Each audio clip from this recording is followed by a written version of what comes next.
Welcome everybody. My name is Jan Nepomniachtchi, former world chess champion. Are starting a new course here for Chessable. A very special Chessable course. Master your chess with Judith Bolger. You know what? I learned a lot.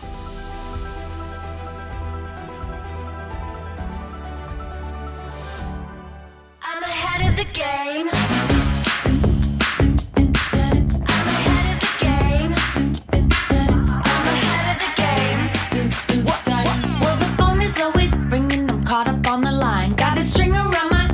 Remember who am I? I'm a boss and I'm honestly off my rocker, but follow me, I'm ahead of the game. I'm ahead of the game. I'm only ever slinging, I'm working overtime. Got a song and I'm the singer, the melody, the vibe. I'm a prodigy, logically, I'm impossibly wanted, and they'll remember my name. They'll remember my name.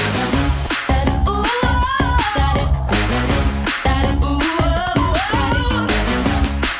I'm ahead now. I'm ahead of the game.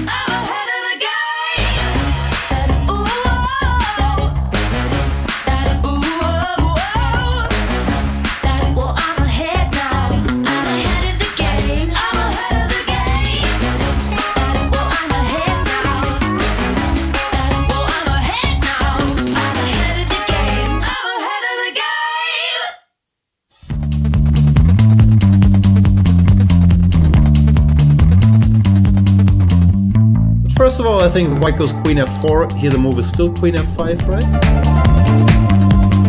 You are following my games, you will see I play a lot of games. Finally, guys, so much work for just one pawn. It's so much happiness.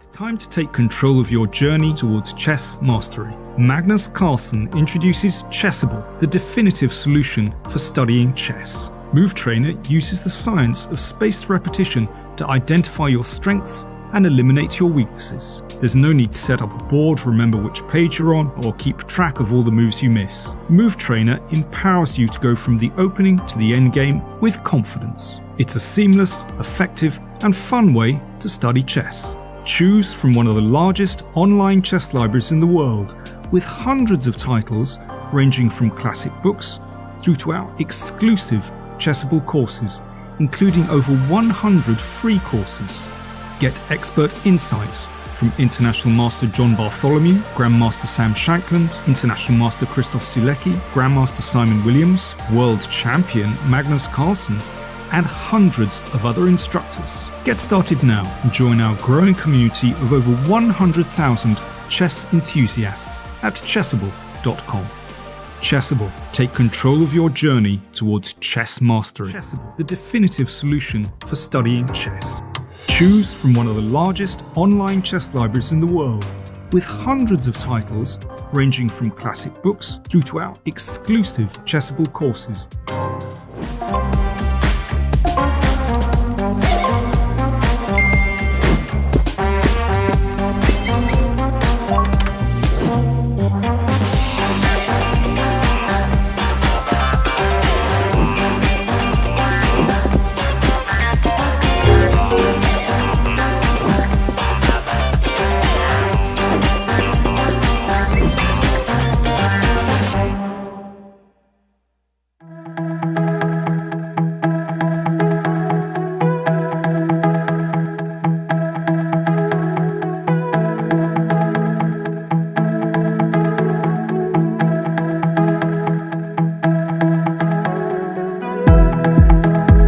He played the Berlin, which I sort of expected, but I didn't really know what to do against, because In reality, very few people do. When we are playing an even game against someone of similar strength to us, usually we need to give something in order to obtain the initiative. Just how shrewd and cunning Alireza can be, even with very little time. I want to show you a game just to prove that I play these lines that I played against former world #2 and a bit of a superstar, Gatakamsky.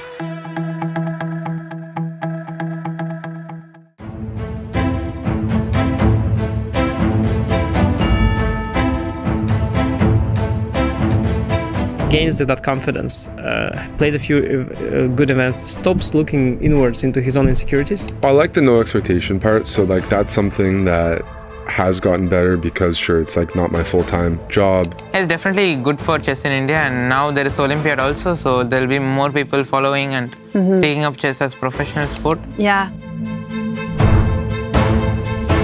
Yeah, it's surprisingly concrete still, no? Like, yeah. E takes d4, good move. This d takes d4, this d takes d5. This line was essential and forced, but also not rocket science to map out.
and welcome back to our coverage of the 2023 Tata Steel Wijk tournament. Today's round 5, and it is an away round, a tradition which has been introduced. I'm not entirely sure when, but it's been a while already, and it's been done in a lot of top-level tournaments these days. Stavanger also does this for some of the rounds, where the players are sort of carefully packed away and moved to a different location. And it's a very, very what's the adjective you would have chosen there, David? I'm struggling. Glamorous, maybe. Yeah, that's actually the word I was looking for, and all that was coming out. My brain couldn't produce anything but glorious, and glorious we don't really know just yet. It could be glorious by the end of the round. Yeah. They're playing at the Ajax Stadium, which I'm sure appeals to a lot of the participants who are massive football fans. Soccer for all of our viewers across the pond. Yeah, learn the proper word, please. Yeah, including some of our players, it will be inspiring for them. I know they were playing football yesterday on the rest day. I don't think it was at Ajax Stadium. It was another top Dutch league team. But yeah, the football mood, will it inspire them? And we were talking beforehand, Peter, just before we went live, about the audience. It's really nice. It's really kind of refreshing to see such a packed crowd, adding to the atmosphere. I like the mood lighting as well, just setting the scene. I assume it will get a bit lighter at some point because, although, I mean, if the boards are properly lit, even this is perfectly workable. It's just that you worry a little bit that the shadows might fall on the board in a weird way. Because I have, not very often, but I have on occasion played in situations where like one player can see the entire board and the other one can't.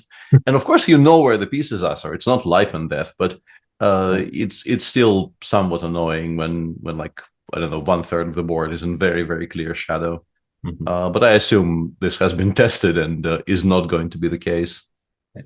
Yeah, we're being told that the lights are directly above the board, so hopefully that won't be an issue. But yeah, either way, it's really nice. You mentioned that you've played in some kind of settings like this. Is that something you enjoy with the big crowds, the kind of extra intensity? I meant more that I played in tournaments which did away rounds. It doesn't always follow that you get a big crowd in, but I always felt that chess is like for players in particular, when it turns into a proper spectator sport, it's much more. It's much more exciting to play, yeah, I think the players will enjoy this feeling very much. It does, I think, add a little bit to sort of how acutely you feel, the importance of what you're doing, and perhaps not to overstate the grand importance of the game we all love, but it does definitely make you slightly more tingly. When you play in such circumstances. One thing I'm wondering about, and this is another thing that I have some very, very old stories about, is I would assume there is, although I don't know why I would assume that, honestly, in the current climate, but often I think arrangements like this would be accompanied by the viewing public being offered some kind of a earpiece which provides audio commentary, because they are, chess is a game that is, I think, hopefully for us as chess commentators, is better viewed with expert commentary. But with the spectators being as close as this, there would have to be additional warnings to people not to turn it up too much, because that could provide useful hints to the players playing. I remember we were playing in a Dortmund tournament one year where we couldn't really hear people's headsets, but we could kind of distinctly hear the German commentators just speaking because they were sat reasonably close to the arena. And I didn't speak German, so it wasn't of any help to me, but some people in the tournament did. And they were kind of mildly annoyed because you really aren't supposed to know what the commentators are saying, but if it's being sort of beamed straight into your head, it's very difficult to avoid. If we see some of the spectators looking confused, then they might be listening to us. If we see them chuckling, they're probably listening to another stream. Yeah, that is fair. So it does look like the games have started. Yeah, there's a mention of snooker in chat. I meant cricket more than snooker, but yeah, they also do that in snooker. When you watch snooker in Eurosport, a lot of people in the audience are very clearly equipped with the sort of a headset that is provided at the venue, which I guess just gives them access to the official stream. And yeah, it's a very, very long-standing tradition to do that at cricket matches. So you get, I don't know, test match special or whatever, being is just in your ear as you watch the action unfold. Moves will start coming in. Let me check and uncheck the thing. Yeah, Still no moves on my screen, but I guess maybe some speeches are being made. And yeah, I think maybe, Peter, if we scroll down, the games should be there. Yeah, okay. So since I still am not really streaming this window, let me briefly, while we speak, do the thing, and then we should hang on a second. Yeah. This is alarming. While you do that, Peter, I'll just talk through some of the pairings. We do have Magnus Carlsen today with Wijk against one of the joint leaders, Nodibek Abdusatorov.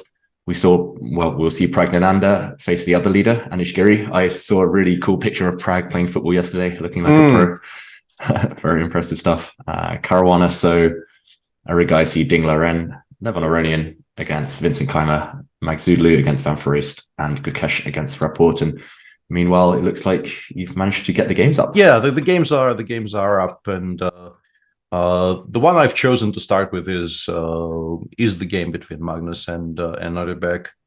And Magnus is switching around. He does play pretty much everything these days, and it's clearly geared towards asking the questions that Nodibek perhaps doesn't feel as comfortable with. Yeah. And this is just a very, very standard c4, c5, 4-knight English. And here there is plenty of choices for white. The two main moves are quite clearly d4 and g3, but the move e2, e3, which is what Magnus chooses here, is still a very, very well established option, which is well known. And it does give black an interesting choice. And I was wondering what Nodibek will go with. I am very happy with what he opts here. Opts for here. I'm struggling with English to begin with today. Sorry, because e6, d4, d5. I think currently my understanding is this should be okay. At least the high-profile games I covered personally in recent times have all gone, I think, fine for black. But these positions are very dry. Whereas the option Nodibek has chosen, which is e7, e5, could lead to absolute mayhem. It could also lead to total dryness, Peter, if they follow one of the main lines, d4, e4, d5. I'm very much hoping for knight e5 here. Yeah. My point was d5 has become arguably the more popular choice, and in this position after dc, bc, I think is bc, and there's even e3, e4 here. I think is one of the recent ideas that has been tried, and of course both gf and queen takes f3 have been played over the years. I think Magnus had this against Hoi Fan one year. I have a weird feeling I've seen this by him as well. But the reason I was so excited is the existence of the move knight e5, after which, just to kind of point out the kinds of games you sometimes get here, you're not guaranteed to get it, but one of the main moves in this position is h7, h5. Yeah. And then things just kind of could very easily just spiral completely out of control. It gets very, very crazy. There are, of course, saner options here for black. There is sort of the old school option of takes bishop b4, which perhaps doesn't entirely equalize as much as maybe some other moves, but it definitely is a very logical way to just try to castle quite quickly. Black can play g6, black can play a number of things here. G6, G4 is also chaotic. Yeah, but specifically this position and the myriad of ways of this becoming an absolute slugfest by move 8 sometimes is what made me so excited. But Magnus is pausing here, which is curious. I wonder what he goes with eventually. Yeah, I saw a mention on Twitter. I don't know. I wasn't watching him very closely after he resigned in round 4 to Anish, but I saw a mention on Twitter, I think by my old friend Jonathan Tisdall, who generally follows him quite closely, and his opinions on Magnus generally are very, very much worth listening to. He said he hasn't seen Magnus as relaxed after losing a game of chess in quite some time, which would be surprising to me, honestly. I think it would have stung. Yeah. I think it would have stung, and I wonder if that influences his decisions today. Yeah, I did talk to a mutual friend that knows Magnus very well as well, and he said he was in a good mood. He was relaxed, and that shocked me. I've got to say, it's not just losing a game, which can happen to anyone, but losing to Anish, it's a lot of honor, pride on the line. And yeah, he does dodge all these sharp variations. He plays bishop e2, which... Yeah, this also exists, of course. Yeah, that is true. Yeah. As far as I know, though, d5 is a decent antidote. Yeah, d5, and then they sometimes play... like. I guess there are two schools of thought about this position. You can just say, I will play black, more or less, and play some kind of a reverse Sicilian like this, but you're not really claiming much of anything at all. Or you can play d5, d4, I think, right? But these positions have been analyzed to, not to extinction, but like very lines like positions for black, if I remember. Lines like even this is not that bad, honestly, like knight c6, queen takes d1 followed by b takes c6. And yes, black breaks the queen side structure a little bit, but there will be piece activity, and generally, this one weakness on c6 is often not enough to for white to claim very much. So yeah, this is a bit of a letdown for in terms of potential excitement. This is a bit of a letdown. Yeah, interesting. It does feel like Magnus is maybe trying to avoid all these main lines. The opening against Anish didn't work out. Here, maybe the confidence is affected, going for d4 and allowing some of these really sharp things that, yeah, he should have maybe checked if he's playing this line, if he'd predicted this symmetrical English. But okay, bishop e2. Yeah, maybe we'll see him try to grind out one of those positions with a symbolic advantage. And okay, elsewhere is what is happening? I see a Scotch. I see a couple of Italians. Yeah, there's a couple of Italians, but a couple of different Italians. We don't really need to go too in depth, but this is something I've given the speech a little bit too much, I think, in recent times. But it's very curious to me how the development of the gioco piano and the gioco pianissimo has, you get these extremely high-tech lines, such as the one we very likely will get today in the other games. So let's start with the other one. 2023. This is what the Italian looks like in 2023, because I think Dingleren is pretty much never dodging his responsibility here, and we will see something like this, and then black goes like knight h7, h5, or includes a5 somewhere. All kinds of stuff which either didn't exist at all or was considered to be sort of non-critical when I was growing up. And the gioco piano was actually kind of gioco. You were supposed to just play bishop b3, knight bd2, bishop c2, the kind of old style stuff. Yeah. So we have this extremely, theory heavy, very, very sharp lines. You have also all of those concepts where white goes a4, b4, and just keeps the pieces on the back rank and develops them to some square later, not really defining very much about the structure. All of these things are being discussed.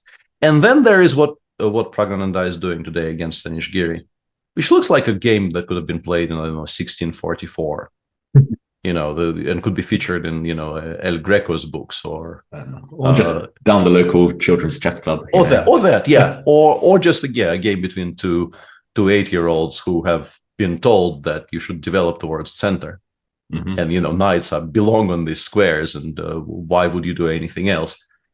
But this has become quite serious. This has become a very topical way of actually trying to get somewhere in the Italian, which really is quite remarkable considering that this is nominally the same opening, but there are two absolutely polarizing approaches to how white does things.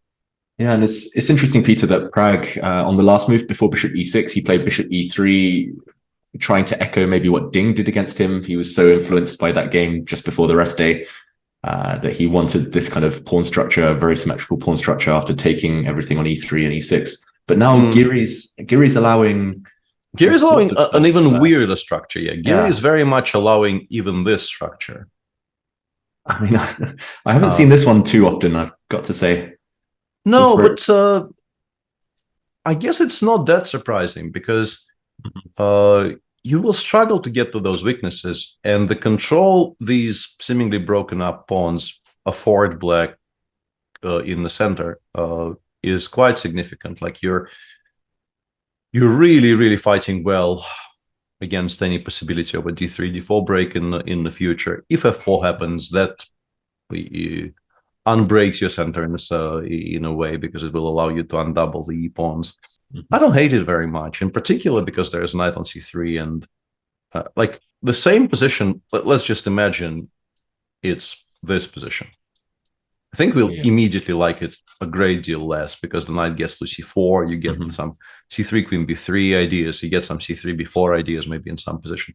But because the knight is on currently on c3 and not on d2, and it will take white a while to get it to squares, which makes sense because also what taking on e6 does, it completely takes off the board any kind of an old school ways of repositioning knight on c3 towards maybe the f5 square, which has always been kind of a dream square for white knights in open positions.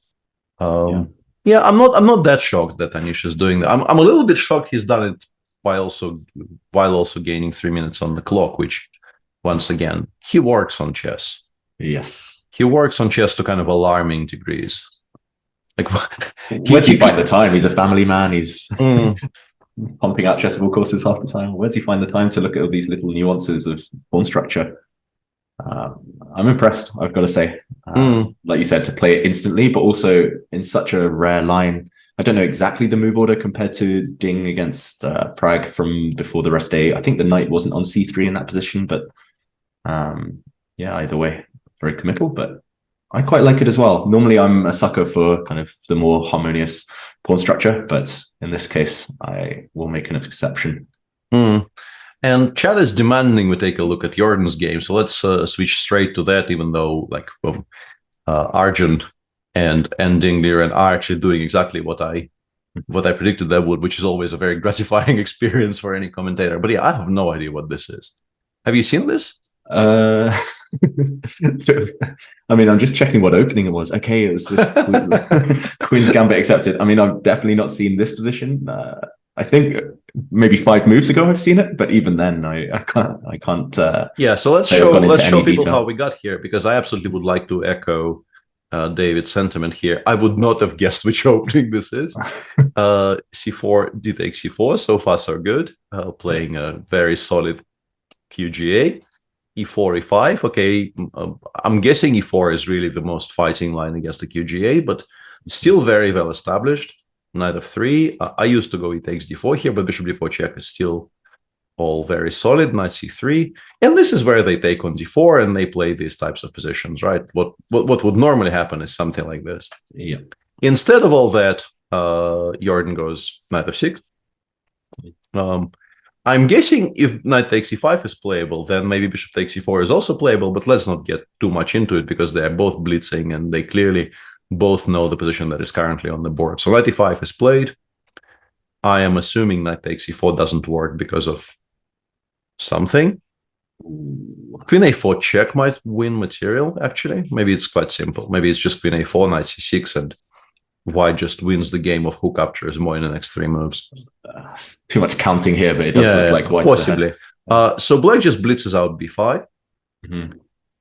Now the material is now equal, but White has this very beautiful pawn center, which is very beautiful if it survives, right? It's a very nice to look at, but important to let it survive. Which I think very easily explains the next move. The pawn on e4 is hanging because of the pin, so Parham goes f3, Black castles instantly.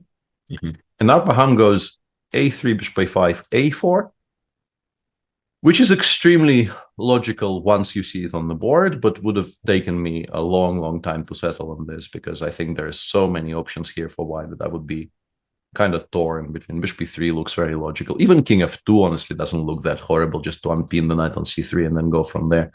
But what Parham is doing here is basically trying, I think, to refute the entire setup immediately, right? a3, The bishop cannot go back because b5 will be hanging. And this strengthens the white center so much that I think nobody really wants to do that. So bishop a5 looks like it's maybe the only move. And now white goes a4.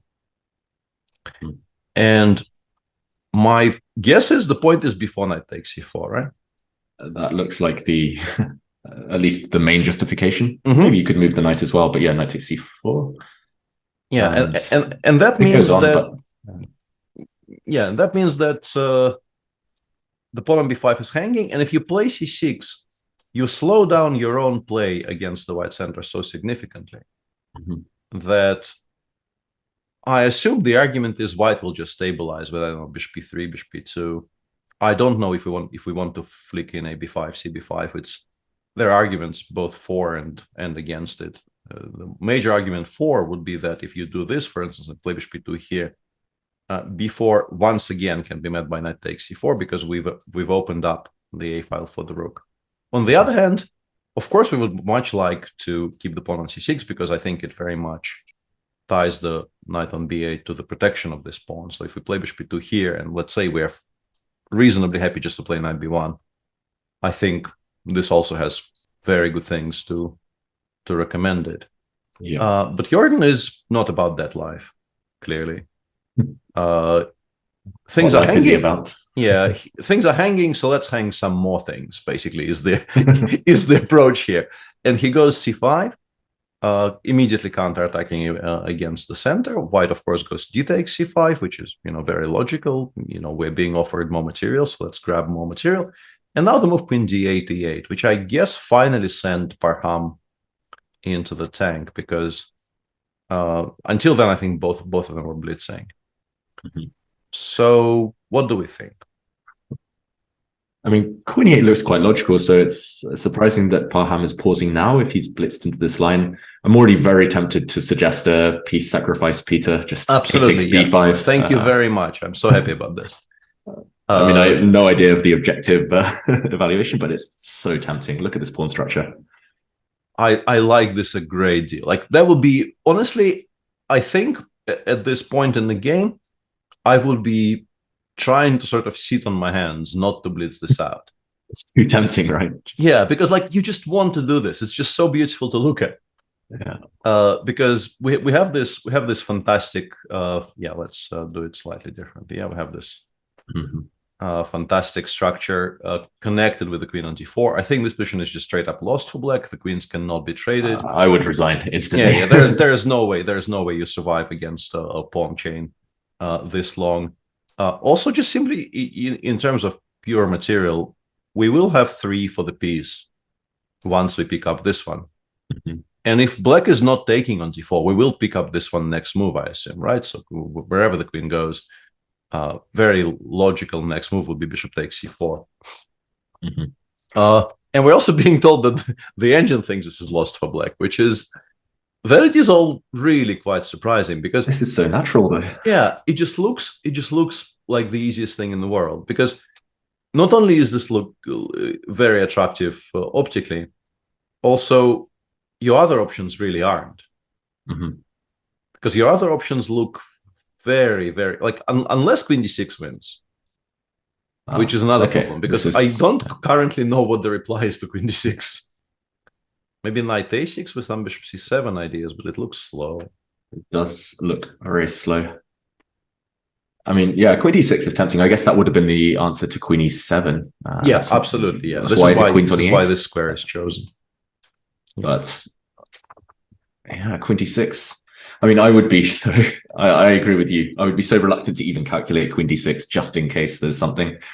Why not? Why not just get those fantastic pawns? And I mean, I'm confused. Yeah. Either this is just the biggest bluff of all time, and it's not even a good bluff because white has such an obvious route to a strong position, or we're missing. Deeper. It's one of those extremely rare positions when the engine starts hating it, and then maybe you can analyze your way to a better evaluation later on. But and we're being told by chat, the all-knowing chat, that Jordan has played a6 in this position previously in a game against Alexander Fier, which went a6, bishop b2, c5, which honestly looks a bit more logical than what he's doing right now. provided we have a good reply to d5, because otherwise this will be very unpleasant. But the problem is always this knight, right? White has this tremendous structure, but White also has a knight which has no squares. So after queen e7, you already have some very kind of pertinent questions to answer. Not clear that knight is coming home. Yeah, this knight bishop f4, knight h5, which just kind of gets very stuck. This whole line with knight f6, b5. I haven't looked in detail, I've got to say, but I knew it had a bit of a dodgy reputation. Some strong players have been playing it though, so yeah. As tells us, it's a bet line of Renier Dominguez, who also works on chess quite diligently. So yeah, I mean, the timing I think very clearly indicates that he hasn't forgotten or like misplayed anything. This is very, very clearly still prep. But the question you have to ask yourself is, provided this was both yours and mine, immediate instant reaction, the piece sack, and that the engine also hates it for black. Whenever you play this type of semi-bluffy lines, the two questions I think you have to answer for yourself before deciding whether it's playable or not. Question number one is, how bad is it if your opponent actually finds what the quote-unquote refutation is? And then a very important second question is how easy / likely it is that they play it. And yeah, it's the second half that is bothering me here. Because you legit, in Blitz, it would already have been played, I think. I want to play nothing else here. Nothing else really feels like you should even consider it. I mean, aesthetically, it's so pleasing. Should we check that position after queen d4 if black doesn't exchange queens and in that? Oh no, there. Yeah. I'm guessing it goes to c7 to at least have access to some rook d8 ideas. But I mean, is there some concrete problem that doesn't quite let white consolidate? I don't see it. I mean, I'm tempted to take on c4 with. I'm guessing the bishop, right? But there are other moves maybe. And then at least we have to drop the queen back, right? So maybe black achieved something. F2 or E3, which one do you prefer? Maybe F2, just to give the white bishop a few more squares. Yep. Agreed. I mean, even this looks terrifying. Yeah, but we do win some tempi here, right? We could go knight bd7, knight e5, attack first this and then this, or we could maybe start with bishop e6 and ask white. But honestly, generally speaking, I'm not very happy trading pieces here with white, but even this position, knight bd7, bishop e3, it looks unbelievably risky for black. Yeah. Maybe you're not doing so poorly, but it looks just so queen risky. a2. Some queen a2, bishop d4, I don't know. It's 3 pawns as well, so white's not risking much at all. Yeah, bishop f4 is in response to rook d8. No, I don't. That was sort of my point. This is why I was asking about. Maybe we can be clever, not take with the bishop, so it's not hanging. This is the problem with bishop f4. Otherwise, bishop f4 would have been winning. It's a good thing that you asked, Jalil, but by luring the bishop to c4 prior to playing rook d8, you make bishop f4 sort of unplayable. How about instead of bishop takes c4, bishop e3, with the idea that rook d8, bishop f4? Yeah, and we've kind of tricked them. I don't hate it at all. I actually quite like it. So black probably also plays some kind of a waiting move. Yeah, and then my bluff is perhaps not worked. No, another problem I have with the black position is, if I do something incredibly stupid and just play c6, does this knight ever come out in any other way rather than knight takes c6, b takes c6? You can play a6, but you can never take, because this is always going to be hanging. I just go bishop b2 here, I don't care. Yeah, I castle, I go queen c5 if the queen is attacked. Or queen b6 even, just... Or queen b6, yeah. So, I mean, this is clearly maybe offering black a way out that we should maybe not even give them. But even if that happens, let's say, and even if for some reason I cannot take on a7 here, I just go bishop e2. This is such an unpleasant position for black. These pieces against these two bishops are just very, very poor. It's just suffering. Unless the black knight gets around to d3 somehow, but it takes an age. It takes an age, and I think we should be able to work around it and not allow it.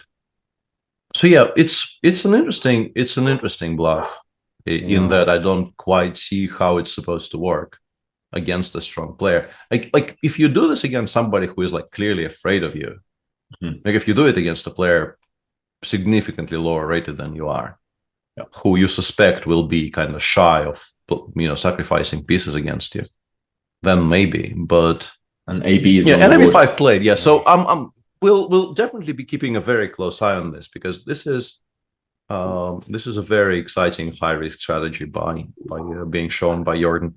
In the meantime, as I mentioned, much of what we've described has come to pass in the game between Arjun Agassi and Dingliren.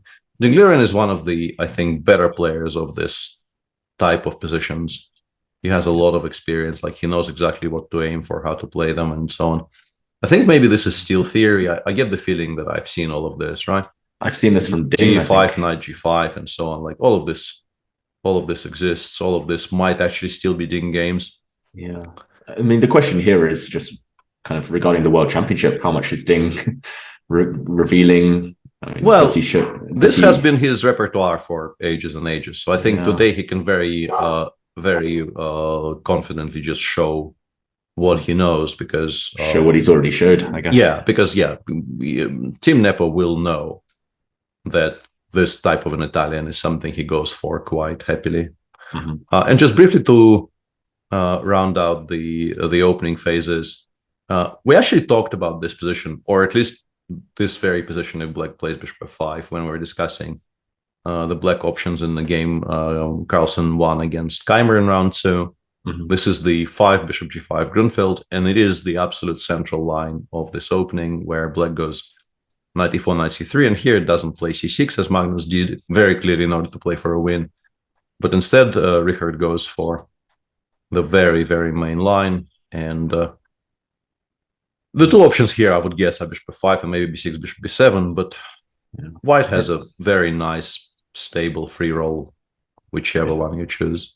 I remember bishop e6 being, I think, the move I wanted to play in this position as black, but yeah, I think maybe you've actually gained something, because normally you get to very similar positions by playing knight c6, castles bishop f5, and after queen a4 you go queen a5 here, either immediately or with the inclusion of rook c8, rook c1, and then the bishop already is on f5. So in a way, what Richard is doing is quite clever, because he is at the very least given himself additional options, which is always quite useful. And yes, of course, you do generally like the idea of trying to plant something on c4 as early as possible, although I'm pretty sure white will have something to say about it.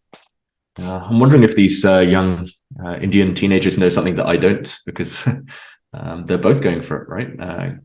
Well, the first one was Winston. So sorry, it was just teenagers in general, not just teenagers in general. Yeah, teenagers in general have discovered something about this endgame. I think what they've discovered is that it gives you legitimate winning chances while also providing absolutely zero risk. Yeah.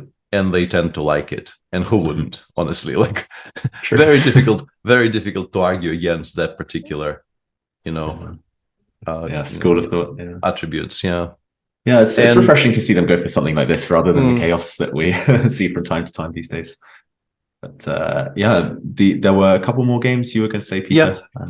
There's a 6d3 Spanish in a game between Levon Aronian and Vincent Keimer. Also, kind of interesting, specifically because Levon is playing this with white. Like, if this were a Keimer versus Aronian game, I would be surprised not at all. But Levon has been, I think, quite seriously trying to, make himself into a 1e4 player in recent years with decent success. In particular, I was very impressed and continue being impressed with how readily he goes for the absolute sharpest Najdorfs, and not even the very theoretical Najdorfs, which is, a way you can approach having to play the Najdorf for the first time in your life with white. You just go bishop g5 and you study all the theory. And you feel that, as long as you know everything up to move 25, positional understanding will not really enter into it very much. But he just goes bishop b3, e5, knight b3, and then plays these extremely difficult strategic positions against, lifers, against people who've been playing Najdorf with black for their entire life. And doing quite well. Yeah. Like posing problems to MVL, posing problems to players like that. And it's quite impressive. Yeah, it's a nice evolution. I remember when he first started playing e4 consistently online a bit, he was suffering Levon, and then suddenly he started outplaying his opponents and picking things up along the way. And yeah, I agree. It's really nice to see him. I mean, this position, he must have had, I don't know, a few dozen times as black. Most But, likely, yeah. Most likely. It's nice to see him kind of take the other side and show off his experience. Yeah, and He's it just clearly played d4. Yeah, clearly wasn't as expected by Vincent, because he's been thinking quite a bit. And yeah, this is an interesting one. I have a feeling my course here suggests you go for this. Either, yeah, I think this is how you get this position. There's a very specific position here where, shockingly, this piece sacrifice provides, maybe not even that shockingly, because this is hanging, and it's not that easy to figure out what to do about it. If you play knight b3, even a6, a5 here is an interesting option, just continuing to generate counterplay. If I'm not mixing anything up, I don't think I am, but the course has been written and published some time ago, so my memory isn't all that great. But yeah, and what chat is asking, yeah, you can, and we also mentioned this, I think, in one of the previous shows, you can also just completely ignore it and allow bishop f3 gf, which is quite promising potentially for white. Yeah, this, I have a feeling, would be his intention if bishop g4 lands on the board. I don't know if you include h3, but yeah, knight f1. I think so. And from Vincent's side, you can play bishop g4 straight away, but it does give white at least an additional option of playing d4, d5, which wouldn't really be very attractive here because it allows knight d4. And then once again, unpinning is not that easy, and also you have to spend a tempo deciding what to do with the bishop on c2.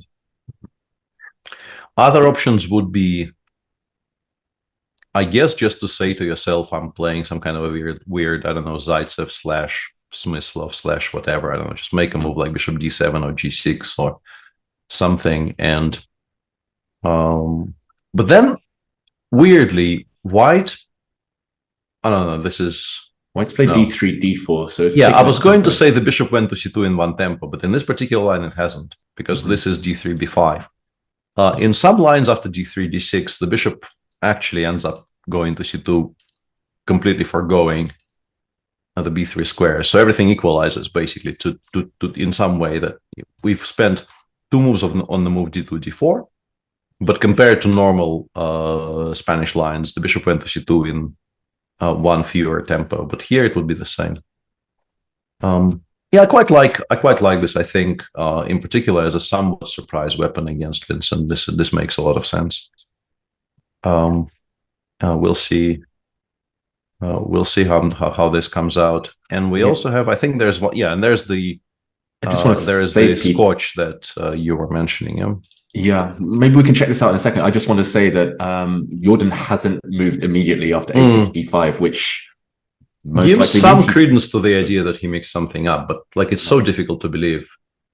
Everything was blitzed out. Like he spent 0 seconds on anything until that moment. Yeah. Wow, it's confusing, mystifying either way.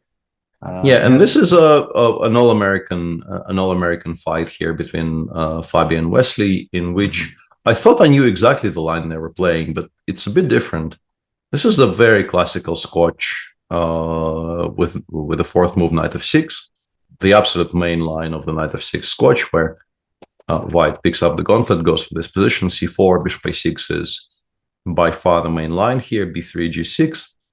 And what Fabi is doing here is basically trying to avoid a number of what I assume by this point are pretty well understood forced draws. If you play g3, I think, as far as I understand, there's really no way to avoid this endgame, which everybody castles short here, but I have a feeling you can even do it by castling long and still getting the same endgame. But with your king closer to where it's really supposed to be in this endgame, I think. This is maybe a bit of a life hack you could at least try, because very often, if you get the same endgame with the king on g8, it actually then proceeds to go to c7. because White's only real plan to play for anything here very much involves a rook leave to the a4 square to try to put some pressure against the a7 pawn. So having the king on like the c7, b6 squares is often quite useful.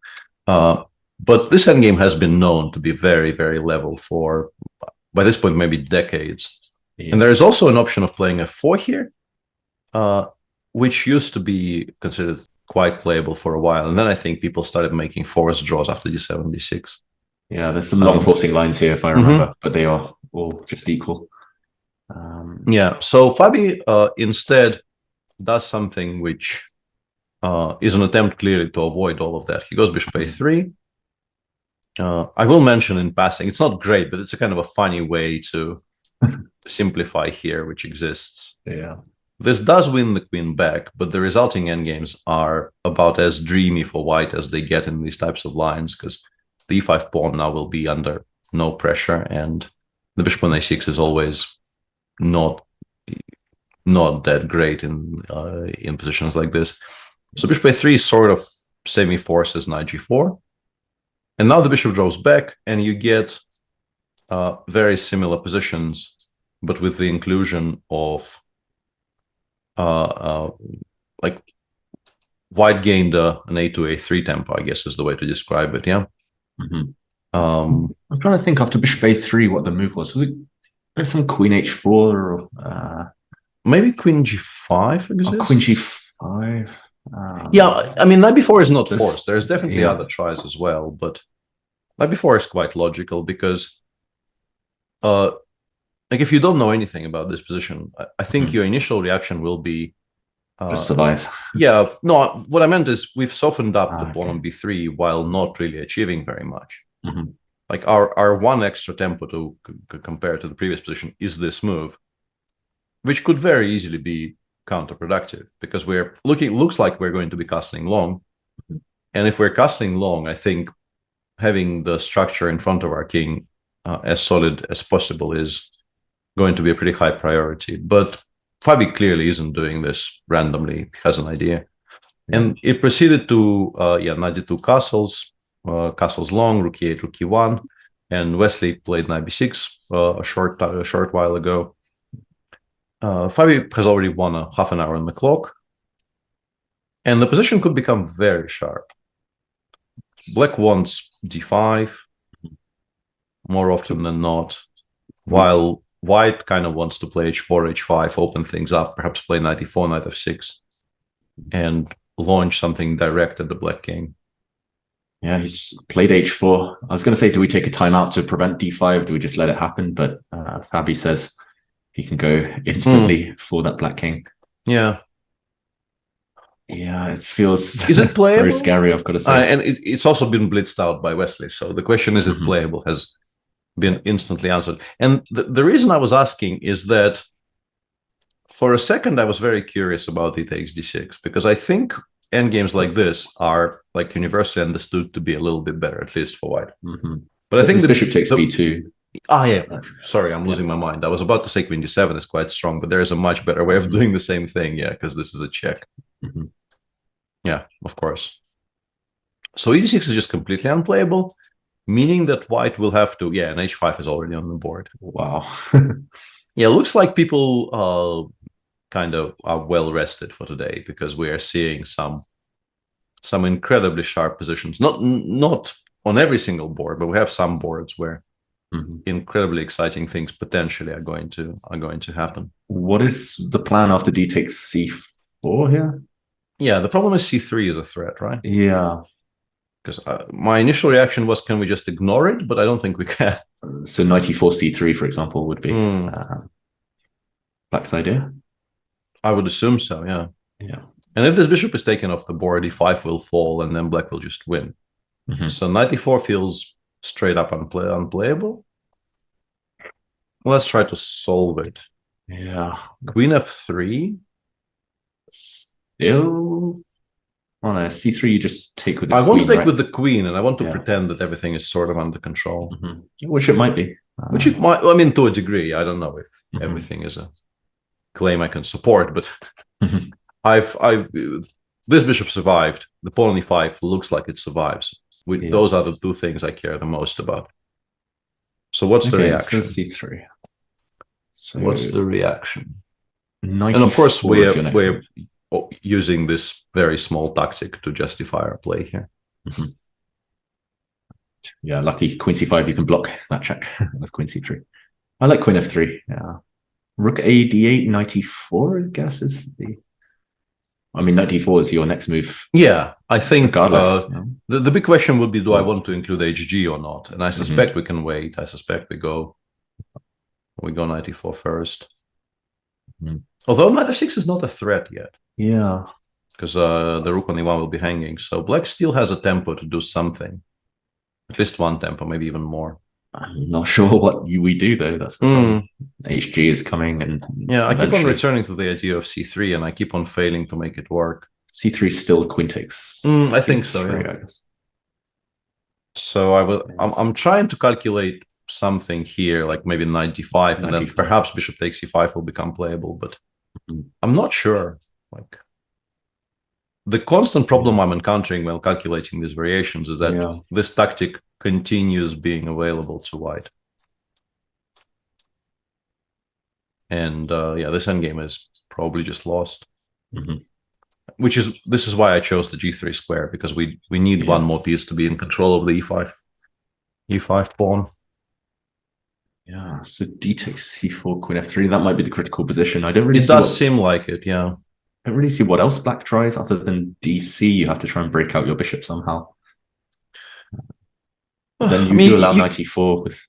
Yeah, I mean, currently there are maybe there is some argument to be made for the fact that while we keep the knight on g2, yes, it's a bit annoying that white is going h4, h5, h takes g and opening up stuff on the king side, but not much is really happening to our king side just yet.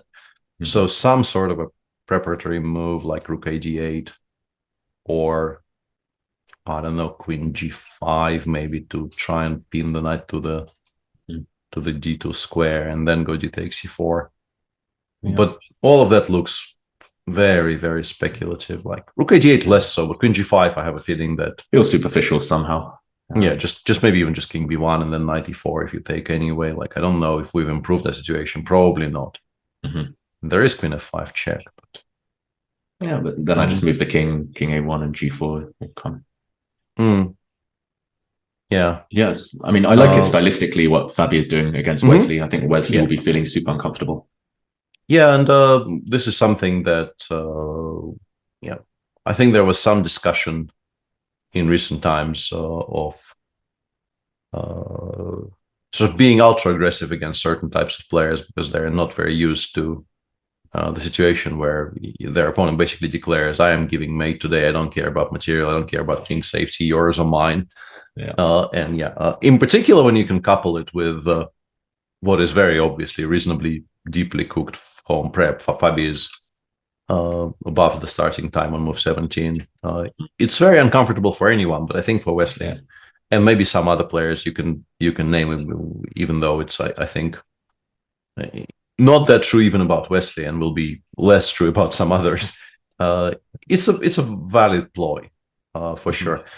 We have to mention, by the way, that where our workload today is a little bit lessened because the challengers played their 5th round yesterday. I don't think we need to go over the challengers games from yesterday too much. I think people have already seen them, but yeah, these are the results. There was a tremendously exciting game, and for this stream, I think we have become, at least I have become, a huge cheerleader for Elina Roberts. Sadly for her and for her support team on this stream, she was absolutely winning by move 15 against Kleinbeer, Thomas Bertsen. Yesterday she played a very, very sharp line of the French and was dominant for much of the game, but spent a lot of time making those good moves and eventually lost in a very sharp time trouble. And Turkish player Mustafa Yilmaz is just leading the tournament on 4 out of 5 so far. Yeah, a nice tactic to end his game yesterday to clinch the win. And yeah, well-deserved rest day for them. They've been playing 5 days in a row now. D-Take C4 played by Wesley in the meantime. For somebody who is being faced with obviously, well, HG, yeah, Fabi not stopping for anything. And this is actually a little bit interesting because I would consider C3 here, despite the fact that it loses you some more of your king side. But Wesley says no. Wesley says, I believe you. I don't want to lose any more of my king cover. Goes HG, and Queen f3 now. Okay, so Fabi is playing a slightly fine-tuned version of what we expected. Mm-hmm. Yeah, I mean, it's just super sharp, right? I guess HG also takes bishop h6 ideas out of the equation. I'm not sure whether that was ever relevant, but yeah, actually, yeah, very solid point. Maybe that was one idea. I guess even if it wasn't really working all that well, just taking it off the board altogether, so that you don't have to occupy your mind with those things is useful. And perhaps we can let this stew for a little bit, because I have a feeling Wesley will probably think for a bit here. The game between Erigaisi and Ding Liren featured one of the more striking, I assume, novelties I've seen in some time, because I'm pretty sure, let me check, but I'm pretty sure this is still following some previous examples. Hang on, just give me a second. Yeah, I mean, if it's not this exact position, then it's almost identical, right? The nuance is always actually up to d4, we're still following a game, but not a game of Ding Liren's, actually a game of Arjun's against Levon Liam from one of the online events. No, that was actually from still an online event, but not the one I assumed. And that was in a Generation Cup in Julius Bambert Generation Cup. I think I remember commentating on that a bit later. Yeah, and nice Levon actually played this line that I mentioned. All of this was played in that game, and after bishop e2, queen f6, and knight c4, Arjun ended up winning quite comfortably. So g4 is an attempted improvement by Ding Liren, knight h4, ed4, and Arjun blitzes out rook b1 here, which is such a cool move. Like, I don't know if it's very good or just playable, but this is just so cool. How many guesses do you think it would have taken you, Peter? I think it would have taken me 20 guesses. 15 maybe. Well, we can try and figure it out, right? My first 5 would have been c takes d4 first and foremost. Yep. Then I'm guessing... I think I'd choose king h1 over king h1, queen c1, queen c2. Queen c2, knight maybe f5, bishop maybe. d5. Knight f5 I don't like very much on general grounds, but it still comes very, very easily in the top 5, maybe top 7. So we've already named like 6 moves that definitely come. Knight g6 maybe, just throw it out. The thing about questions like this is, if somebody tells you to guess a move here, it immediately puts you on high alert that the move will be unusual, right? Yeah. So it actually improves your odds dramatically. The fact of the question improves you, because then you know it's not knight f5, it's not cd4, it's not any of those normal moves. But even if I know it's not any of those normal moves, I might say h3. I mean, it looks horrible, it can't be right, but I would be like, I would be still looking at this side of the board for my guess. And the point here, I guess, is that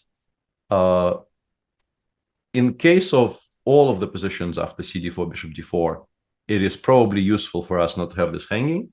It's not very important, but it's definitely better not to have it hanging than to have it hanging. And also, we are passing the move to black, and we're definitely improving our position if this happens.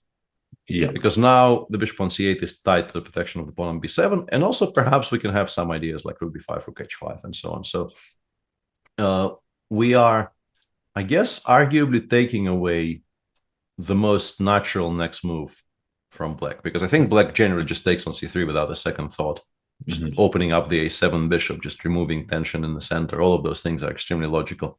And now after rook b1, it's much less comfortable to play that. And Ding ends up playing knight e5.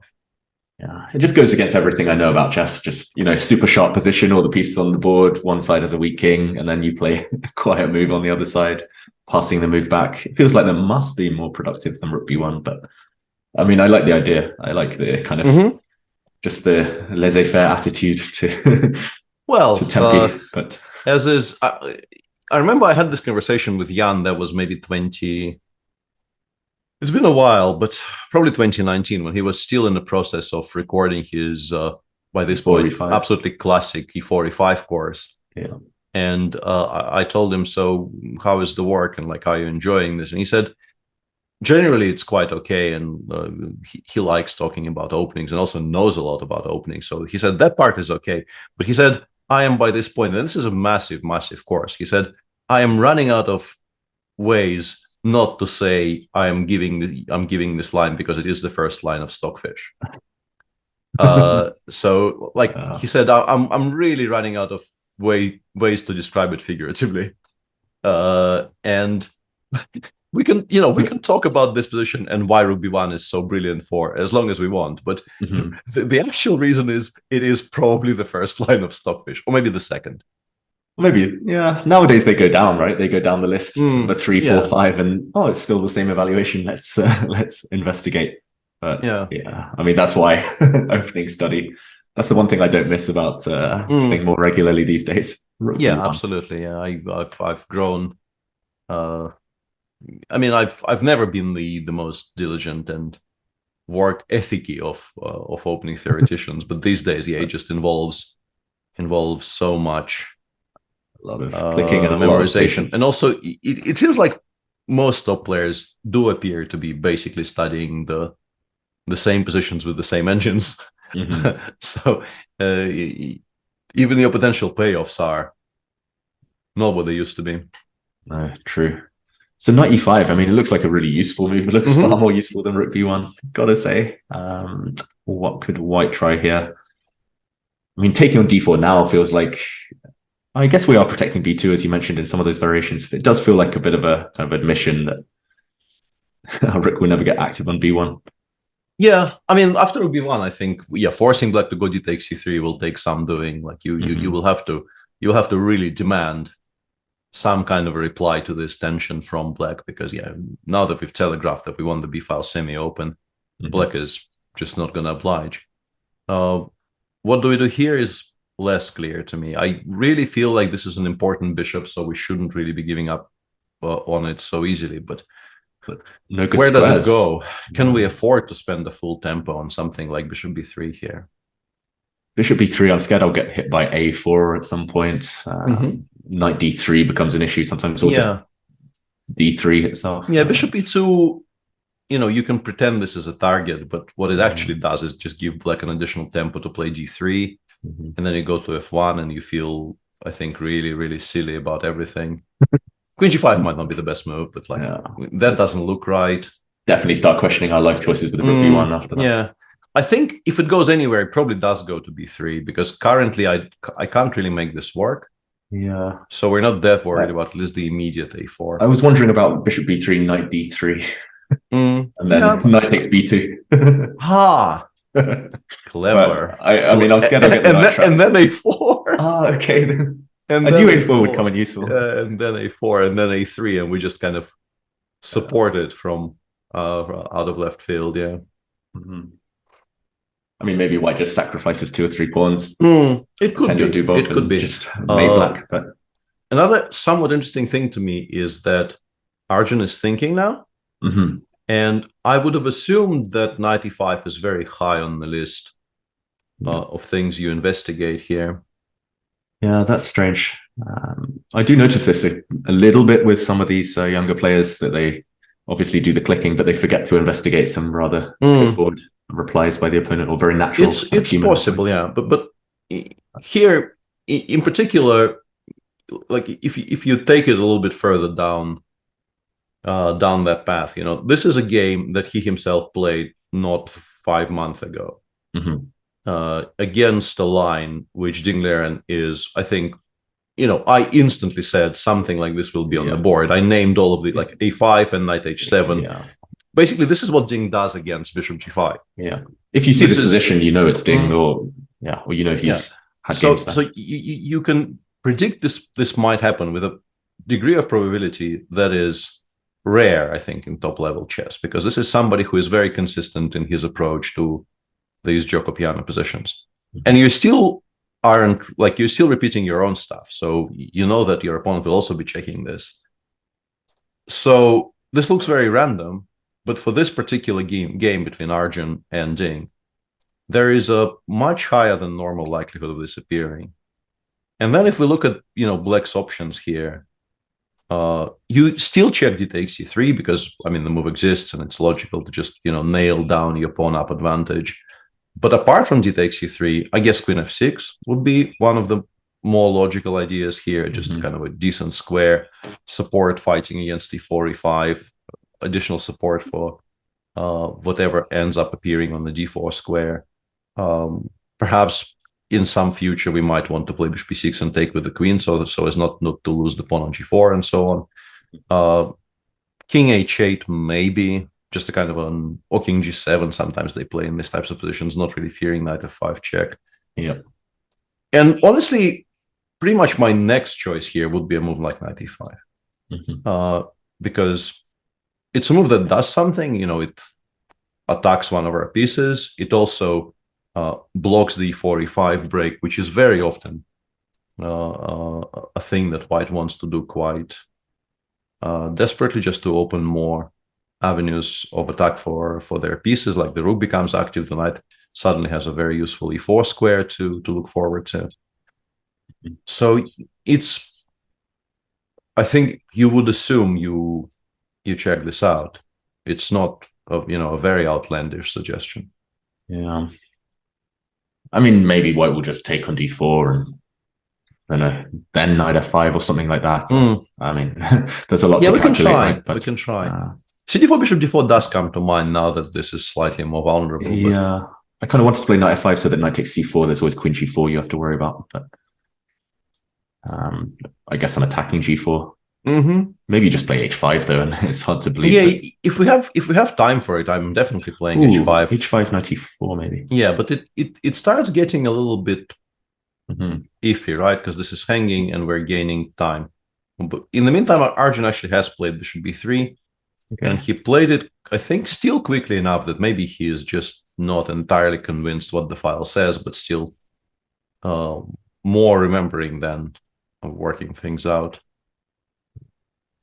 Okay. I think we'll leave this be for a bit because it's a position where, if this was our only game of the day, we would be extremely happy because you never run out of things to say. But we still have 6 others, and they're progressing apace as well. So Jordan finally did what we expected him to do. After what is that, half an hour?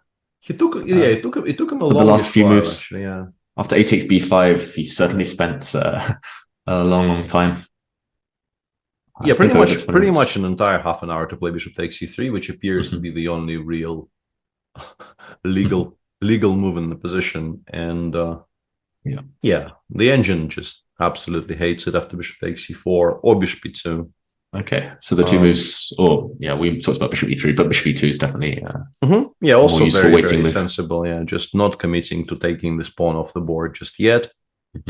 Definitely preparing to meet rook d8 with bishop f4, and just wanting to castle short, which will always be a useful thing to do, just to get the king away from center. Looks like white is just much better. Yeah, it looks like one of these same-ish against the Nimzo, and there's some variations. You sack a piece for far less than this, and it just looks beautiful.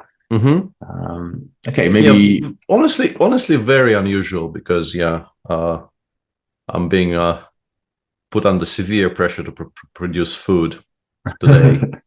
You can't see it because the green screen kind of filters him out very, very. Like he is sort of exactly the wrong color to be picked up by the virtual background, but he is being very, very demanding today. Poor choice. I think he deserves a treat. Yeah. No, I've already given him some, but he went back to the floor to chew and then sort of returned and asked for more. So a kind of a really weird because by this point, now that he spent half an hour on this, I am now team Fingerfeller of some sort, or whichever way you wanna phrase it. I agree. C6 chosen by Parham, which the engine still, just as we described, the engine still likes it. The engine still thinks white is much better, but the other two moves were supposedly more ambitious. And yes, black will have to take on c6, and probably sooner rather than later. But you could, I guess, the point in particular about bishop e2 is that you can finesse it for a little bit. You can continue asking the same questions, provoking moves that black maybe doesn't want to make so much. Unless he's afraid of the knight coming out now, maybe knight bd7. But yeah, I don't think it's too scary. you will enjoy this all that much. Like, I don't mean you in particular. I know you don't like this for black, but like some position like this, and the queen will have a very, very very safe square on c5. Nice home. Yeah, like if we continue a couple moves down the line, just to illustrate, I really want to play rook takes a7 at some point as well. Yeah, or if you want to do it slow, just rook a2, rook f8, and eventually something will crack. There's no way this survives so very long, I guess. Yeah, that's true. So it is slightly surprising that he rushed with c6, but it shouldn't spoil too much. Yeah, and in particular, if you consider the fact that he was surprised in the opening, but he is now actually ahead on the clock.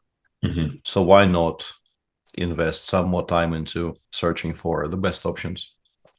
Yeah. Meanwhile, action elsewhere as Jordan continues to suffer. Yeah. In Magnus's maybe game, the Magnus game. Yeah. Which one did you want? Oh, I was going to say the Magnus game as well. At least it's changed significantly since we were last here. Bishop e2, d5 did happen. cd5, knight d5 castles. As I said, a kind of an approach where we're more or less playing something with colors reversed. Bishop b7, and in particular now that we play bishop b5 in 2 tempi, this is just a straight up direct transposition. Not exactly.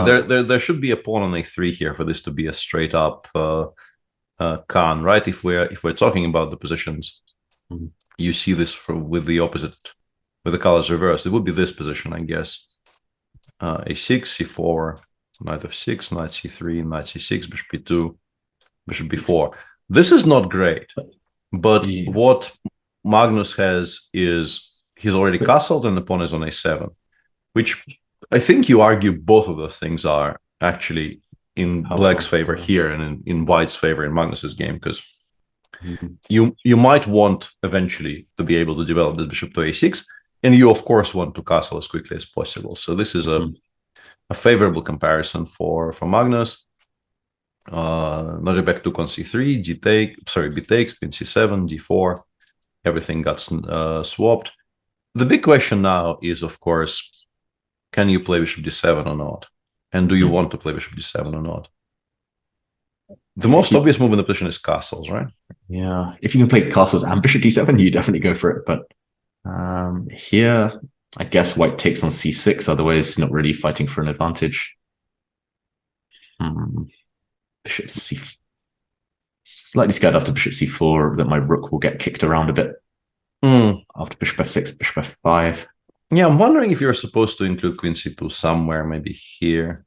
But there's definitely a counter-argument against it, because there's this weird little tactic with bishop d6, which attacks h2 with check and also protects the queen. So now black will quite happily take on d4 if, let's say, you play h3. But what you're saying, I think, is absolutely correct.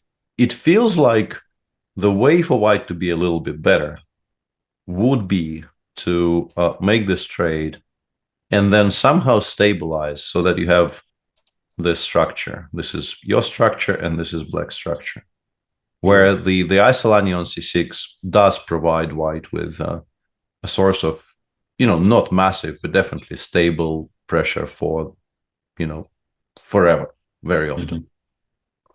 But I'm not sure exactly how to get there. But from the other side, this is why my first question was about bishop d7.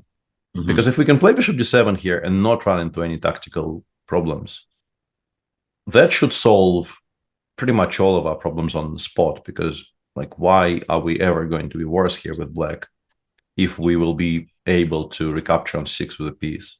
Yeah.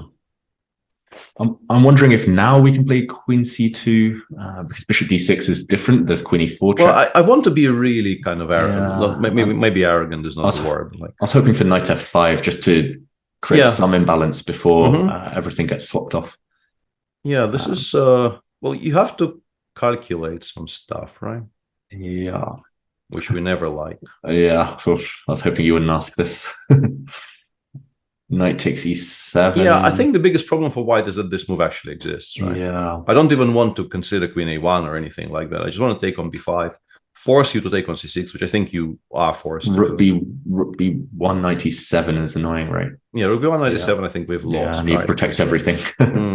Yeah, so knight c6, and now we maybe even just do this. I was briefly worried about bishop a3, but I think bishop takes g2 might be strong, but also, like, if all else fails, I think I can go... I don't know, yeah, sorry. Okay, I'm losing my mind. c8 is hanging. Of course I can. Yeah, but then we just go f6 here and just put it on f7. And I don't think this will ever be too dangerous. Like, some position like, I don't know, rook b1, I play maybe even queen a4, honestly, because it takes away many of the good squares. But also just queen d5. I'm a bit worried about e4, but let's say even e4, queen e6, right? Yeah. And then I put the king on f7. And yes, white is ever so slightly better, but this is such a solid bishop that I don't think you get very far here. Yeah. You could see why maybe Abdustorov would be scared somewhere along this variation after knight f5. Maybe he'll hesitate and think, oh, do I calculate this? Yeah. No, it doesn't seem necessary for black. I really don't know if black is going to be significantly worse if you just castle here, except that you'll have an isolani. But as you mentioned, like, if you do it this way and you just move the bishop back, you will give black a bunch of tempi connected with, like, bishop f6, bishop e6, and so on. Maybe d3 is you were saying bishop c4, but then then I get that does provide me with a tremendous amount of free time. So maybe c4 is the ideal square, but it's just maybe have to do a bit of a sidestep. Yeah, Magnus could try and milk something here. It's not. Oh yeah. I think he wouldn't be unhappy about this at all. I think he generally. But I guess the issue is, like, if this gets to c4, I've plundered h7 with check. Yeah, okay, it doesn't get to c4. Fair enough. But if you have to take a time out with h6 or g6, then I can play bishop a3, bishop c5 maybe, and park things up. Absolutely, yeah. Like, this is some kind of an ideal scenario. Some position like rook fd8, we want to maybe play rook fc1, h3, bishop c5. Maybe this one drops back to f1, or in some cases, maybe you just try to take these two off the board. And then you just press absolutely risk-free for the rest of the game. Yeah. It's surprising to me that you can play a reverse Sicilian, not even a tempo up, and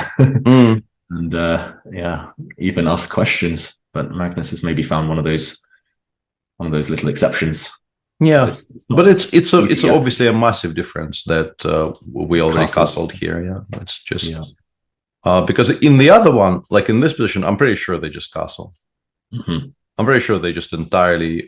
First of all, they can castle or they can play some of these positions, because the end games ever since that, for instance, that game that Magnus played against Vishy, right, in the famous, in the Sochi, the famous game 6. These positions have been proven, I think, not to be all that great. And if you have to play b takes c6, first of all, e5 might be playable, but even if you have to play something like this, it's just not that pleasant. But yeah, being a tempo up in all of these positions means that all those types of pawn sacrifices probably just don't work at all. The king is already safe. You will not be able to cut it off. Like, any attempt to play something like this very much depends on you being able eventually to play bishop a6 and prevent the king from e1 to castle. Whereas here, the king is already where it's supposed to be, meaning that your play is just not going to materialize at all. Bishop d7 on the board. Yeah. So Nodebek does want full equality. He doesn't really, I guess, in particular against Magnus, is not a huge fan of the idea of defending some ever so slightly worse position for the next 6 hours. Yeah, I mean, Queen c2 was the closest we came to even creating some imbalance. Yeah, maybe bishop b2. Maybe bishop b2, and then do I take on d4? But I think we're fine if we take. Right, this is the biggest problem for me. Yeah. I don't think any piece sacrifice tactic work. So we take. If you take the queen, black is at least fine. Whichever way you take, like bishop d4 castles looks absolutely fine to my eyes.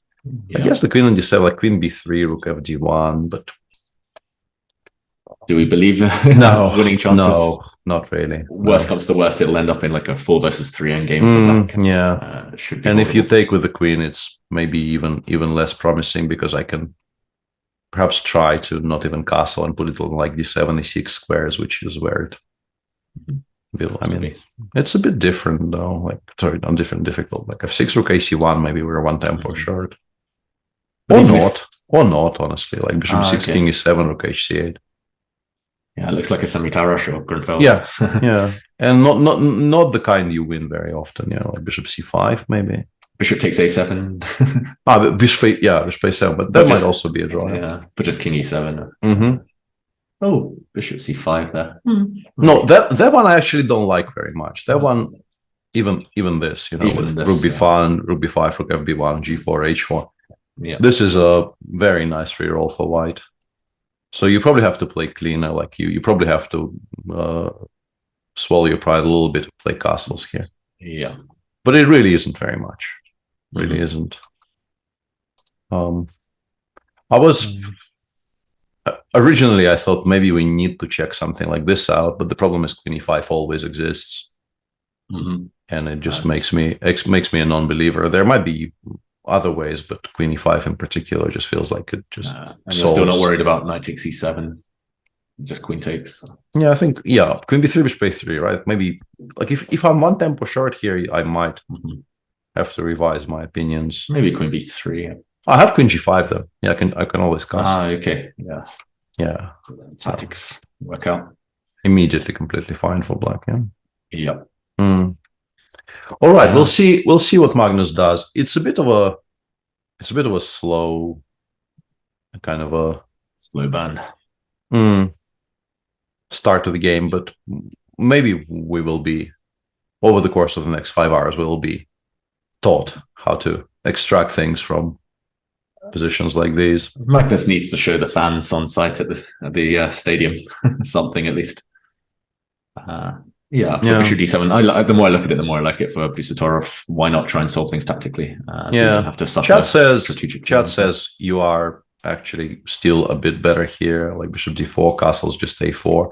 I mean, if anyone is better, it's white. I think both of us are just claiming that you just don't win these very often, like queen e6, bishop f6. Yeah. Get the bishops off the board. And yes, your absolute dream is 4 against 3, and you're still not winning that. And it's very unclear if you get it. Yeah, I'm skeptical it can be anything to write home about. Yeah, let's briefly update our viewers on the two somewhat slower, actually 3, our sort of Gioco Pianissimo, or perhaps Gioco Piano. I keep on mixing them up. This is the piano, and c3, d3 is the pianissimo, right? I think so. Yeah, this really doesn't look quiet either way. Yeah, this really doesn't look like anything at all for Prague. In fact, I would be honestly a little bit worried with white that, like, if I pass for the next few moves and black doesn't, like queen takes c5, and then black gets to play, I don't know, 97, 95, double on the f file. This is not a very good piece at all. Yeah. It currently has 0 prospects. I just love the flexibility of black structure as well. Yeah, the 2 central pawns, semi-open f file. I agree. Yeah. I would definitely be trying to limit the damage now for white. Just try to equalize and move on to the next one. I would very much like, queen c5 played. I would very much like to find some kind of an immediate line that gives me a safe position that it's sort of not possible to get outplayed at.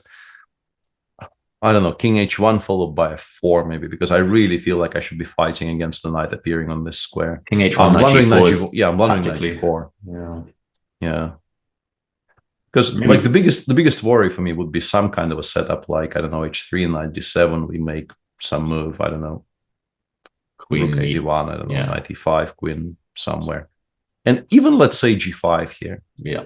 And then this is just such an eternal, it's there forever, unchallengeable piece. Yeah, it's like you can't, like, it takes you 3 moves to even offer a trade, and by that point there will be 2 rooks on the f file, and you still haven't equalized properly. And it also constantly kind of glances over to the queen side. So yeah, Yeah, Not a particularly impressive opening success here for Prague. He's also down half an hour. Yeah, I don't even know if getting the queens off helps that much. Maybe rook a1, queen d4, and just try to hope you can survive this. It's not great, but this is, I think, like even G5, this, even this, you definitely pick black. This much I know, but whether it's a lot is a whole other question. Yeah.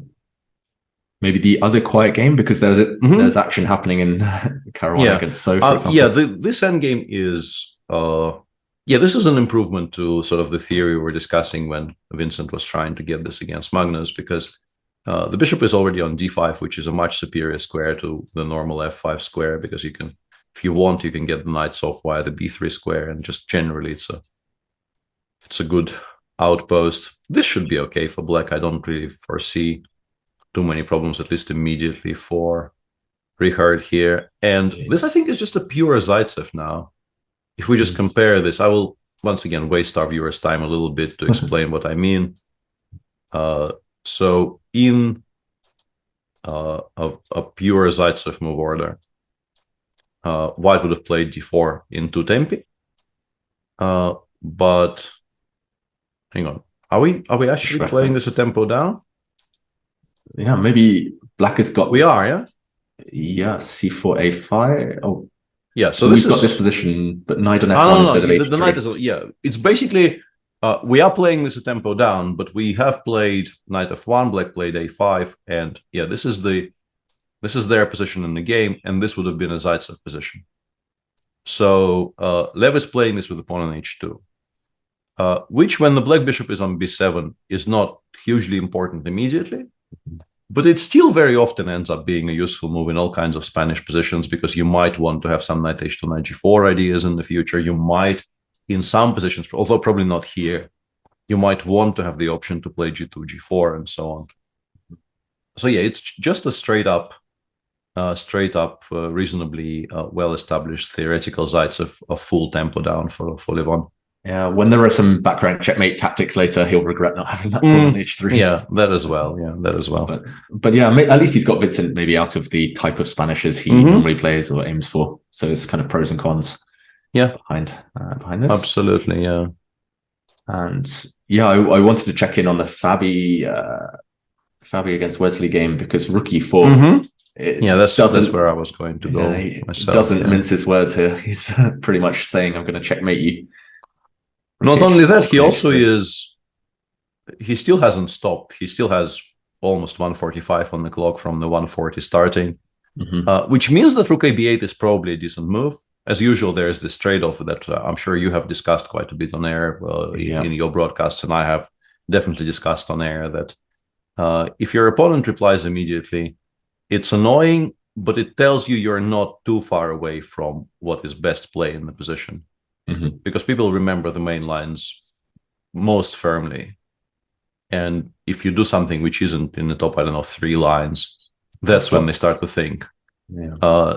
So Wesley will know that he hasn't really strayed very far from the narrow, but it's still mighty scary. Like rook e4, h4 is a very telegraphed idea here, but the fact that it's telegraphed doesn't make it any less scary, really. Yeah, it's terrifying. Yeah, the most striking example I ever had of that was the game against Nakamura. I think got to move 42, and he'd played every move instantly. 42. 42. And for, I think, since move 15, I was on increment, but I managed to kind of that was navigate my way. In Jib 1 year, or? That was in the London Classic in 2010, maybe, or 11. I was in some G3 Grimfeld, and I managed to get a position. He was like, "Oh, I saw the computer gave me +3, but it turned out to be a fortress and it was a draw." So, that was one case where he'd just done all the clicking and he said he remembered everything. I was freestyling, kind of struggling. It was scary as hell, but I managed to survive. It can't possibly be very much fun for Wesley here, even if he probably still feels he shouldn't be doing that poorly. How do we approach this with black? That's the question, because I guess we start by calculating there must have been an idea behind rook ab8. I don't see it. c3 we still take with the queen. Yeah, I'm not sure why that square was chosen. Maybe some knight a4 ideas. Mhm. Could that have been the point? But against what? Like, which move would allow knight a4? So after rook a b8. Yeah, like rook a b8, maybe knight e4, knight a4. Maybe this is the point. Because ba, I want to go rook a2, and now I've suddenly, everything suddenly clicks into place. Yeah. Mm-hmm. But the problem is, knight e4, as we are seeing in the game, is not at all obligatory. Fabi is very much declaring that he can, generate a massive, massive attack. And knight a4 steal back. Knight a4 doesn't work here, I guess. Is just take it and. Well, I think I can take, right? Because if you're taking on e5 with the bishop and not the queen, your attack is like severely diminished. Yeah, we go this way, king c2 and run. Yeah. I think we go this way, and we want to take on c4 and then just run towards. I wanted to say relative safety, but it's not even relative. I think on e2 it will be entirely safe if it ever needs to get there. Bishop c8 chosen. Yeah, wow. I guess he's stopping queen h3 in a lot of lines, which could be very important. Mm-hmm. Yeah, because rook h4 still doesn't create actual mating threats. It's only when we establish the entire Alekhine gun on the h file that black needs to start really being very scared. I'd be curious what happens if rook h4 anyway, but I guess that's the way we start calculating. I'm slightly worried about knight a4, just like you said let's earlier. try this again. Because now my rook doesn't defend e5, it's very different. But where's the mate? Who gives mate to who here? I guess we... Maybe rook takes... is this a move? That's definitely a move. That appears to be a move, yeah? That's a very strong move.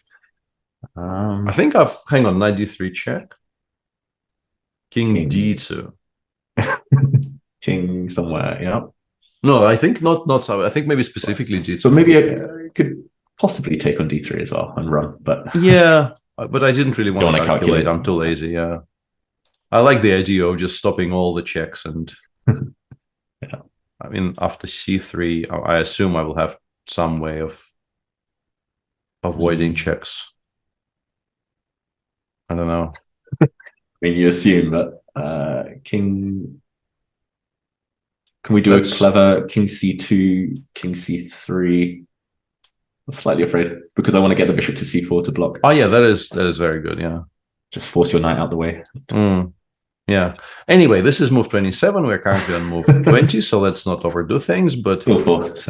Yeah, rook h4 does make a very decent amount of sense. Yeah.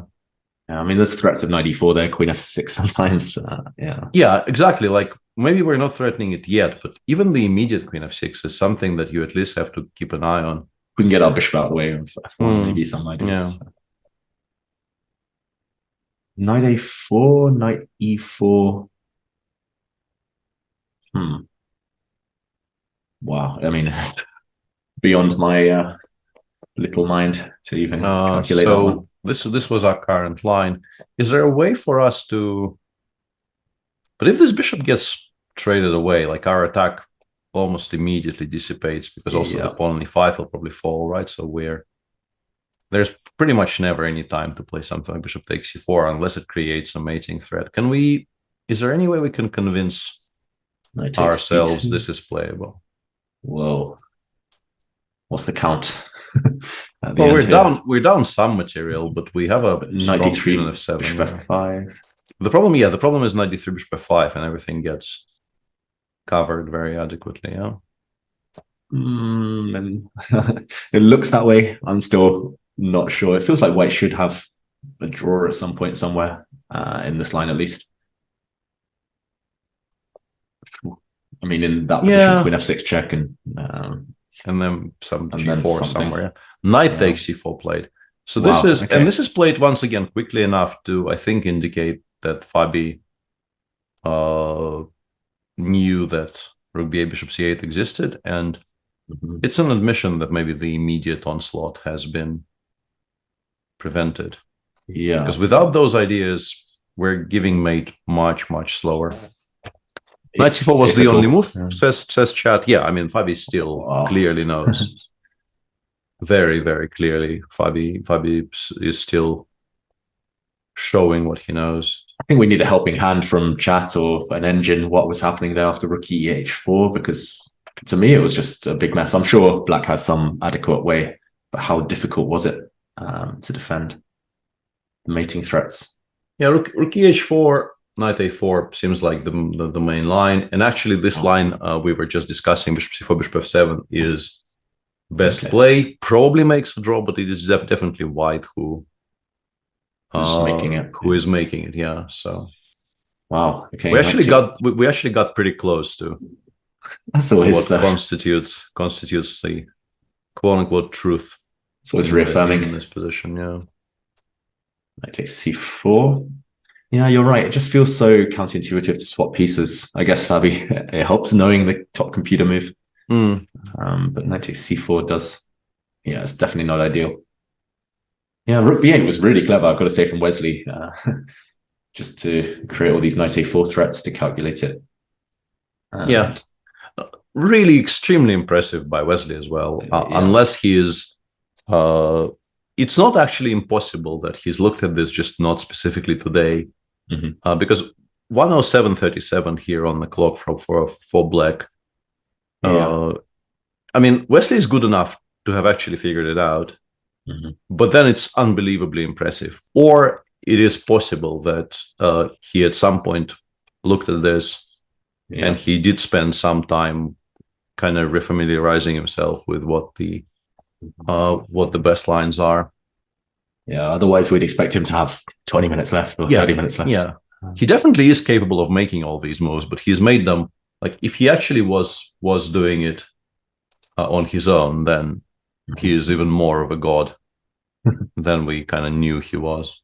Yeah, and bishop f5 played instantly. I think you might be right, Peter. I think we might have, I might have underestimated his level of preparation here. I thought it was such a kind of rare line, such an unexpected. And I never see Fabi playing the Scotch. In fact, we're being told by numerous people in chat that perhaps our clocks are not entirely correct for this game. And really, with Fabi on still above 144, it does look like our clock is just somewhat borked, and people are saying he is down to about half an hour.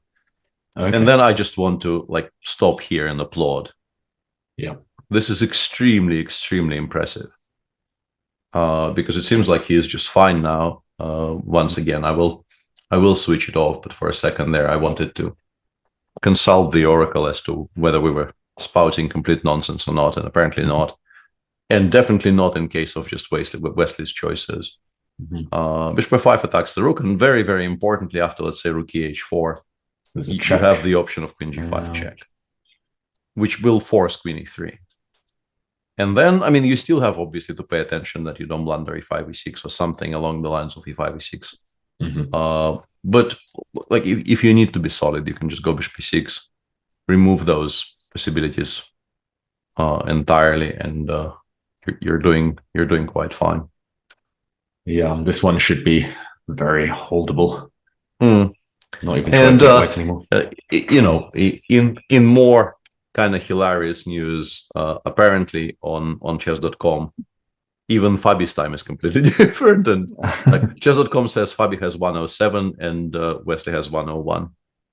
That's so definitely not the case. This is a third possibility of what the clocks are currently saying in this game, which is quite funny and unusual. But by the end of the round, hopefully one of the two sides will get it right. So. Yeah, we'll find out eventually. Yeah, for sure. Yeah, I like what he's doing, Wesley. Well played, very well played. Meanwhile, other games. Yeah, well, where shall we go? Let's look at the quieter stuff first on our, quote unquote first board. This is actually a bit of an interesting choice by Noribek. Knight f3 was played by Magnus, which is a very understandable choice if you don't want to play those positions that we were discussing when both the knight pair and also the bishop pair were coming off the board immediately. And now, exactly. Yeah, very, very happy to see that. Bishop f6 clearly played with the idea of stopping castles bishop b2. This is a very good diagonal for white, no doubt. But what you're allowing by playing bishop f6 is bishop to a different very good diagonal. And I wanted to say this is a very committal choice by the young man, because it's not obvious you're getting mated here, not by a long stretch, but it's possible. It's possible that you are long term. What makes it less obvious than normal is that black is already very, very prepared, if need be, to go queenside. But it's not going to be very safe on c8, b8 either. Yeah. You just need to figure out how to approach things here. Like, first thing we have to answer is, how big of a threat is queen a5? I guess we could always play queen b2 if we really need to. Queen b2, right? To defend both bishops. Because I would like to play either rook d1 or rook c1 here. I think those would be my first two options. Because it does feel like we should be preparing for the king to go in that specific direction, and we need to either have the option of playing bishop d6 or perhaps the immediate pin along the c file. Yeah, I agree. But I was worried about queen a5. But yeah, you're absolutely right. Queen b2 is a good square. Then, in a slightly different vein, is it ever king f7 if we have no threats? In particular, let's say if we go rook c1, are they ever playing king f7? Super risky. Knight d4 followed by bishop c4. Yeah. The immediate bishop c4 I wasn't that worried about, because it felt like, yes, I am doing slightly weird things with my king. Even this, honestly. I mean, I'd still be terrified, I've got to say. Yeah, even this. Like, now that you see how strong of a threat queen b3 check is. Yeah, you're not going to... Yeah, king f7 is just not on. So, having established that king f7 is not really a particularly threatening idea for black. I do wonder, Peter, is f6 necessary? Do we castle immediately, just bite the bullet and say to white, if you take on g7, at least there'll be counterplay on g2? I don't know if one tempo kind of matters here, but it's, yeah, this would be I what just I'm felt inclined that towards. If I have an additional pawn for the exchange here, my kind of long-term compensation is going to be, like, even endgames very often will be kind of okay, but what you're saying about counterplay along the g file is maybe extremely relevant. I mean, for example, queen takes f7, there's already bishop rook takes g2, and yeah, just as one example. But yeah, I mean, I would still be terrified with black having the king there. Even if white doesn't take g7 yet, maybe you just save it for later, maybe rook c1 still, and somewhere still. And maybe now I'd be more inclined to take on g7 at least. Now I think we're interested, right? Because we will have g3, like, worst comes to worst, bishop f1. Yeah, queen f6, or even back to b2, and then eventually. Yeah, rook g6 is maybe. Yeah, rook g6 is a bit annoying, but yeah, let's just go back to b2 straight away, and yeah, bishop h3 can be off. Well, first of all, you have to be sure that this is not just winning, because it is currently maybe only one check. I guess black. But even bishop c6, queen c6, that was still playable. Yeah, that is very beautiful, very pretty. That is very, very pretty. But yeah, g3 and who's attacking who is very unclear. Yeah, I think I'd take white, possibly, if I'm not. I think so. Yeah, I think I'm taking white here. Bishops are very strong. This feels like a bit of an empty gesture. I don't think I'm getting mated on the king side, and we continue having very solid pressure on the other flank. We'll wait for Notebek to stew here, but he's already committed. He may have played. I mean, if we want to look for options, there is maybe a slight argument to be made for queen a5 here, provoking queen b3, I assume, because I don't think we want to take on c6. I think that would be weird. So we go queen b3, and now I take on a1, and nothing is hanging on g7. But on the other hand, this is a very good square, so I don't know how happy I am absolutely forcing white to occupy it, and also misplacing my own queen. I agree. This feels clumsy for black somehow, convoluted. Yeah, I don't like it. And not taking the exchange at all is kind of unthinkable. I don't really. Then you don't play bishop f6 because you have. You won't be able to castle kingside for free anymore, so you might as well have some material advantage for it. Like it's a very simple equation. Bishop e7, white doesn't even take. We just go back to b2 and we've gained a tempo. Yeah. Or alternatively, you can take, and after knight e7, just I don't know, gain a bunch of tempi and claim that you're actually better now, which it could very well be true. Yeah, I mean, you don't play bishop f6 just to backtrack like this. No, I mean he must have expected bishop a3. So the fans it's a very natural reply. The fans will be happy. This one is really livening up and totally unclear. I don't know what the computer says, but I mean, in practical terms, you could toss a coin. Chat is saying he has a perpetual with bishop e6 after queen b3. So this is interesting. So queen a5, queen b3, bishop e6. How is this a perpetual exactly? Wow. I don't really understand the word perpetual in this context, because my assumption is this is the reply, right? Yeah. Rook c8, maybe? Feels. Yeah, maybe white just doesn't have a good move here. I was hoping. I was hoping for knight d4 or something, but just queen b6, I guess. There, knight d4, queen b6 is, although. Yeah, queen b6 is just generally but then rook very b1 solid idea. Hang on.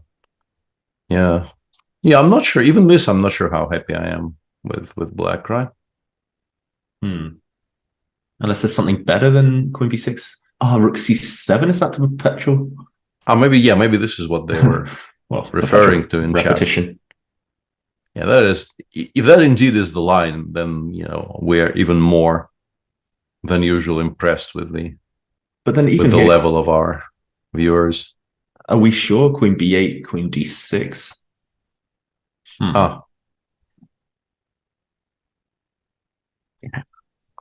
There, I was planning to go bishop b5 here. But queen e7 that would be a bit of a misplay. Okay, unfortunately, fair enough. All right, unless he's 100% sure, queen a5, bishop e6. Yeah, but that does look very shaky. It does look very very committal and very risky. In the meantime, I'm just trying to see where we go from there. Our Scotch is quietening down quite a bit. We did get the position we expected to get. I assume Wesley takes on e3. Very hard for me to imagine queen takes g2 is even a move he would spend 3 seconds on. Like, it looks like you're just trying to get mated by force. Pretty much guaranteed there'll be a mate, right? Yeah, like it's just, if you win a rook with this move, maybe you consider it. But like for one pawn, you never ever do this. Already queen e3 is on the board. And yeah, the question here is, bishop e6 is solid, but maybe there is something that is cleaner. Is e6 a threat? I'm not sure. If we play it sort of is, yeah. a5 or bd8 or something. Yeah, I think I go e6. You have to take again. But the problem is you cannot take with the rook because this one gets lost. And if you have to play fe, rook h7, then even very simply check and take on c7. You never really. And the immediate rook h7 was also potentially very, very playable. I don't think it's great. Yeah, bishop e6 looks. I mean, at least in blitz or rapid, you play it instantly, and then you think you kind of worry about later. My mind is kind of drawn to the idea of the sacrifice, but I don't think it's great because you sort of run out of squares here. I was wondering about this too. Yeah. Also, you're in a pin. You're in a pin forever as black after rook takes e5. You can never move the rook. Yeah, and just to illustrate, if you try taking this idea back, you get the very famous X-ray made on the h8 square where white sort of mates through the bishop on g7. Hence the name. And bishop e6 played by West. Okay, so if white just plays king c2, just black immediately just start trading everything off. Bishop takes c4, bishop takes e5. Yeah, I think so. I think if you take with the h rook, I think I'm very, very happily just swapping everything down. In fact, like I would like to Yeah. To see where the immediate equality even is. Maybe rook ch4 is the way to to be okay here. I don't know. Yeah, that's a good point. I don't really if we want to do it, pawn. if you want to do it, I guess you start by taking, because then e5 cannot be taken immediately. Yeah. So maybe it's a slightly improved version. Rook b. Yeah, I'm not really sure what black's idea should be here, actually. Yeah, like rook b8 and so rook b5, and then maybe king f8. And with the king on f8, we will be able to finally take on e5 because we will be running by e7. Rook d1, maybe rook d5, just to block. Yeah, it's still a bit of a sharp endgame, right? Like rook a4 here, and we could end up with some kind of a race, but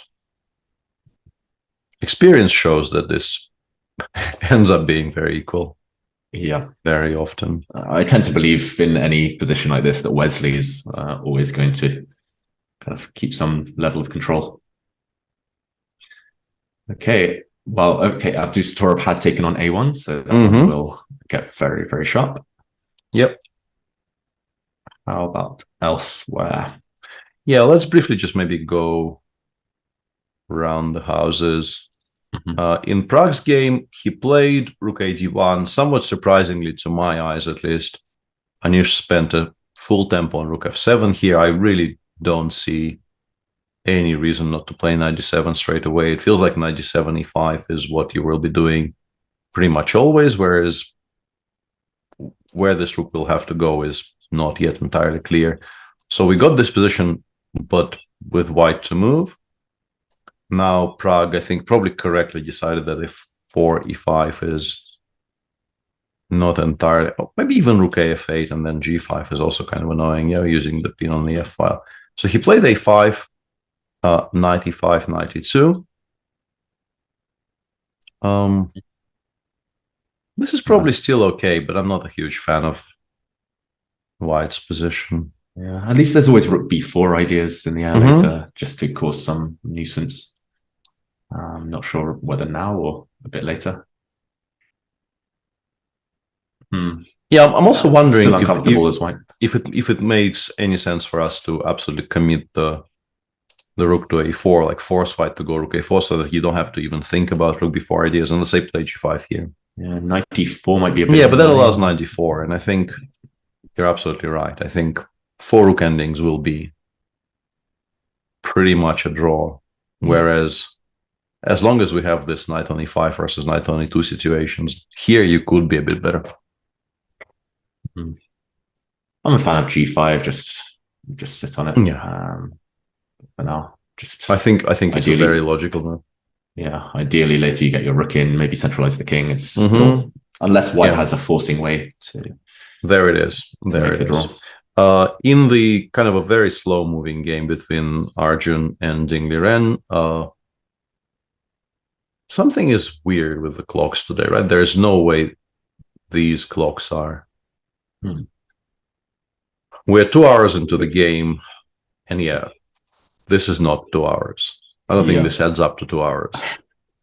This isn't my strong point, but yeah, that's definitely wrong. It feels like one side probably has 20 minutes more than they actually do, according to these clocks. At least. We don't know which one, though. Yeah, it does feel like this is wrong, but we just don't know. We just don't know which ones. And considering that people do appear to have been thinking quite a bit, it's a bit regrettable because it might be very much part of the narrative for at least some of these games. But I'm guessing it will eventually work itself out. So after knight e5, white played bishop b3, and here Ding thought for a while and said, okay, now that the b file is back to being sort of closed off for the rook on b1, I can safely just cash in my chips. And also spend a tempo on h6, h5, which isn't very obvious to me. But I guess makes sense just to like a general prophylaxis more than anything else. Because I don't think we are going to be threatening h5, h4 anytime soon. I don't think this is being done, let's say, to play h4 after knight f5, because first off, then g4 will be hanging again. And secondly, I don't think white is ever intending to play knight f5. So you're just making a useful move. I guess you're not entirely sure where pieces belong, and this is never going to be a very bad idea. Yeah, I guess how I would describe it. You could argue that h5 is just as useful as rook b1, at least short term. And yeah, at least we never have to worry about g4 hanging in those lines with knight f5, like you say. Yeah. Now it's definitely off the cards. Knight f5, I don't think you ever consider, really. Yeah, I'm generally not in favor because I think the bishop on c8 is not doing very well, and the knight on h4 could be useful for some future purposes. The one thing that this does for white is that it does open up the e4 square for the knight, because we currently are struggling to find a semblance of a job for this piece. Like, it just does nothing. Maybe knight f1, knight e3, actually, just to start it towards some squares. Yeah, I wouldn't mind it. Or maybe actually knight c4 is another way of doing a similar thing, because I suspect black is not very happy about this, because this reintroduces the idea of rook b5, and also definitely introduces back into the pool the idea of e4, e5, opening up a lot of pieces that white probably once opened up. So knight c4, I assume, is going to be met by something like queen f6. At least that was my initial reaction to this idea. And now we can go knight e3 and probably provoke bishop takes e3. Yeah, because I think those are annoying threats. Yeah, I was going to say suddenly the rook on b1 makes a lot of sense. Bishop e6 there wasn't possible because the b pawn would have been hanging instead of taking on e3. Yeah, but my problem is I don't think I mind as black in general the fact that this was traded away. It wasn't really doing that much, and that knight, stopping that knight from reaching with squares, I think is very much worth a bishop. Yeah, and now play will probably revolve around white trying to make a 4 into an actual threat, and black trying to prevent that from happening. Yeah, I mean, for example, f4 here, in a position like that, I don't know whether it's who it helps. And maybe g takes. Yeah, I was also leaning g takes. King h1. And it's at some point f3, f4, yeah. I don't know. It's a very, very unclear position. Yeah. Knight on h7 is a bit weird. Hard to say which king is weaker. Probably the black one, but the white one is also, like, after king h8, you're... Who is attacking who is not, I think, a completely rhetorical question. Yeah. There's still options there. Totally unclear. Yeah, for both sides. Yeah. We're very interesting position, and also I think incredibly difficult to play in practical terms for both of them, assuming that they're both now on their own, which I think is a safe assumption, even though we don't actually know what the clock says. Yeah, I did check, and it looked like Arjun was down to around 40 minutes. I'm not sure if that's correct, at least in other sources. You can actually see on the screen, or I can see on on Chess24 on the app. I don't know. The app, we like absolutely no shots fired at anyone. I think something is slightly off with the digital transmission, so I don't know if we can trust. Yeah, I mean, the way to find out would be if we could actually zoom in on the video feed that we currently have and just kind of look at the physical clocks that they have in front of them. But my eyes definitely aren't good enough for that, and I was wondering. Yeah, let's just assume they're not in time trouble yet. Yeah, at least. Exactly. In the meantime, the Zaitsev is progressing quite slowly. White is now that the pawn is on h3, you can definitely just, assign black an extra tempo. But these types of very close Zaitsevs where white gets this structure with the d5 followed by b3 and c4, they become much less crucial. Play is generally just a very, of a very slow maneuvering nature. There's not very much emphasis being paid to tactical calculations. White is always a little bit better, right? Yeah. Would you say that your Levon can make anything out of this? I mean, for example, if black just sits, I don't know, puts the queen on a5, just to stop rook a1, get off the c file. Actually, I'm not sure about, maybe. I don't think b4 is anything to worry about. I would like to play b4 somewhere. I'm not sure if I'm going to be doing it straight away or slightly later, but my idea would be, like, some kind of an ideal scenario here would be getting a position which involves me getting the pawn to b4 and then somehow forcing you to reply to c takes b5 with c takes b5. Yeah. And then I have a very, very obvious and actually a very serious target on b5, which is the pieces that black has in these types of positions are just extremely ill-suited to the, like, let me just put this on the board so that our viewers can understand what I'm talking about. Like some kind of a structure like this, you put the bishop on d3, and suddenly protection of this pawn becomes very, very difficult, to the extent that many of these positions are borderline winning for white, because it's almost impossible for black to generate any kind of counterplay. And for white, you have even very, very slow plans like these. And once you actually start properly attacking the pawn on b5, black very often just runs out of pieces to defend it with. I'm having flashbacks, Peter, to my childhood, losing lots of games like this as black before realizing that you had to be a bit more active. Yeah, queen a5 has been played. But the issue for Levon here is obviously that, like, if you try doing it right now, black always replies with c takes d5. And you're actually in trouble because everything suddenly revives. Knight on f6 will have squares. Bishop on b7 will have the whole diagonal at its disposal. And you don't particularly want to go d takes c6 because that as well makes black's life a lot easier, because this is a much better piece than it used to be behind the pawn wall. An option black could explore in some of these positions, like let's say we go knight 1 d2 here. Mm-hmm. Something you could definitely explore as an option is the move b5 b4. Yeah. Which asks a kind of an annoying question: do you want to allow c5, and then the entire game will switch to the king side? And comparing this to the game we were commentating earlier in a tournament where Alina Roberts beat Erwin Lamy. First of all, the A file still exists because Erwin actually closed everything down on the queen side. There was not even a single file available to him. And secondly, white pieces are also very far away from the king side. So you will have to switch to some kind of a mate giving on the king side here. But your stuff is also very far away. Like you have a queen on b2, rook on c1. It'll take you a long, long time here to relocate those pieces to good squares. And if you take on c6, preventing the full closure, this type of a setup is not bad at all. Yeah. Also black in this position, but also in these variations. I mean, the idea of bishop b7, bishop d8, bishop b6 could be very quick, very relevant.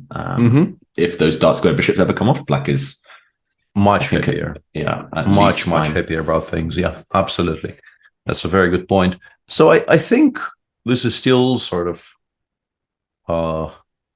that dreaded dynamic equality evaluation, which doesn't really make much sense, but people still use those words because they don't know what else to say.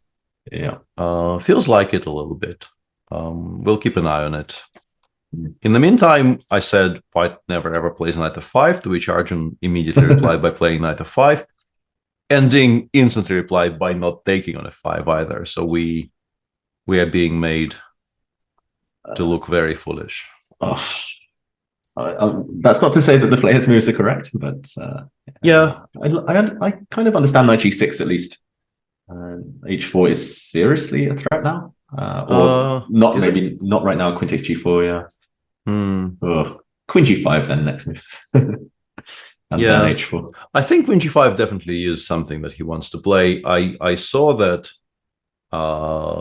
people in chat were saying that Ding missed bishop takes f5, which is kind of a weird thing to say about the most natural and the most obvious move in the position. I guess he just disagreed with the evaluation of what I assume is the computer evaluation of this position. But knight 6 does look logical, just dropping it back, reintroducing, as you said, reintroducing the eventual idea of h5, h4. Do we ever actually fight sort of fire with fire? h3. Yeah, like h3 or h4 here. I mean, that's a very good question. h3, the question is, if black can't take, if queen g5, maybe then you go h4. Yeah, then I go h4 and you don't have the en passant anymore. Yeah. But you just drop it back to f6, and what have I achieved is very unclear. True. I mean, both sides have such weird pieces. That 9h7 just looks super weird, but white's not really creating any threats now. Yeah, I quite like knight g6, regardless of how the objective evaluation was taking on f5. I don't mind it at all. And the thing is, like, I generally very much like this change of structure for black, because one thing in particular I want to point out is that it gives us a very, very nice square for that knight on h7, which currently isn't doing very much.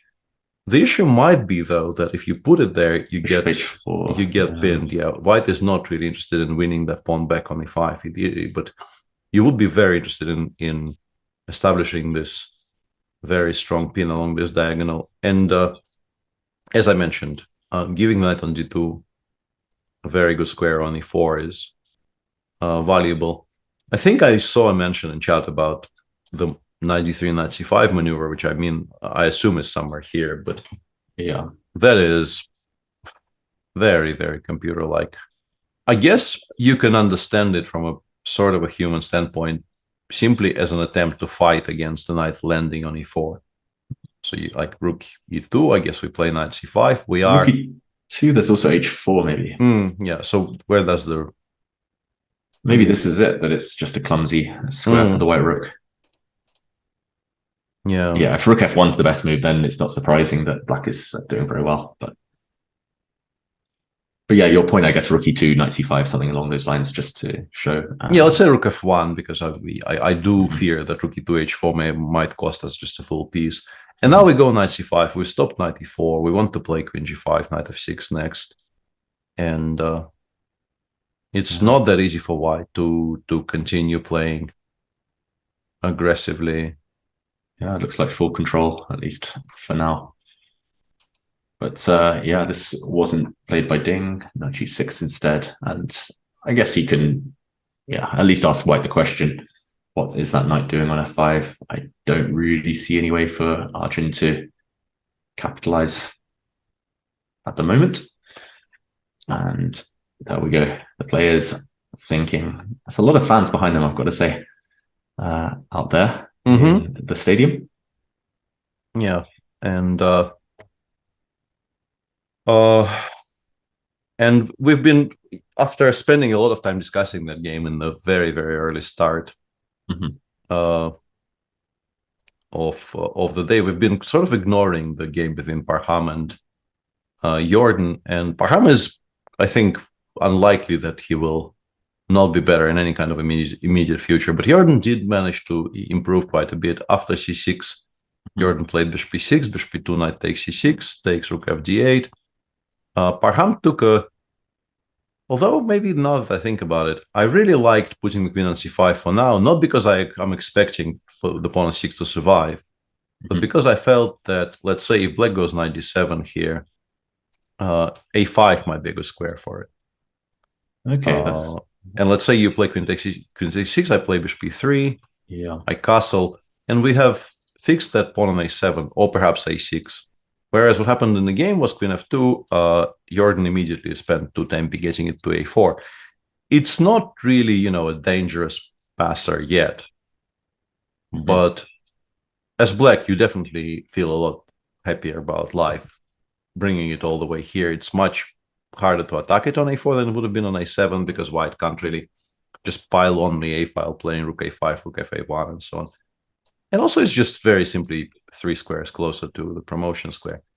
Bishop d4, knight e8 played, and after f4, Jordan takes a very concrete decision here. He just takes on e4. Bishop f3, I assume the intention was to play this endgame, which I think is a very decent general reaction.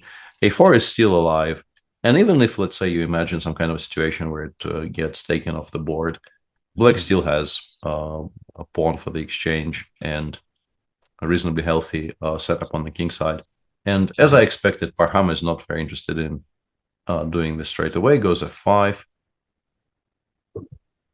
Where do we put the bishop? I guess d5? d5 is the most obvious one. Yeah, let's try and figure out what Parham wants to do here. Black's queen doesn't have too many squares, but I don't see any way of taking advantage. Rook e1, black can just maybe ignore it. a3. I like rook a1. I think rook a1 is a very nice starting point. a3, maybe I take on c4, not because I want... Although queen takes c1 bothers. Yeah, maybe rook. That doesn't really change anything. Rook f1 is another candidate. I'm not sure if there's a big difference. I'm afraid of that a pawn, essentially. Yeah. a3 there. Are we still afraid of bishop takes c4? I think this still happens very often, just simply because if I can get the pawn to a2 with the bishop, if the pawn gets to a2, the fact that there is no pawn on c4 is actually hugely in black's favor. Yeah. Because connecting this bishop with this pawn ensures that it can more or less never be taken. Bishop d5 played very quickly by Arjun, so perhaps we will find out soon enough what Parham means. You would like to make a move like queen g3 here, just to free up the rook on f1 to go to f4 and so on, but the bishop is currently hanging, so we appear to want a little bit more out of one move than it's possible to get, yeah. Oh, wait, so rook fe1, a3, I think I can trap your queen, no? Bishop somewhere, h5 or d1, h5 maybe? And rook e3. Yeah. That is very true. I mean, I think this is winning if we can keep annoyingly for us, we still kind of need to... Yeah, I'm slightly concerned, but... Yeah, but I think after bishop f3, we should be able to convert this into a full point. And I guess actually the same applies to this, right? a3, I can do the same. Yeah. I'm slightly maybe less happy about queen takes f1, but it still works, right? So both moves, rook to e1, appear to be quite serious with those ideas. They do create a threat, yeah. Yeah. Black's queen only has the c2 square here if we want to run away. Maybe this is... And now we go queen g3. And can I take on f5? Yeah, I actually missed that, and I think... Hang on. I'm a bit worried. Maybe I lost. Maybe you lost, yeah. I didn't see it. I legitimately did not see queen f5. That's so sneaky. Yeah. You caught me. The idea obviously being that whatever you do here, you appear to be losing to rook e8, queen g7, and I'm also very lucky that I've taken away the g6 square by playing bishop d3. So there is no way to connect the queen on f5 to the pawn on g7 in time. So queen g3, if it's playable, you'd like to have it, right? Yeah, I think so. I want to, I have threats now. Yeah, if I'm forcing you to play f6, I think I'm maybe achieving a little bit of something. I think I have to play f6, right? Yeah. Otherwise, something. But f5 is hanging now, on the other hand. Okay, bishop h5, queen takes f5. Yeah. Yeah. Maybe we actually go all in. Let me try and go all in here. Okay. Because I hate that f5 is hanging. I want to make sure it's not. Yeah. So we're assuming the black queen is trapped, queen c2, but well, you can. Well, you have to deal with the idea of bishop h5 here. I don't think you can completely ignore it. So if you play queen c2, I go queen g3. My threat of bishop... No, bishop d3 is not a threat yet because queen takes g2. But bishop d1 might be, yeah? Or bishop c4. Bishop c4, bishop d1, yeah. Yeah. So you have to spend a tempo on something. And if you, let's say if you play f6, I want to play bishop h5. And I have a very, very massive threat of rook e7. Yeah. I can't count here. a3. Rook e7. Rook e7. No, this looks like you're getting mated. a2, bishop e8, queen g2 I wanted, but it's... queen g2 does exist, actually. Yeah, I mean, I'm trying to do a count here at the end. But you just take on g2, no? I can also maybe be a bit sneaky and start with this. Because I think king f8, bishop c5, you get mated. I think. That's very nice. As far as I can tell, I think you get either mated or you lose like a whole bunch of material to the threat of discovered mate. No, so I'm driving a king to h8, and then I will just take on g2 and win this very comfortably. Yeah.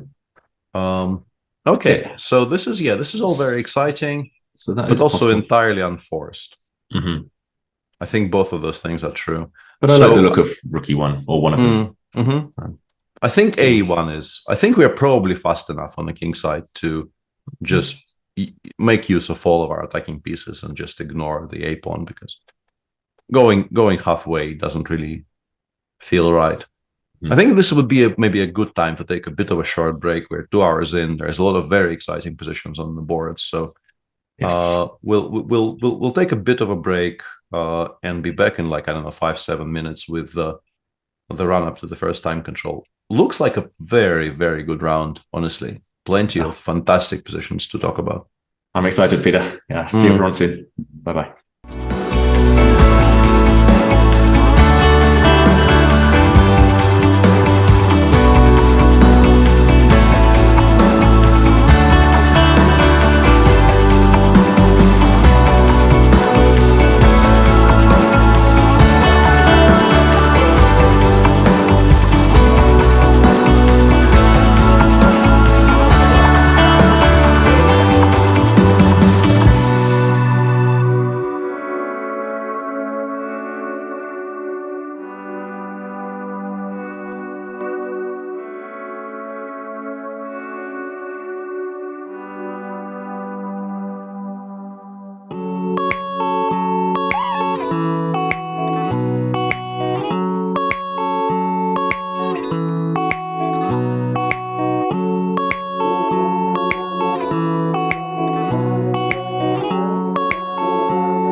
Welcome back to round 5 of the Tata Steel 2023 Wijk tournament. Today, only the 7 games of the Masters are being played. The challengers played yesterday.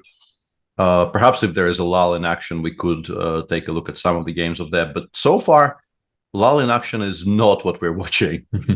There are some games which are somewhat dry, but they're in I think, significant minority. So far, the position you see on your screen, or so far you're watching Magnus on your screen, which is always good. But if you look at the position he is staring at, yeah, this is not boring. This is not boring at all, and we're very glad for it. And he just played the move which I think I also would have played very confidently, and which the engines disagree with quite strongly, apparently. He played Queen B2, which we thought was very, very logical, like Bishop H3, G3 we thought was completely fine. But instead of Bishop H3, Bishop G4 seems to be very, very annoying for White for some reason in this position. Okay. The tactical justification, I guess, is that tactic that you pointed out earlier. So that would be one level. But on a sort of slightly more advanced level, I guess if you play Knight D2, you have to care a great deal about Queen E5.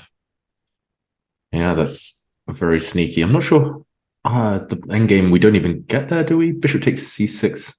That yeah, Bishop C6. That one I don't think I'm reluctant yet, right? Because Rook D2 is Bishop E5, I guess. But we're still worse because I think we're losing the A2 pawn, right? If we lose A2, then not much hope. Yeah, it's not really very attractive.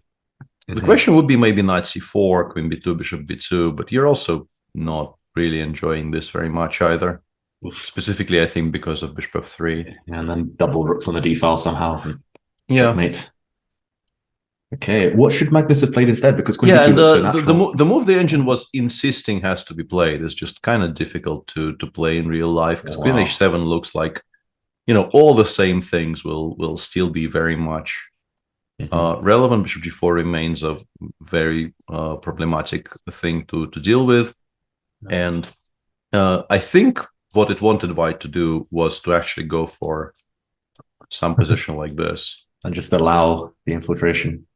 Wow. Yeah, because E2 is not really such a poor square for the king, as it often actually ends up being in these types of positions. Yeah. And very, very specifically, we also, we're picking up additional materials. So we are kind of safeguarding for the future. We can maybe, afford more things if we also take the pawn on H7 off the board. I don't know how obvious it is for somebody playing this live over the board that Black is doing so well after Bishop G4, though. Yeah, Bishop G4 on its own is not even that obvious. What's the continuation of Bishop G4, Bishop E2, for example? I don't know. I think it just doesn't like this position for White in general. I think at least now there's no attack, right? Yeah, I think, as I understand the claim here, is that now that the king reached A8, there is no attack on the queen side. The White king, actually, as we have seen, is not always very safe itself. And Black is up some material. It's maybe not a lot of material, but definitely some material, right? So, yeah, as I understand what the engine is claiming here, that would be the claim. Yeah. Yeah, that's a very clever move, Bishop G4, I've got to say. Especially this idea of getting the queen to E5. That's maybe the tricky one to see visually. Yeah, because without that, Knight E2 really is something that I think White would quite like, because it's, aiming towards squares that we would generally like it aimed at. Maybe we can point out as well after Knight D4, I think Black can take that. Yeah, I think that probably is. Maybe this is relevant as well to see. And this looks like checkmate, right? Yeah, the one I like the most is this one. Knight G1. Yeah. Or Knight D4. Knight G1, not Knight. Yeah, I think this one is sort of more exotic, yeah. Knight D4 is also very much mate in one, but doing it from the G1 square, I think, could be the stuff of chess trivia. Find a position where the final move is Knight F3, G1 mate. Yeah, I once played against a computer, and that was their last move. They mated me on h3, knight g1 mate. That was brutal. But yeah, I mean, this would be, I mean, actually very relevant. Bishop g4, knight d4, impossible. And yeah, I wouldn't bank against Abdul Satorov finding it. He normally does like to solve things tactically if he can. Absolutely, yeah. I think it's very possible he plays it. And in the meantime, bishop h3, g3 maybe just helps white in terms of the background. Yeah, bishop h3, it also actually doesn't hate at all. Like it goes bishop h3, g3, and now it protects against bishop c6 by playing king e8 once again. This tactic still very much in evidence. And I think it prefers black here either, or as well. But bishop g4 is sort of more critical. Because here maybe we can go for some play like this. Yeah, so Magnus potentially in trouble. That's yeah. Actually, in hindsight, maybe I was a bit harsh on Abdul Satorov. This bishop f6, I thought, oh, it's an unnecessary risk. I mean, it was always unclear, but yeah, he's maybe found Magnus a bit uncomfortable in this position.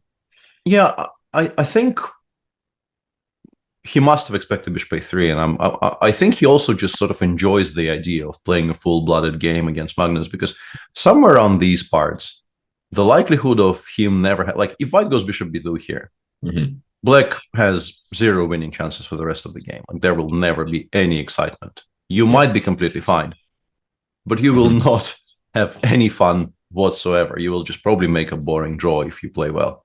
Yeah. And then suddenly he was pretty much promised a dogfight, because like you don't play knight f3 with the intention of playing rook b1.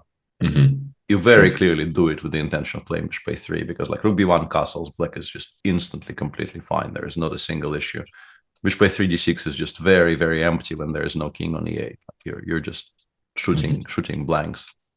And I think Maribek is a kind of a player who, you know, the idea of playing a very sharp, very unclear tactical position against Magnus would just appeal to him. Obviously, as long as you are not immediately lost, but I don't think it looks like you're immediately lost here with black. You know this is not going to be clear. No, I agree. I'm very impressed, I've got to say. And Magnus, yeah, he won't be enjoying it after bishop g4 or maybe bishop h3. How about, okay, the game, Eric this one maybe, yeah. D5 on the last move. There is no, the whole sequence. After knight g6, we actually mentioned the move h3. Okay. Which ended up getting played by Arjun. And now, after a4, honestly, I couldn't quite figure out what was the plan after queen g5. We could maybe try to figure it out, but now that they've progressed much further, I don't think it's that critical. So h4 was chosen instead.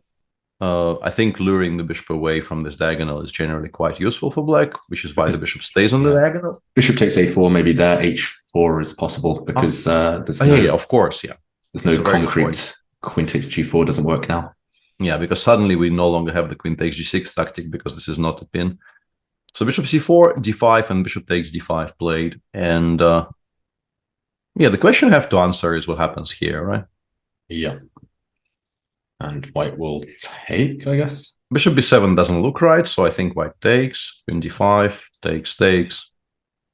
And do we have time to go hg, or do we have to play knight e4? So hg, how does black try to punish?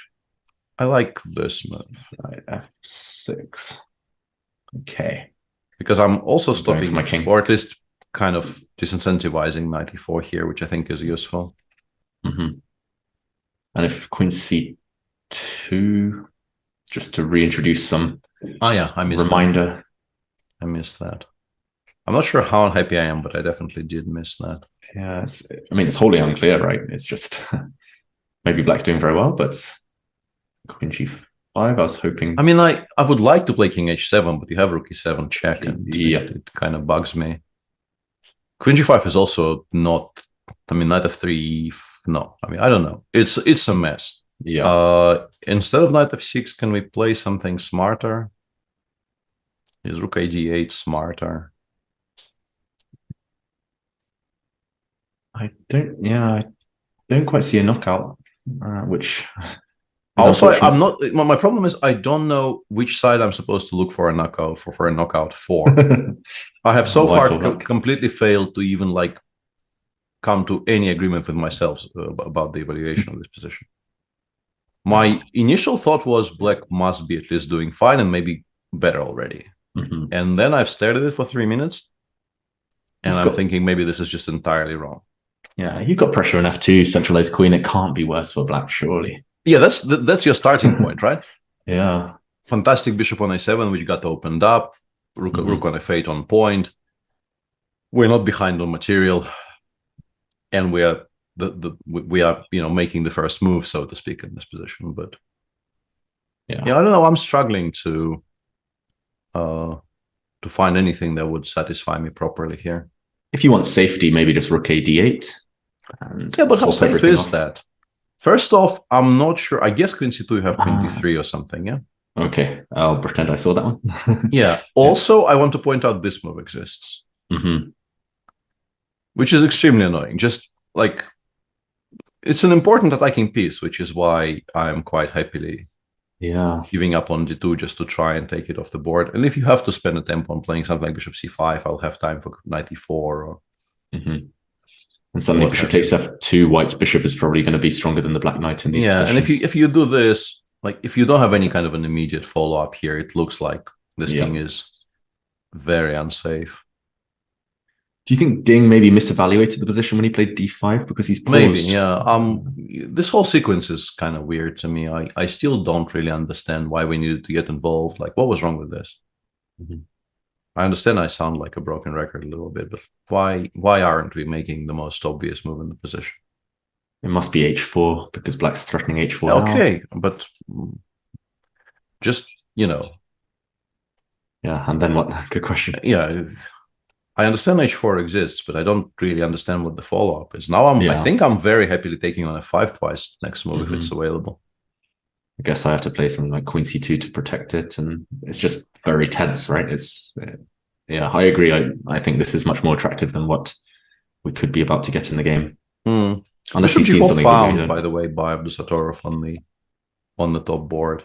Let's just briefly, perhaps for the viewers who weren't there, lots of excitement, by the way. Perhaps one of the least exciting games of the round. There is still something to talk about here because we left it somewhere here. Anish did play g5. Pragg very correctly is aiming to challenge the knight on e5. And Anish just offers a draw here. Wow. And Pragg says no. And Pragg says no. And it's all of these things are, extremely, extremely curious to me. Yeah. I don't think white is better. So what we're seeing here is sort of the young man he genuinely, I think, feels that every game needs to be played to its conclusion. He doesn't really like the idea of leaving anything on the board in terms of, playability. Maybe he is even, now that they've traded the knights as well on d3. The b7 pawn is a bit of a target. Yeah, like if we're in time to play like f3, rook fc1, rook b4, we will have some pressure with white. So maybe his evaluation is also on point, more on point than mine anyway.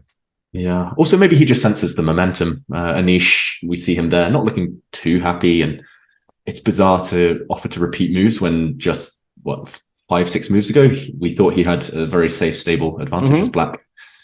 Yeah, it really does feel like either we just horribly misunderstood something about the position, or he maybe didn't play it as precisely as all that. But I do somewhere in between, maybe. Yeah, it feels a bit. Yeah, I refuse to believe this is not very pleasant for black, to be honest. I agree. Knight d7 or knight g4 and just tempo up. And... Here, I can definitely imagine this becoming quite nice because one somewhat critical thing here to discuss is the move g5, g4. Yep. Just trying to at least create something that white pieces could be tied down to. But first of all, like even this solves the issue reasonably well, but also you have to calculate e5. I guess black would play h5 here and change maybe pawn this structure. Is not so bad, yeah. Maybe this is not so bad. It's unclear. Black's pawns are very weak. Maybe just ed6 and rook c1, open file. Yeah, put the rook on e4, the other one on c2. Yeah. And eventually we can start like digging out with g3, king g2, h3, and so on. This looks very level, honestly. I don't hate the idea of g4 just to sort of create a hook on the king side while you are still have an opportunity, because it might be taken away from you if you, let's say, if you spend a tempo on rook a8 here, then after rook b4, you're faced with some annoying choices because, you know, leaving it unprotected is not really an option. And if you're forced to play c5, it's going to be a very strong piece on b6. Maybe you play c6. I guess c6 and d5 later is always the way, but yeah, it feels like black should be fine, especially if you get the king over later, exactly, to c7. But no, I'm glad the game's going on as well. I really like this attitude of all of these youngsters of playing for the win, and or at least keeping the game going. Absolutely, yeah. It's very nice to watch. In the meantime, we'll return to the really sharp games at some point, absolutely. But one thing I wanted to... actually, let's take a look at this, because this is just very, very interesting to me. Wow. It's either a large blunder, which I think is what the engine appears to be suggesting, or some kind of a genius concept, because as we've established, a move like bishop h5 here wins material on the spot. Because queen d3, rook e3 captures the queen. Is he intending to just play a2 and put a bishop on b1? No, but that actually, I think, is completely lost, because now you can't attack this rook at all. Yeah. So white has an absolute free reign to, I don't know, give mate on the king side or what have you. I think this one you never hold. Like your chances to hold these types of positions have to be connected with getting the rook over to b1 somehow. Oh, okay. Maybe rook b8 on the last move is still possible, right? Yeah, this I could believe in. Or at least, let's say, this being the idea, I could believe in. I don't know if it works. I suspect it shouldn't, but this being the idea he's playing for, I can definitely get behind. Yeah, this is annoying. It's a big threat. I guess worst comes to worst, we can play queen takes a2 here and not lose. Yeah, but f5 gets, like, we're not worse, but we're also not going to win. Yeah. At least there's a safety net. Bishop b6. That could be important, though. Yeah, it could be. We might have to give it up, but we are winning the a2 pawn, and then but black has decent saving chances here. Knight goes to f6, and you have very, very active rooks on the b file. This is not lost. It's worse, but it's not lost. Unless I can quickly attack f7 before you get organized somehow. We still have to secure the back rank, right? So I was hoping maybe queen f4 or queen somewhere first, just to give my king some breathing space, and then rook ace. You can still defend rook a7. Even bishop d5 is not bad, yeah. Or even maybe rook b7, get one pair off the board. Yeah, I'm not sure. This looks very critical, because you do have to, like, a2 is not a joke. You have to create threats right this moment, because otherwise a2 will be very strong. And as we mentioned before we went on break, you pretty much never ever want to play bishop takes c4, because this just improves all of the counterplay we were discussing for the past 5 minutes tenfold. The fact that the bishop is connected to the pawn on a2. So it looks like Parham is now trying to sort of calculate his way through this, but he will eventually play bishop h5, I would assume. I don't really think, unless queen g3 is somehow very strong. And a2? A2, bishop... Queen takes c1, I guess, will be played next. Yeah, this is the issue. Like bishop f3, you go queen e1, rook e1, a1, and I'm pinned, I pin you. And therefore not in time to give mate with rook e8 and queen g7. Yeah, and this is probably completely fine for black. Yeah. Wow, so bishop b6, that's easy to miss actually from afar, but still unclear whether that gives a decisive advantage or just. So let's go through this again. A2, we take. First off, no, I wanted to play queen h4, but then bishop b1 might be a very serious response, you know, because this is now a full queen. Queen e7. You have to calculate though, right?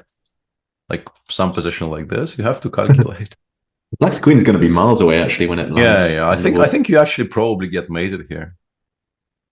Yeah, I agree. So queen h4. Because I want to keep an eye on the rook on d8 here. I want to be a bit annoying. If I promote. Well, my question was, I just take, and you have two things hanging, right? Can you save the bishop on e4? Rook That was sort of I'm wondering if the I take original on, point. take on d4 and knight f6. Yeah, knight f6 was missed. And this is now very strong counterplay. Yeah. Rook Yeah. a2 check as well.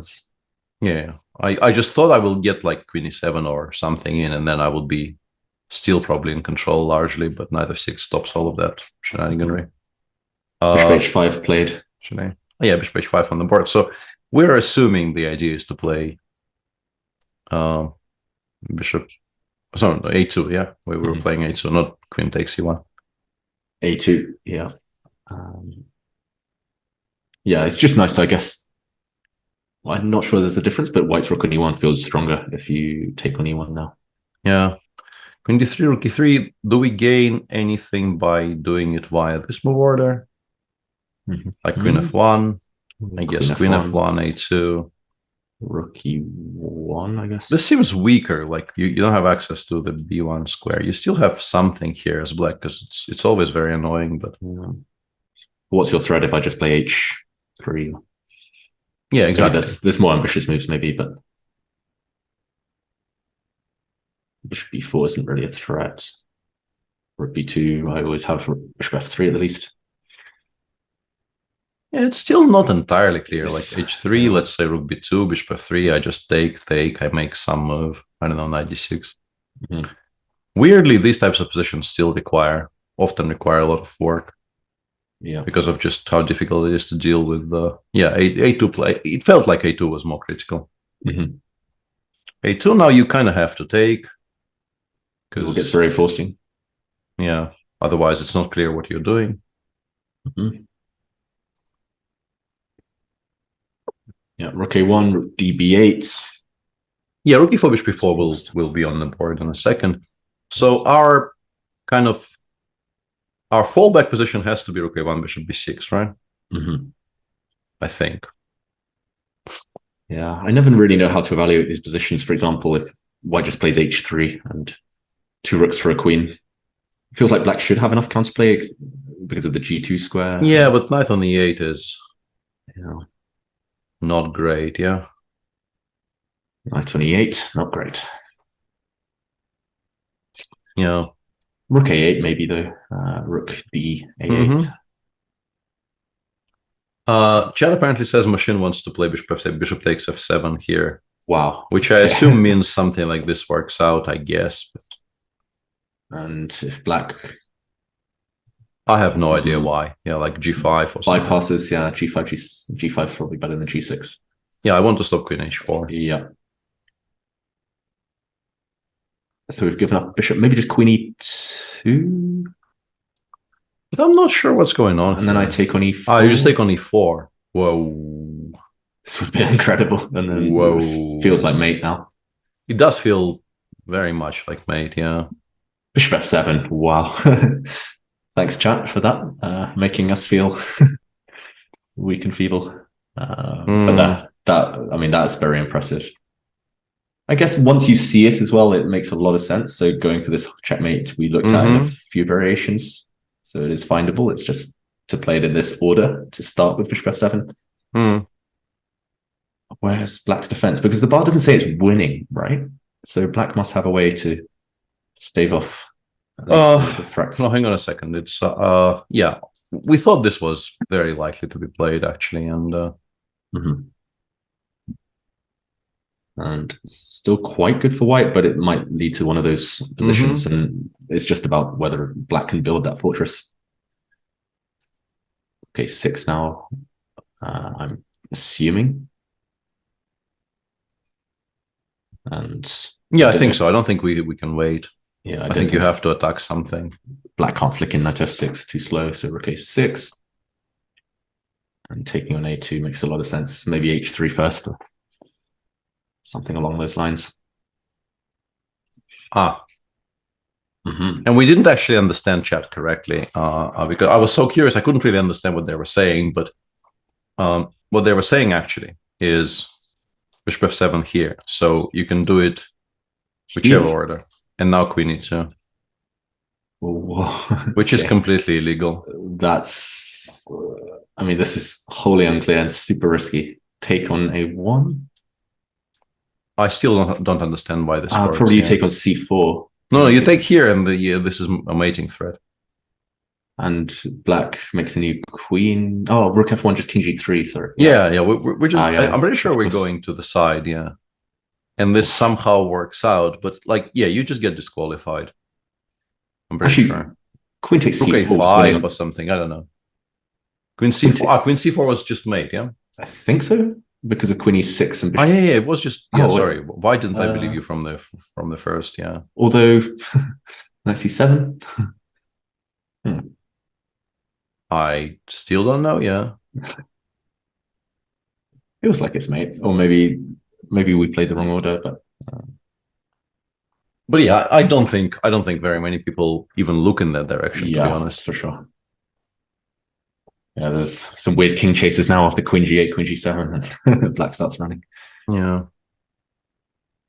Wow, this would have been another level of excitement, but also, yeah, beyond human. Yeah, weirdly, like the engine just goes bishop takes f5 here, and this position you probably lose. Mm-hmm. So I'm guessing this was a winning tactic, but yeah, I think very, very few people even consider bishop f7, queen e2 here, because it just like you don't have very many attackers. Like for you to just like continue calculating past one of these points, you have to have, you know, a very strong belief in things working out here for white, and yeah, I wouldn't have it. Mm-hmm. And was there a difference bishop takes f7 and starting with queen e2? I mean, now we've seen the idea. You mean here? Rook a1, rook db8, and maybe queen e2. Is there a difference that black's king doesn't have to take on f7? Maybe. Maybe, yeah. Maybe it gives black an additional option of playing king h8. Mm-hmm. And then rook f1 check and rook a1. Yeah, so much finesse. That like if you actually see that in a live game, I think it's a very, very easy contender for game of the year. Yeah, game of the year. Yeah, the kind of a tactic like that. Yeah, instead of all that, we have what we sort of expected to have, where, as I mentioned, like, of course, white has an extra queen. White is always going to be at least a little bit better, but you are not guaranteed to win this by any stretch. Yeah, and one of the variations in the other line you mentioned, we could have something similar, but with the f pawns off, and that's a huge difference. It means the fortress is so much less likely for black. Mm-hmm. And also, yeah, I guess we got to spend a tempo or two now, just getting the king safe. Yeah. h3, I think, very importantly, black needs to... no, he doesn't. Yeah, I thought knight f6 was blundering queen b6, but a8 is actually controlled by the bishop, so we don't have to even give this check just yet. Honestly, feels like this is probably closer to a draw than it is to a white victory.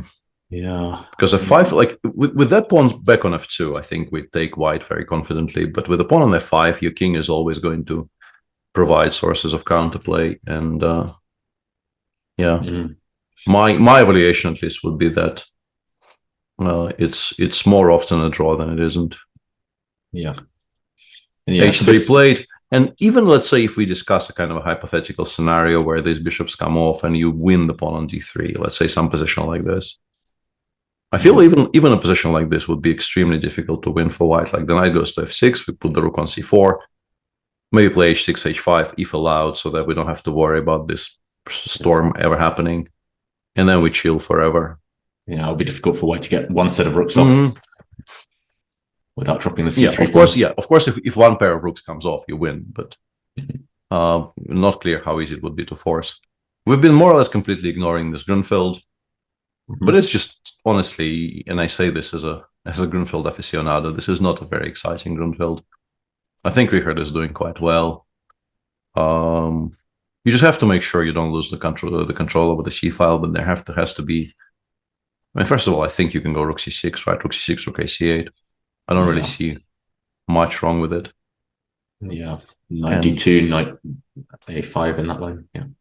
Yeah, d5, rook d5 is possible, but once again, I like rook ac8 is probably playable. I can probably also just go rook a g8 and start. The question is swapping down. Yeah, I guess there's no need to risk taking on h4 in these lines as black.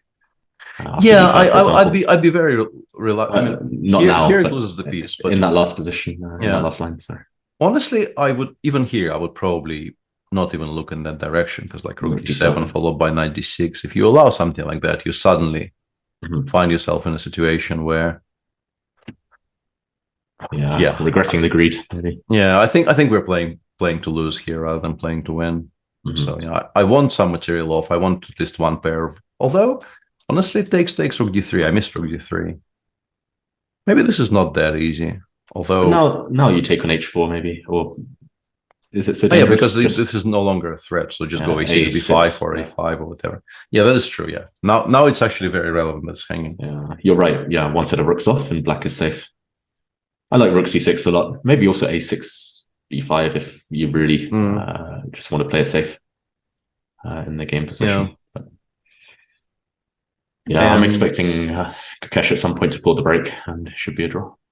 Probably. And before we return to the more fancy positions, the structure got changed quite significantly in the game between Levon and Vincent. Vincent played queen a5, knight g3 was played instead of knight 1 d2, and Vincent played b5 before here, knight e1, but not with the intention of closing everything down, but with the intention to keeping the structure semi-open. And then he played c takes d5, allowing e takes d5.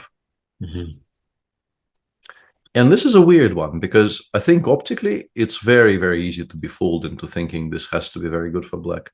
And honestly, I'm still kind of struggling to convince myself it's not. But what I think is a very large issue for black here is that this is a weakness now, because it's sort of completely disconnected from everything.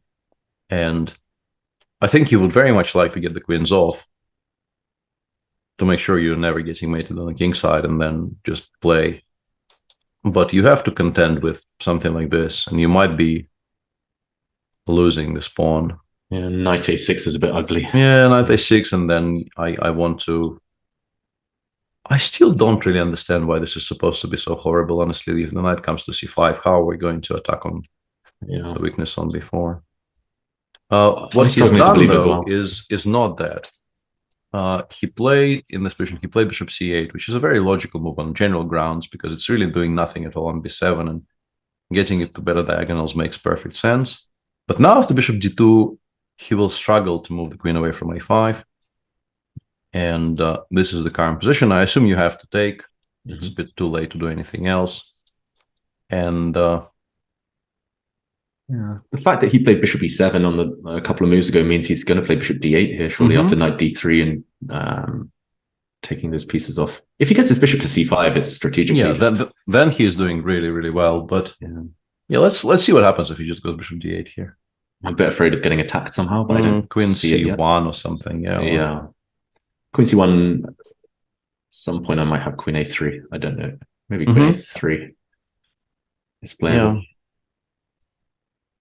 Oh yeah, at least it's livening up. It's really it's really about the kind of short term for Levon and consolidating for Vincent.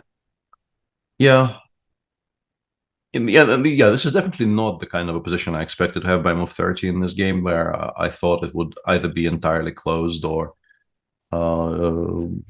the weight of the game would be sort of on one side, whereas here, even ideas of playing f2, f4 are not entirely out of the question, because I think white will be trying to combine, reminding black about the a-pawn constantly with an attempt to create something on the king side. Very interesting round, all in all. Even the positions which are, somewhat dry are not all that dry, frankly. Yeah. Okay, so where do we go? I think, are we about to see a draw in Caruana against Wesley? Yeah, looks like. I mean, this looks like okay. He repeated a couple of times. So we left it somewhere here. King c2, rook b5. We had on the board actually. Fabi played bishop d4 and a4, and black finished setting up and finally played king f8, creating the threat of taking on e5. Fabi gave a check. Wesley repeated once, and then actually went to e8. Okay, wow. And now e5 is hanging, legitimately hanging. Yeah, I was a bit afraid of e4, but I wonder if this is what he means. I think you're right. Just giving up the exchange, and because like first of all, these are all very weak, and also the rooks, which were committed to attacking the king on g8. Now there is no king on g8. There's definitely no attack with the bishop on g7 surviving. Yeah, we're going to have 2 for the exchange. Very, very strong bishop eventually on the e5 square. I think black is never worse. I don't think black is necessarily already better, but very difficult for me to imagine black ever having a single problem. I agree. I love this decision. It feels a bit risky at the onset, but yeah, the more you look at it, the more black's bishop just looks fantastic. It also might be forced to a degree because like rook d7 is actually mate. Yeah. So if you want to not sacrifice this exchange, you have to go all the way back to d8, which feels like rook h7, bishop b5, rook. Although you're not actually losing very much here, right? White might have an immediate draw though. Like rook h1 creates such a threat of rook h8 that maybe there is nothing strong. Bishop d6 exists. Yeah, bishop d6 exists. Okay, we'll see. We'll see. But Wesley definitely had an immediate draw on the previous move, and chose not to do it. Yeah, very enterprising. That's happened a few times in some of these games. Players turning down the option to bail out, which is nice. All of the moves we were discussing have appeared on the board in the game between Arjun and Dingliren, and White is apparently a little bit better. I think that's a similar conclusion that we came to, right? Or at least it's easier to play with White. You've got queen c2, sometimes queen takes a4. I don't really see what black does. Yeah.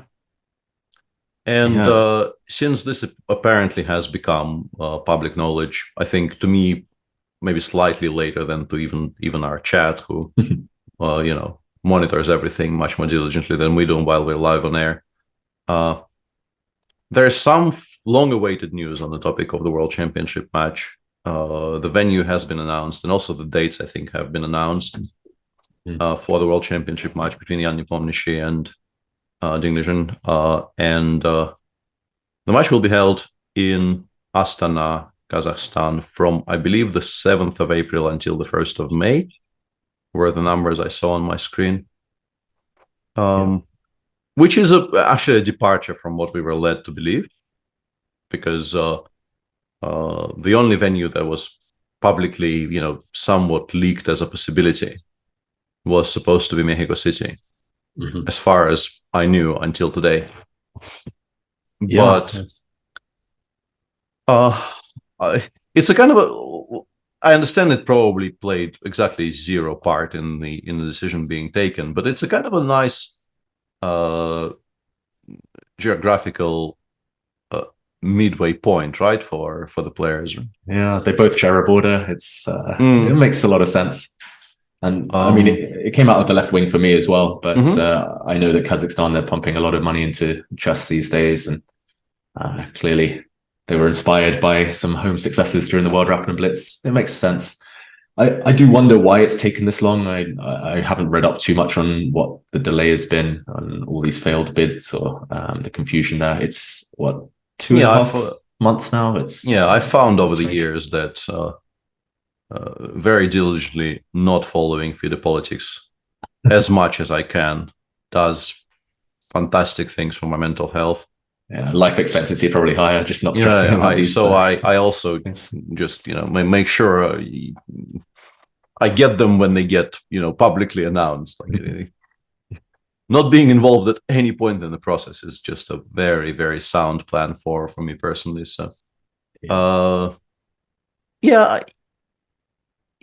Kazakhstan is clearly becoming more and more interested in chess on the state level, and as you mentioned, they had some very, very good results during the World Rapid and Blitz recently. In particular, you have to be very, very impressed, and I feel kind of ashamed because I gave almost no attention to that particular storyline while I was myself covering the World Rapid and Blitz, that Bibisara was actually defending her title in the Blitz, and she did successfully defend it. And I mean, it is unbelievably impressive to be able to do that in any of those tournaments. They are, both the Open and the women's field are, some people will be missing every year, but not very many.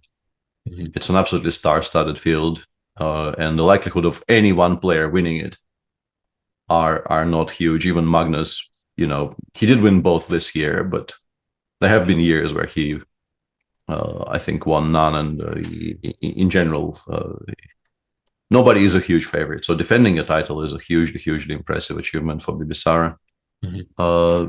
But yeah, as for the title match, this does come as a bit of a surprise.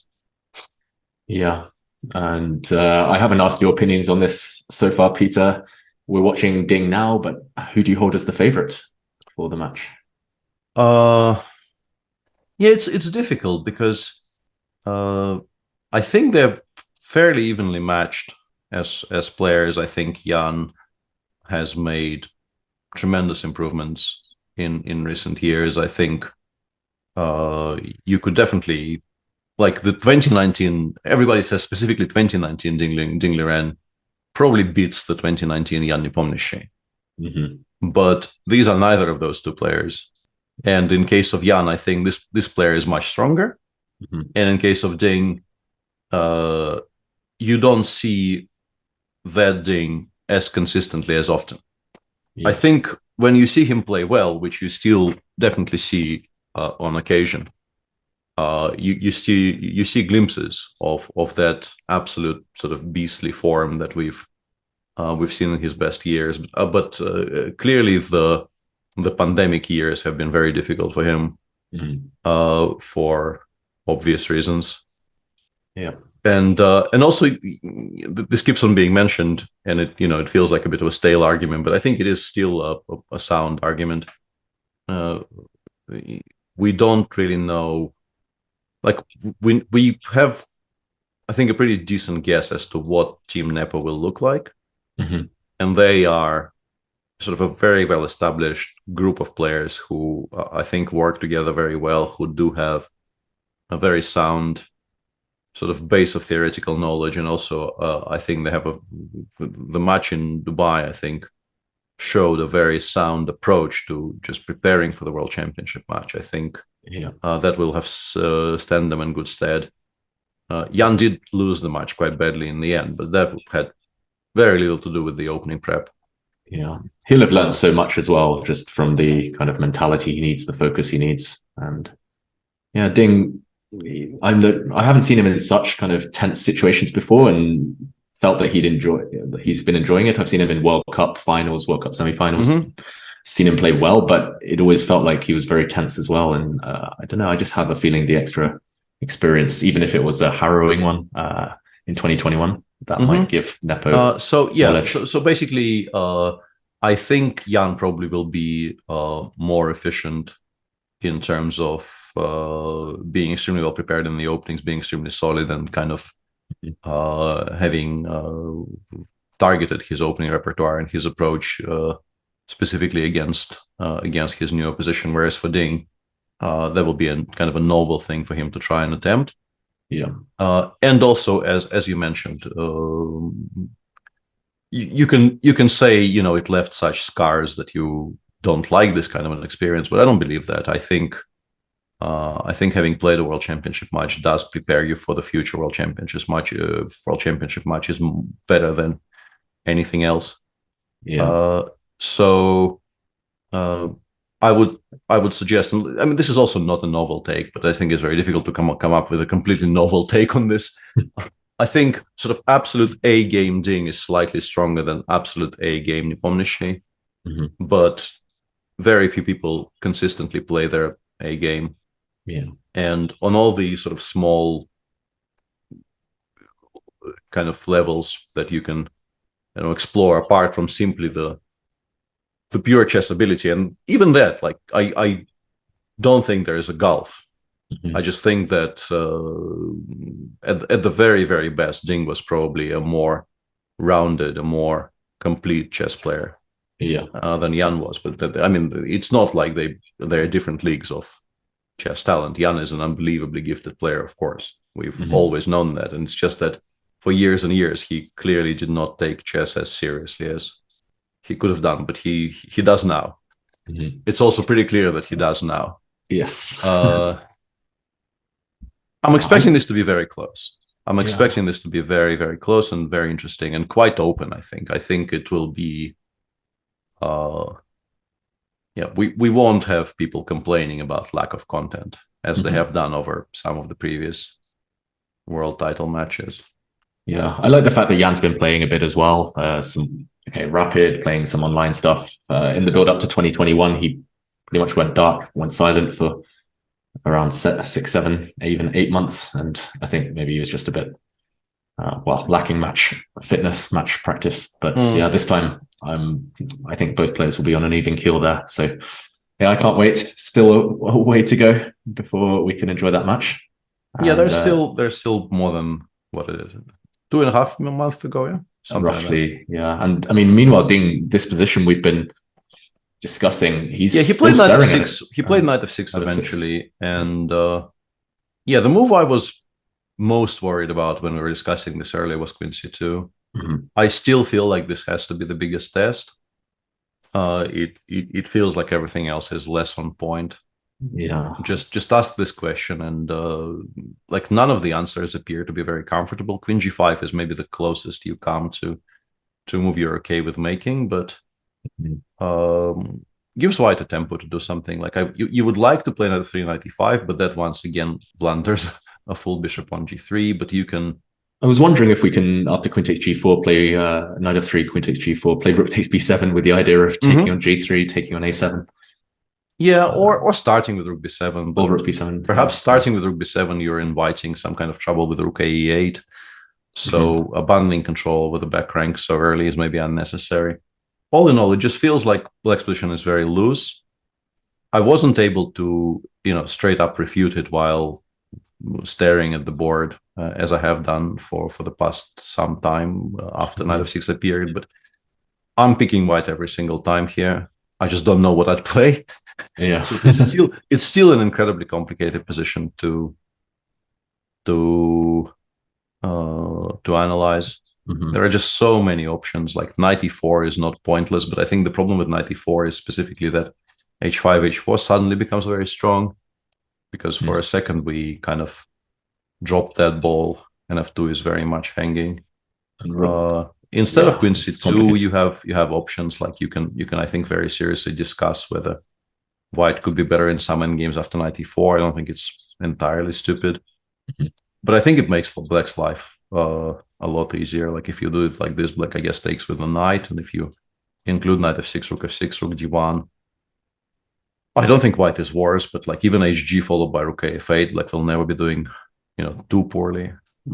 I mean, I have rook e4. I'm pretty sure White is not worse, but I don't think this is a very serious winning attempt, and I am looking for a serious winning attempt.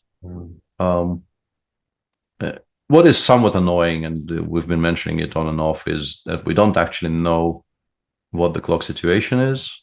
Like, this is an approximation. Today has been a bit of an iffy day in terms of trusting what it says about the clocks. Could be very relevant. Yeah, I guess we are around half an hour away from the time control, so the players can't have too much time left. Let's say it's roughly 50-50. That means about 15 minutes each on the clock, or maybe even less with the increment. So it could be getting quite hairy on the clock. This is still such a difficult position to play. Our chat has been discussing the Magnus game more or less non-stop, so let's go there for a second. After bishop g4, Magnus played knight e1. Just trying to make sure, as few of his pieces are on unprotected squares as possible, I guess would be a way to describe it. Overprotecting g2, also knight g2, as we established, was running into queen e5, meaning that the knight on g2 hanging was a relevant thing. On e1, it definitely won't be hanging. Nodibek took the rooks off the board, bishop f1, and for some strange reason, a very, very natural move, knight e5 here, is supposedly, according to very strong machines, is a mistake and lessens the black advantage. I'm not entirely sure what was supposed to be played instead of knight e5, but it likes it less than whatever best play was. Looks very natural, very strong to me. And you mentioned lessening the black advantage. I mean, we just need to keep the advantage. That's the main objective, right? It's not about, if there's no knockout blow, then it's not about necessarily winning. So 95 looks like it at least asks the question. Yeah, it looks fine. And also, I mean, White's play remains difficult. Although, I mean, generally speaking, you probably don't want to even calculate knight g4. So a move like h2, h3 here is quite logical. And yeah, I was wondering, because I actually do very much like the idea of just putting the king on a8 and giving White the move and going from there. And this was indeed the engine suggestion. And the person who put it in chat put a smiley face to that, because it really isn't as absurd as some of the quiet moves we've seen, let's say, in the Abdusadorov Maksudlu endgame yesterday, where you really weren't, I don't think you were supposed to guess them. Yeah. Here, I think it's a very makeable decision. You generally just feel much better not ever having to calculate these types of skewers and things. Maybe he was slightly concerned about the white queen getting active again, queen f6 or something like this, just making it difficult to get the knight into e5. Yeah, I could believe that. Maybe we go like bishop g4, e6, and still feels very good for black. Yeah. Now that one set of rooks are gone. I would also be picking black after 95 anyway, so it's not like, I don't think the evaluation changed very drastically. Also a game which potentially might have a very interesting time travel, because they're both down to below 20 and even below 15 minutes for Magnus, if we are to trust the clocks, with almost 20 moves to go. I was wondering, Peter, if h3, for example, is the idea knight c4 just to get another set of pieces off the board? I don't know if it's the right set of pieces. I think he probably wants that. I just wonder, like, I would also feel like it's good. Yeah. And I'm wondering why it's not being approved by. It's not, okay. Maybe after queen d4, the black knight is a bit sidelined on a3. Yeah, because I might actually very much dislike this for White. Yeah. This, I think we are very happy with black, right? We just like bring it over to c6, put the king on a8, and then the rook will start. Opposite color bishops, you'll always get mated as white with queens on. Right? And honestly, the weird interaction, I should just stop reading what Sese says, but it's difficult.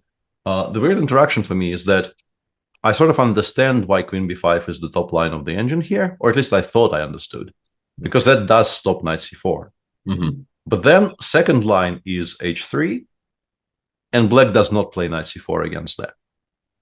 So that leaves me very confused. So what is queen b5? Yeah, queen b5 is, I guess, just a move to improve the position of the queen, and h3 has been played, by the way. I thought h3 was a much likelier move than queen b5. Like, if those are the top two choices, I'm picking Magnus to play h3. Yeah, I really do not think very many people play queen b5. And what is the idea here after knight g4, for example, I guess? I guess we play g3 and we claim it's nothing anyway. much here, and then, like, I don't know. Interesting. Queen b5, also king a8, and just ask the question. Yeah, queen b5 just feels very superficial, unnatural. Yeah, I don't think it's a very easy thing to even consider. So h3 played. Let's see what Nordebek thinks about various options, because I would assume you play knight e5 with at least half of an idea being knight c4. Yeah. In the meantime, queen c2, queen f7 on the board in Erigaisi versus Dinglegen, which kind of begs the question: do we take on b7? Like rook b7, I guess the idea is knight g4, and then we go knight e4, right? Yes, I assume. There's also rook takes c7, but I don't really want to calculate that too much. You also have the option of trying to calculate what this is. I was just kind of avoiding that because I'm lazy. I mean, I don't know. Well. I don't know. I think it's probably rook e7. Whoa, nice. Nice. I mean, again, maybe you just dodge it with like a rook f6. Yeah, I want to play bishop d4 here, but unfortunately, you will not blunder queen f1. I cover. Like, I wanted to go bishop d4 and kind of taunt you to go c takes d4 here, but no. Yeah. Okay. I mean, it's still super sharp, right? Queen f7. This is what Erigaisi must be calculating. If he doesn't take on c7, knight e4. No, actually, I kind of like knight e4. The point being that now, although, no, but you don't have rook e8 because rook f8 looks weird, and rook a8 drops the bishop. So So I thought you maybe play bishop b6, yeah? Yeah, time. And then my idea was to at least try to calculate rook b6 and f3, and claim that your position is so full of holes that I will. Unfortunately, I blundered knight h6. I thought knight f6, knight g5. Yeah. Basically, I got here and I became very happy about my chances. Yeah. But knight h6 keeps control because these are very important squares for the knight d6 still looks terrifying. Yeah, but that is not as clear. Maybe a draw with bishop e5, queen e6, bishop g3. And yeah, we also have the g5 square. Like, I still don't think white is supposed to be worse here, but it's very, very unclear. Yeah. Other options would be the immediate knight e4 question mark, but I don't know what that changes because, like, what are we playing after knight takes g4? Are we really not playing bishop rook takes b7 here? Feels knight g5, queen f5. Yeah, we have to take on b. Feels unlikely that we're going to do without rook b7, so that's very similar. So it makes sense to start with rook b7 and give yourself an extra option. Can we? But really, there's not very much else, right? Because gh knight h5 just speeds everything up for black like tenfold. Yeah. g5. Maybe, but feels wrong somehow to not get that white rook and b1 active. Yeah, I mean, there's definitely a point to, not losing the g pawn and just getting into g5 to have some control over the f6 square. Rook a8. Yeah, but a8 now.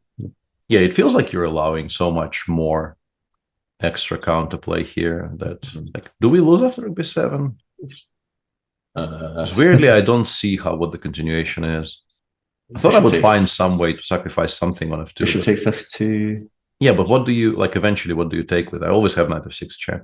Yeah, I'm trying to give up my queen to mate you, but yeah, but unfortunately, we're always taking with the queen. I meant knight takes f2, knight f6, queen takes f6, but I don't think okay, I didn't see that. So knight f2, knight f6, queen f6. But they just go gf, right? This is not. Yeah. I mean, this is not quite work. This is not protected anymore. Not quite. Yeah, so I guess g5 exists and could be considered, but would be rook b7 knight g4 on the board. Yeah, I thought so. And now there is a very serious debate to be had about whether we can get absolutely obliged to protect on f2 or not.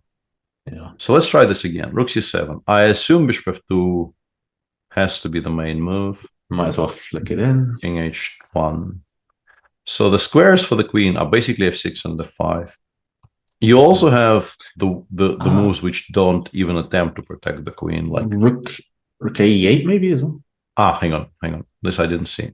Rook a. Yeah. This is very important. Maybe just like in the other game with some back ranks. This is very important. And if rook f1. I mean, we even have queen e6 now suddenly. Okay. We just gave ourselves a hugely important new square which wasn't available at all. And suddenly I can't see anything for white. This is can't attack anything. Then black is just mating or doing the business. Yeah, it's just maybe there's no immediate mating threats on the on that side. Okay, so rook c7 then maybe just overly risky. Yeah, feels knight f3. That's interesting. He chose this square, which is a kind of a safer square than all the other options because you're also like keeping an eye on h5, h4. But now we lose all the options of playing f3 ourselves.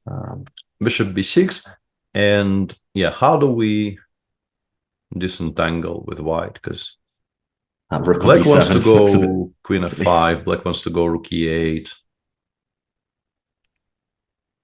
Do we have time for like c4, c5? Feels very, very slow. Oh, actually, I think queen f5 probably would be my, at least my initial reaction would be this. That does kill my fun somewhat. I have so many back rank problems. I was thinking queen takes f5, rook e6, but you just play rook d8 and probably just ignore. Although king f1. Yeah. King f1, maybe I'm running away. It's... Well, this is still a huge mess, of course. Yeah, so it's a little mess. Just briefly, because I think there's still plenty of options for both of them. So c4 is one move. Can we figure out what other options would be? Queen e4 just makes rook e8 even stronger. I don't think we played knight f3 with the intention of actually giving up on f2 next move. That seems counterintuitive. Rook e2 looks wrong. I'm struggling to suggest anything. Is it ever knight e5, actually? I said it was counterintuitive, but specifically attacking the knight on g4, maybe you can make an argument for. Okay, say I take you. Oh, okay, this one. Yeah, my idea was that here you cannot take with the rook, and knight f2, both rook c7 and knight g6, and all of these things look very nice for white. Yeah, I meant to take on take on e5, maybe not take c5. Where? Yeah. I think this is the right reply. It takes rook e8, yeah. And it's just I'm worried about that rook on b7. It's maybe they're just never it's coming not home. Great. It's really not great. Yeah, there was a discussion in chat, and I thought I maybe would mention it, but then I thought I don't know the answer, and if I stay silent for long enough, somebody in chat will know the answer. And the question was, because Magnus, I mean, he's not really doing all that poorly anymore, but he definitely at some point today was running a very significant risk of losing a second classical game in a row. And somebody mentioned that they didn't remember a single instance of him losing 2 classical games in a row since 2014, when that person started playing chess. And somebody apparently said that he lost 2 in a row to Caruana and Rajabov in 2014. That would be, I have no idea where though. Like Shamkir? Shamkir must be if those two are playing. Yeah. Shamkir, or maybe no, it probably was one of those really disastrous Stavangers. He had at least one really poor Stavanger, right? Did he come last or close to bottom? I think, I think maybe he tied for last in one of them. Yeah. I was also wondering the other day, in the last round, in round 4, when was the last time the world number 1 and world number 2 both lost on the same day in classical? Must have been a while. Yeah, that was also mentioned in chat quite a bit. Yeah, the two 2800 players lost on the same day. In the meantime, Fabi and Wesley did end their game in a draw in a slightly different way that we expected. After king e8, Fabi played rook h7, bishop e5, e4, which is a similar. Essentially, we discussed this position: rook d8, rook f1, rook d7, and instead of going back to h1 immediately, Fabi started with the move g4, g5, and black really can't move very much of anything at all. Bishop d6, and this I thought was an interesting moment because Fabi could have played rook h8, king e7, bishop d4, which I think. No, rook e4 exists, because bishop e7. I blundered bishop e7. I blundered bishop e7. So he went bishop d4 first, and I guess if you play bishop f8, you might regret it, but because you might not be able to defend against bishop g7 properly in this position. So after some thought, they just repeated this. This is a draw. And quite a logical draw, very well played draw, we've got to say. Yeah. I think it's and in particular, since now it does seem with the slightly updated timings that Wesley was probably on his own from somewhere around here. You have to commend him immensely for handling this situation as well as he has. Yeah, because it must have been a very, very difficult bunch of calculations to do, sort of move after move after move.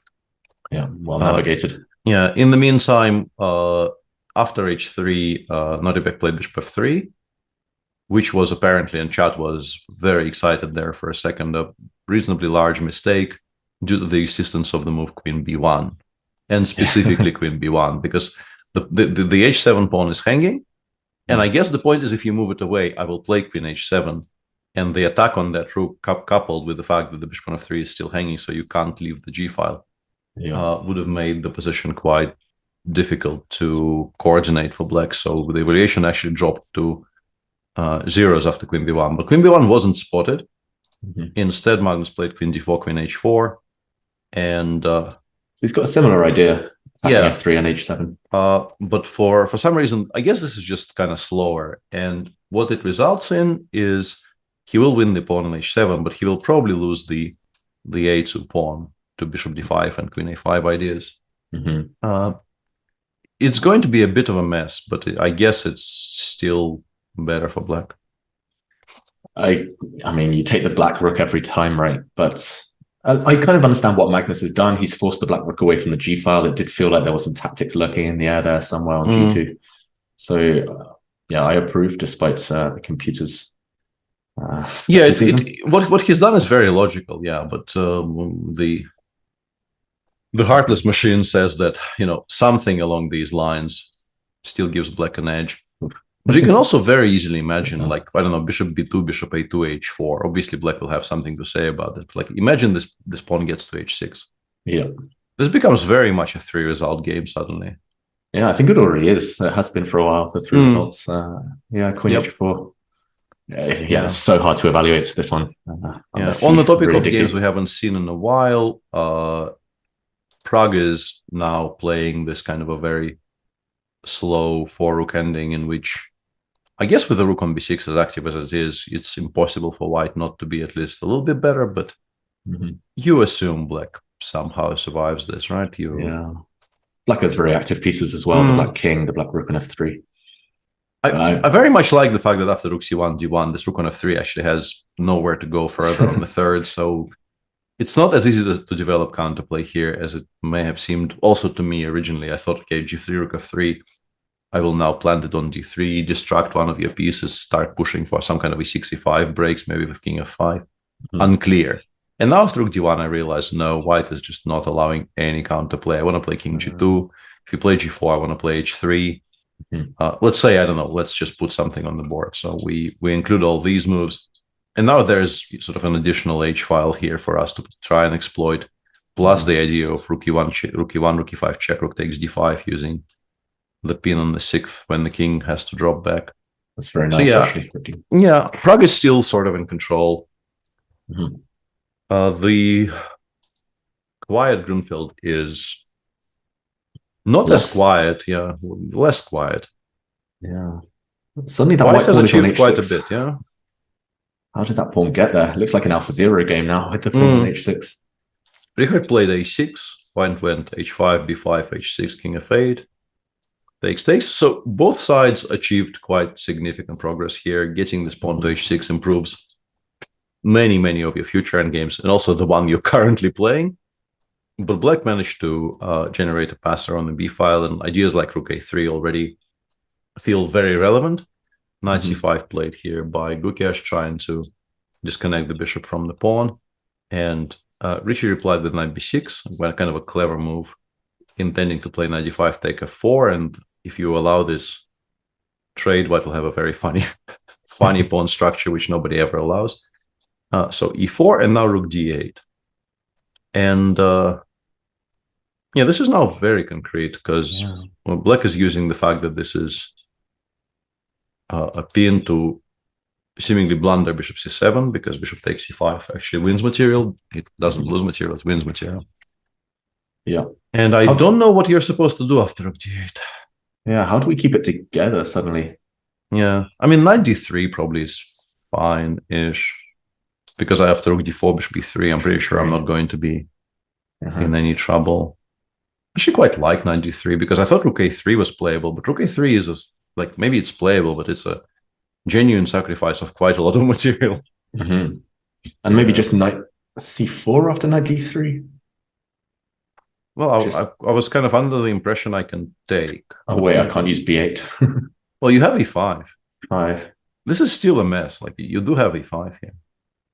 And then you will have rook b8 next move. It's not even that I attack the d4 pawn. I'm planning to start using this pin once I have disconnected the bishop from the b8 square. Knight c6, ef4. I guess black is better there, despite the weird pawn structure.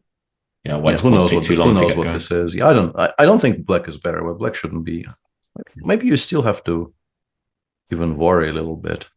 But I guess we just take on d4 and give up the give up the two pieces. Hang on. This is so fun. like we should be moving on to kind of more exciting positions, but there's all this kind of stuff that that gets me very interested.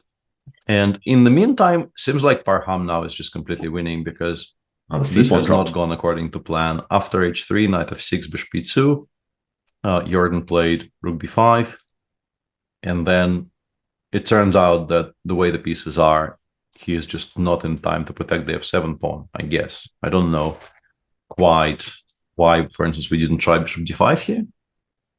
But Jordan's choice here was to go for this position, which frankly looks indefensible. Not his decision, the position. I'm sure his decision had basis in fact, but the position does look indefensible because your king on h7 is so weak. I think I can just start running up to like the d4 square here. Yeah, it's nice there's not even a check on a2 to calculate. Yeah, like we just go forward. And without the f7 pawn, I just don't see how black fails to lose this. Maybe the only way that you can hope to draw is eventually giving up a piece for white's c and g pawns, putting a rook on f6, somehow getting all the pieces off the board. I'm struggling. Like I'm struggling to figure out the scenario where this is actually something that will happen. Rook f5. I was planning to just go forward. Yeah, forward and then more forward. Well, sideways a little bit. I was maybe thinking of trying to get the pawns off like h4 and yeah, and somewhere here you just suddenly get mated. Ouch. you get somewhere here and suddenly you get mated for no reason whatsoever. Yeah, I think it definitely is possible not to win this with white, but you would need to make probably a massive mistake at some point. Yeah, we'll have to forget about a fortress, essentially. Or that, yeah. In the meantime, in our very, very sharp Italian, things have changed because c4 was actually played, and Ding instantly replied with a move I completely missed, for instance, rook a5. Not only stopping c5, but also introducing ideas of rook a f5, rook a c5. And rook b1 played, and Ding replied just now with a move queen f6. Yeah. This is looking like a marked improvement for black, right, compared to where we were earlier. Yeah, I mean, unless white has something immediate, then black's just playing rook a f5, queen c6, trapping that white rook. Yeah, actually, yeah, I've been ignoring this for a while, but this is now very much back on the menu after maybe one or two more moves in prep. Yeah, you will be able to go after this guy properly. I guess we can put the queen on e4 to stop that for now. We can't get hit on e4, but I'm really worried long term. Black just puts a rook on f5, g5, h4 comes, and yeah, it's really, really scary. It definitely feels momentum's on Ding's side. Don't know objectively what the evaluation is. I'd play queen e4 here and just pray that I'm not losing immediately. But yeah, centralizing things and just kind of just to stop queen c6. Yeah, still 3 results though. Still, if black loses control, there's a chance his king isn't so safe. Where else can we be looking? It looks like the game between Levon and Vincent has livened up somewhat. Well, in the last few moves. It wasn't boring for a while already, but things are moving apace. We left it somewhere here. Vincent played bishop d7, bishop f5. I guess I can get behind the idea of securing the f5 square for the knight if the bishops come off, which is why Levon offered this trade and Vincent said no, and Lev said, okay, it's useful for me to block off queen a2 counterplay for the future. So with the bishop on b1, he is ready to play f4. And this is the current position, queen c5 check. I guess we play king h1. Not really much of a choice. And I would like to take with the pawn. Honestly, I think rook e5 gives white too much. And your pawn on d6 is always going to be weak. Yeah, both of these guys can potentially be... I don't know, bishop f4, I guess, for now, right? Rook goes back. We go queen g2. Lining up, yeah. h6. This looks scary. Black's queen is somehow just... Yeah, it looks like it's on a good square, but it's really cut off from the actual good squares and the side of the board where things are likely to be happening for the future. This looks very, very dangerous. Yeah. So what happens if you take with the pawn? I wonder if queen c1 type of ideas are threatening here at all. I don't know if I want to take on h6 or just bishop e3 just to kick the black queen away. Yeah, I think we kind of, that would be my hope for black, like play e5, e4 and somehow not lose that pawn. Because then maybe I can play for some bishop c7s or... But this looks very, very sus. Bishop e3 maybe, just to gain the tempo. Yeah, bishop e3, I don't even know which squares I like. Yeah, bishop f4. Maybe I do that. But honestly, like the second part of my sentence there, yeah, not losing the pawn on e4, it might be difficult. Hey, Boyo. Boyo had his walk a bit earlier than normal, and he is now full of energy now. Checking that everybody is where they're supposed to be. Yeah, you're right. I can't see a way to save. I mean, we can play queen c4, but it looks like, you know, eventually it gets picked up, right? I don't exactly know how, but it does look like we're not going to be able to keep it forever. Okay, queen d4. I mean, even if the queens, maybe simply. Yeah, exactly. Even if the queens come off. Yeah, like we still have no pieces that connect to this. Like I take it next move, and before is still hanging in every single position. So even if you don't take e4, just put a knight on e3. Yeah, it looks like struggling. He's played king h2. I wasn't so sure about this square just because it's on a bit of a vulnerable diagonal. Yeah, this surprises me a little bit, but I guess he does not really envisage a scenario where black can, even let's say when we play e5, e4, the bishop just gets to f4 so quickly in all of these variations. The bishop c7 never actually happens. Yeah. So that's true. Yeah, I'm still surprised because I'm trying to understand like what he wouldn't like about it being on h1. What kind of an additional tactic that would provide for black is my question. I'm slightly curious, is his idea d takes e5, rook takes f6? And actually there's no difference. I thought there might be some check on f1. But now just to play c5. Yeah, maybe. I think the worry has to be not the move queen e7, but queen d4, right? And trying to get the queens off the board and then play. That's true. Do I take the queens off or do I take on f6 and queen c1? Queen c1 creates very strong threats, yeah, because bishop e3. Okay, this move order, yeah, not taking on f6 yet. Yeah, we can there's a fun line here to show our viewers, right? And we've won some material because we have very nice 7 threads, yeah. Very, very but nice. Let's go back to the Italian, because I mean this is interesting, but Ergaisi Ding is really heating up, and apparently not in a good way for Arjun. After queen f6, yeah, he went for something which I think you only go for if you think you're kind of already losing. Yeah. Because the c7 pawn doesn't look, you know, remotely as relevant as the f2 pawn when the rook is already on f5 and you don't have the... Like, if you had 2 heavy pieces on the 7th, then maybe. This just looks unbelievably risky. I mean, massive threat on the board, rook takes f3, so we have to defend the knight maybe. Queen e4 again, queen e2, queen somewhere. Frankly, don't see anything else. Yeah.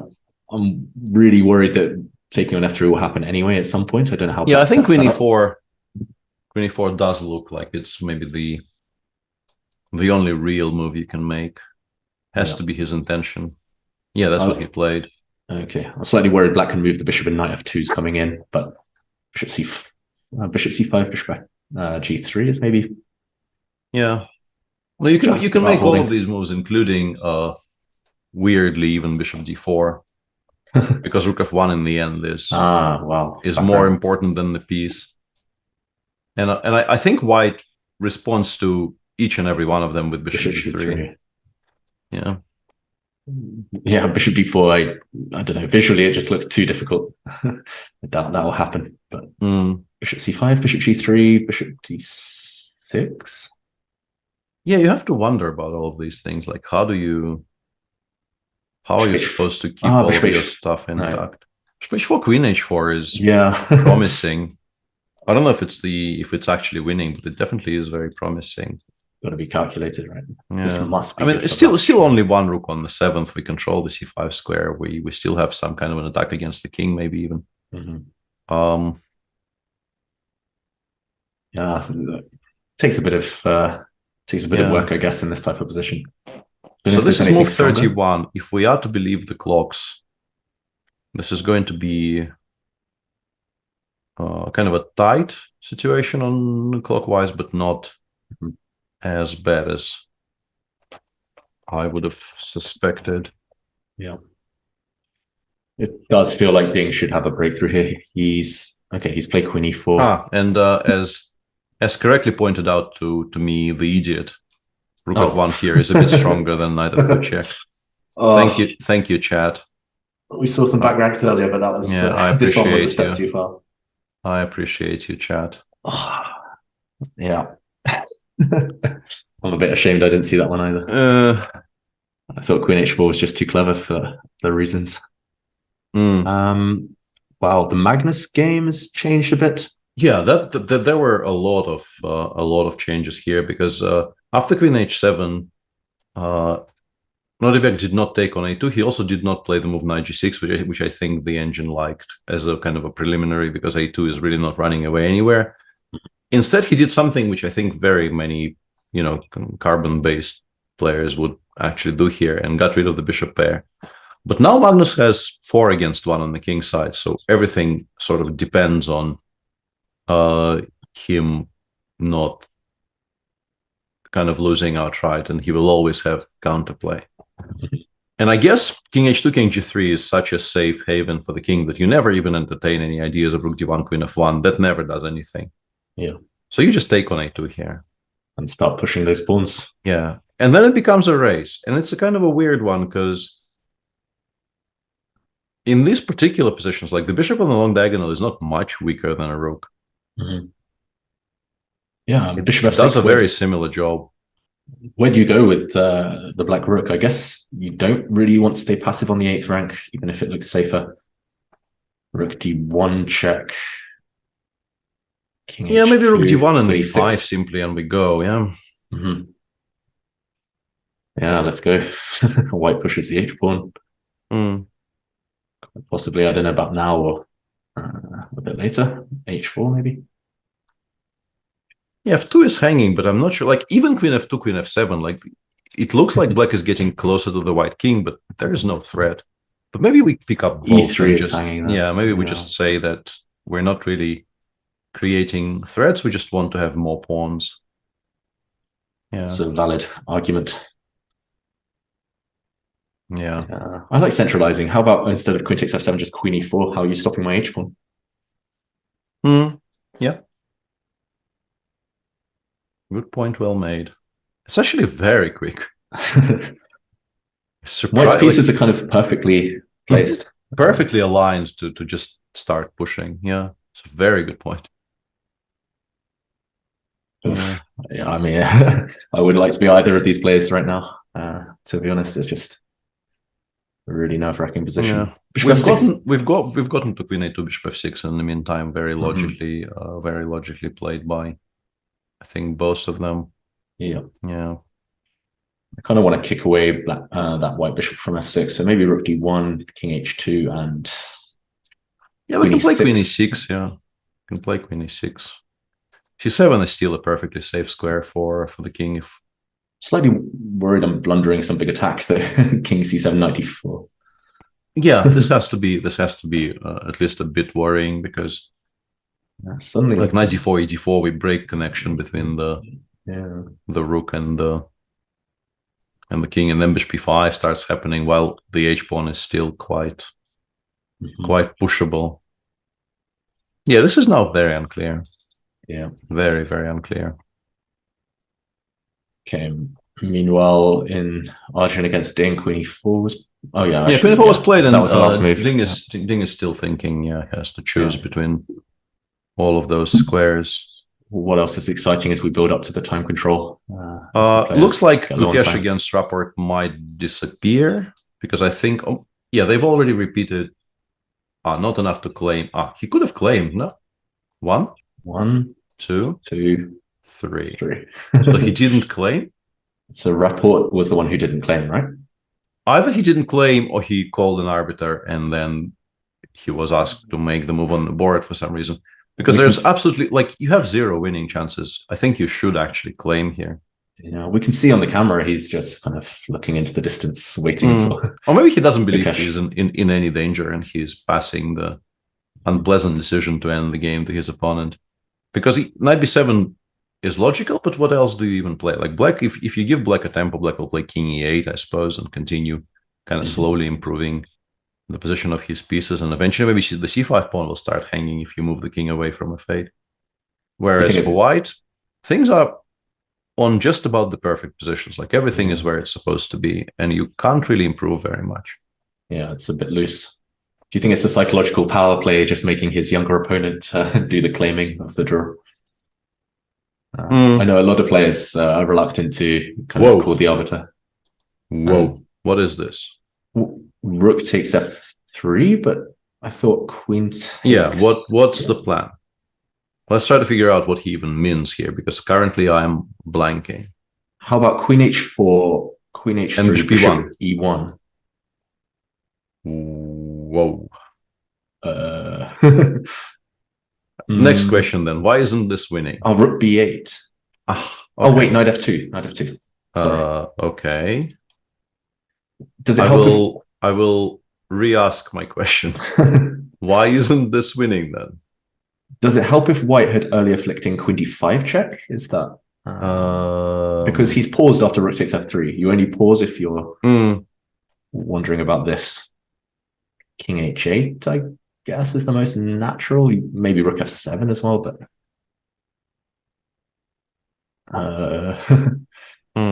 Yeah, queen d5 apparently is very important. I'm still kind of struggling to figure out like why in all of these positions it has to be this important.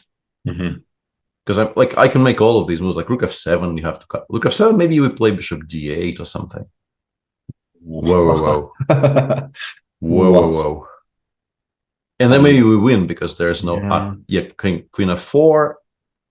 This is still very confusing because queen f7 doesn't actually save material. Queen f4, bishop c7, by repeat. I am so confused. Just bishop c7 back, yeah? Bishop c7. If this turns out to be what it is in this position, I am just going to be left sort of speechless. And rook f7. And if king h8, we go queen f3, queen h4, queen h3, bishop e1, we go bishop e5 check. But I still don't understand why we're not losing here. Rook b8. But we're down material now. Yeah, we're down material. Like maybe it's okay because the c pawn runs, but like this is not obvious. Queen takes h4 and c5. And... yeah, amazing. And rook f7 played. I will actually hang on a second because I feel like we're slightly cheating our viewers if we're... Yeah, it actually does go for that endgame and says it's zeros. Amazing. For this endgame? Amazing. Yeah, it goes for this endgame, plays rook b8 in it. And says we have enough. Not to worry, everything is fine. You know, cheer up, you all sod. Yeah, we can't blame Ding for kind of misevaluating this. And he's gone rook f7, and yeah, Bishop Arjun just blitzes out board. bishop d8, and this will now be a draw after queen f4, bishop c7. And there's no way for black to play on. Because there's... But also, like, what's good for Arjun here is that, like, everything else allows mate in 3. So, once again, very difficult for him to make a mistake here. And queen f4 creates a threat strong enough that you can't really go much wrong. And he hasn't played it yet. Well, I'm wondering, but he will, because what else? Yeah, the problem is he has no legal moves other than bishop c7. And if bishop c7, knight e5, or knight... Oof. Yeah. I'm trying to count pieces here desperately. Yeah, knight maybe knight e3, e5? we get some kind of a level endgame. After Oh my god! Oh, I should stop reading, but I'm still reading. Like there is this option. Wait, what is this? Because queen d8, rook f8, I still win the queen. But Wow. it just goes queen f7, rook f7, c5, and says I'm not worse. Here it's believable. The c pawn is very quick. It's sort of believable. Yeah, it's amazing. This position is just so fantastic. And what's the answer? Today has been like a round and a half. Yeah, it's just fantastic. And if knight e5, I think the point. No, but if all else fails, I guess maybe I can even go for this position. But no, now, bishop g3. Yeah, bishop g3. Yeah, but my first instinct was I can probably go gf, but because I now have the f1 square. And here I'm not sure you have an easy draw with black. Wow. Because I think you're right. Your attackers like and variations like this kind of come to mind, right? Like it's just. Well, I can tell you're enjoying this, Peter. This is I am, yeah. Crazy tactics. I genuinely am very much enjoying this. This is incredible. This is amazing. This is just amazing. And Ding is probably sitting there thinking, okay, what the hell is this? I'm a piece up. It's my move. And I appear to be giving mate on the king side. Why can't I find a win here? How often as black do you have pieces on f4, f3, f2, g4 and not give mate? It's just this is so good. This is like stunning, honestly. And there's no back rank ideas because that rook at f7 is pinned. It's just amazing. Oh. Well spotted by Arjun, I've got to say. To hold this one, queen d5 check especially. Yeah, realizing this option even exists is just I think if we assume and these clocks now look very, very realistic. Yeah, I think on 2 minutes you don't even fool around with knight e3. I think you just have to get out of here. I think like you just shrug and think, if I get to my room and it says -5, so be it. I don't see it. Let's play queen f6. Yeah, we'll see. Yeah, it's incredible. All White's pieces defend each other, so there's no queen f5 or anything. It's no way to play on. Is knight e3 the only other move other than queen f6? Otherwise, maybe White is winning. Wow. Yeah, I mean, stuff is hanging. Like f3 is a full rook that is hanging. If we've protected against all the other threats, gf is a very, very large threat. Yeah, knight e5 gf. Whoa. Yeah, I don't know, but maybe. Yeah, that's my best guess. I didn't actually check knight e5. No, I think you're right. I can't see. I think it runs to f1, and then your problem is that the rook on f7 is pinned, so you have actually fewer attackers than it looks optically. Yeah. While we're waiting for Ding to accept this new, really strange reality, let's check in with Magnus, who is not enjoying this very much. Yeah, he's going to have to defend a very, very poor. Oh wait, rook takes d4. Yeah, I was looking at queen f6, which was doing a similar thing but worse. And now, just bishop d4, knight d4. You'll have to take, and then black takes this one and this one, and. I mean, queen endings. I guess you actually play g3 and h4. G3 maybe. Yeah, because you need to start pushing the h pawn as quick as possible. That's your bailout here. Queen endings are more drawn than you would suspect, but you're still not really having too much fun. Fun repetition so far ending in Ergay Ding. Queen f6, bishop d8 on the board. Maybe we should continue watching that because that one I think is sort of concluding, and the queen ending will still be there. Yeah, that queen ending is shades of their game from the World Rapport Championship in 2021 in Warsaw, where it was also, if I remember correctly, an A pawn against an H pawn, and Abdusatorov managed to win that one. But this the repetition looks like it's about to happen. Ding acquiescing, probably to his own disbelief, to that draw. Wow. Bishop c7, bishop d8. This one needs to go in some books with some diagrams. This will be like the problem for chess coaches everywhere is that it will be very difficult to find a combination of a pupil who A is strong enough to solve it and B hasn't seen the game. Yeah, this is true. Yeah, like unfortunately those two are very difficult, I think, to find in the same person.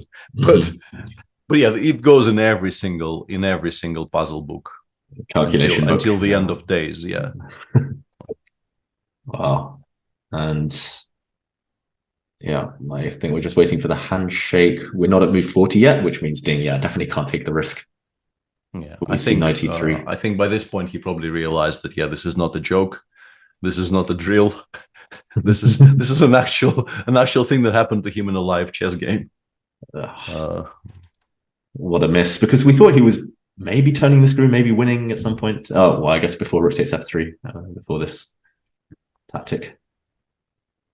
Yeah, he's gone back to f6, which will be the third time. Arjun can claim now. Yeah, he's checking the score sheet. Yeah, he can just claim now. Yeah, and as you can see, I think, and they can actually agree a draw here without going through the rigmarole of calling the arbiter, checking the board and everything. Ding knows it's a threefold. So let's take a look at Magnus, because this is also move 39. It has decisions to make. The king on b8 is actually very safe from checks. But I guess he is lucky that he is sort of just quick enough here to meet queen b2 with takes on h7, right? And this I assume is even maybe a comfortable draw now, because you start giving checks first. If it gets to h7, I suppose he holds. Maybe what worries him is h5, some move like queen e5. Yeah, this would. Oh, but now a4 is. A4 is hanging. So still difficult to defend. Yeah, but in a way, I think because black will start first, sort of. Yeah, like you get into this position, you give a check from d5, and then you play. And I think, I think, I mean, the engine probably holds this. But in a human versus human game, I think the stronger side wins a vast majority of these. Yeah, because of just how difficult it is to continue playing perfectly in an endgame like this one. That's assuming Abdus is the stronger side, but yeah, I think you're right. This one. No, I meant the stronger side as the side with next. Okay. Okay. Sure. No, the side pushing. Yeah. Queen a2, I quite like. In a way. Queen a2 was the only move apparently, and this is what Magnus has. Okay. Yeah, he's at least hinting now that he might even take on f7. He's holding up black's pawn pushes. Okay. How does black try and put some pressure on? I wonder about f5. I don't know if pushing f4 ever helps to open up white's king. I don't hate this idea at all. You're trying to sort of soften up. Hang on a second. There have been some demands as well. So come on, Joyce. While we're waiting for a decision here, leave us until move 40, Joyce. Yeah, not perfectly timed, but streets in action. The black cloud reappears. Yeah, clouds on the horizon. Okay, sure. He doesn't actually speak this much English. Oh, yeah. How do you? I guess you talk to him in Russian. Just the basics. He like some of the commands, simply because they're shorter in English than they would be in Russian, are in English. But generally, they. Good boy. Yeah. Okay. Please. And so what do we do after queen a2? He's pondering. It's move 39. I think he has a couple minutes. I would want to play f5 if I could, because I don't see any way to defend the pawn. Don't really want to give it up. Yeah, like if we're not actually winning by force by giving up the f7 pawn, we pretty much never want to do that, because that would just make all the positions which were already sort of draw-ish even more trending towards that result. So f5, I assume we go h5, right? I assume f4. This is the question. Yeah. Now, if it's just one set of pawns coming off the board, can we get away with h6? I'll let you take that pawn, but if it's just black with a b pawn now, then white's king will be able to run. Well, once again, like in practical terms. Yeah, in practical terms, it's... How happy are we with this endgame?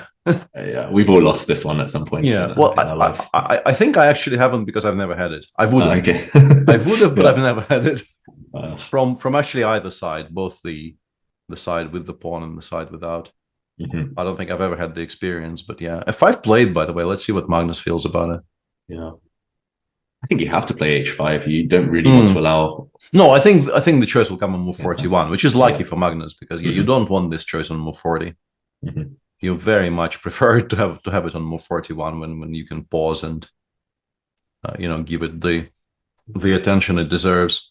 But what's the choice, really? Taking on f4, king I was h3? kind of wondering about g4, but I think the problem is you lose to this. Because this actually stops h8. One move. Yeah. This actually stops h8, and I think this you just straight up lost the game, because unless h5 played. Queen e2, how does black? Well, a3, I thought. h6. But I can do a2 already, yeah. I think. Yeah. I mean, king g2 maybe, but king g2. I'm hesitant to even touch g4. But probably something like this will work, right? Like queen a1, queen b2, and then I should be faster. Too fast. Yeah, that does work. So Magnus actually got to move 40 here. Nordibek has 2 minutes to settle on a move. f4 looks very logical. If it's not f4, there's maybe some argument for queen g4. I think he made a very long move, so it looks like queen h8. Queen h8, yeah. So he is trying to force this endgame. The one I was forcing less, I think, with the move queen g4. Because I was sort of losing touch with the a-pawn a little bit. Yeah, this could be very clever. I think he's going to get it by force, right? Queen f7, just a3 doesn't really help white at all, I guess. Yeah, unless you can actually take on f5. Oh, sorry, not queen f6, of course. Is it ever possible that we can do this? And queen b2, we lose to queen b2. A2. Yeah, queen b2, a2. Surely there aren't enough checks. Check. And we go to like a6, and eventually the checks probably do run out here, I would assume. Yeah.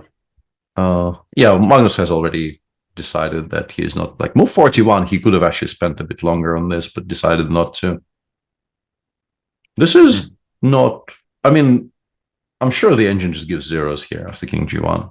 Honestly, like, my experience with these endgames is, as soon as you get something like this, the engine just instantly says, I will hold it. The question is, like, will the person having to demonstrate how hold it?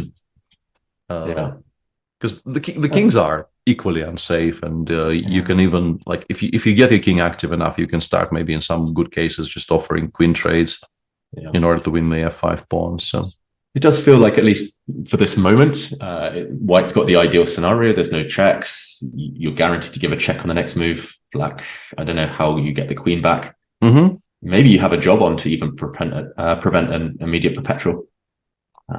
You have to defend f5, I guess, because of queen f4. Yeah, check. I thought queen g4 was doing at least some of, but maybe you have I thought coming. Yeah, I thought maybe, like, if you actually try to give a perpetual, you might force me to make a lot of moves I want to make. But if I keep, then again, like, whoops, queen b3. Yeah, and if king c6, we can give a queen b4, queen d5, queen d3, yeah, queen d3, not queen d5, queen d5, yeah, queen c5. Yeah, queen d5, queen c5 would have been a mistake. Yeah.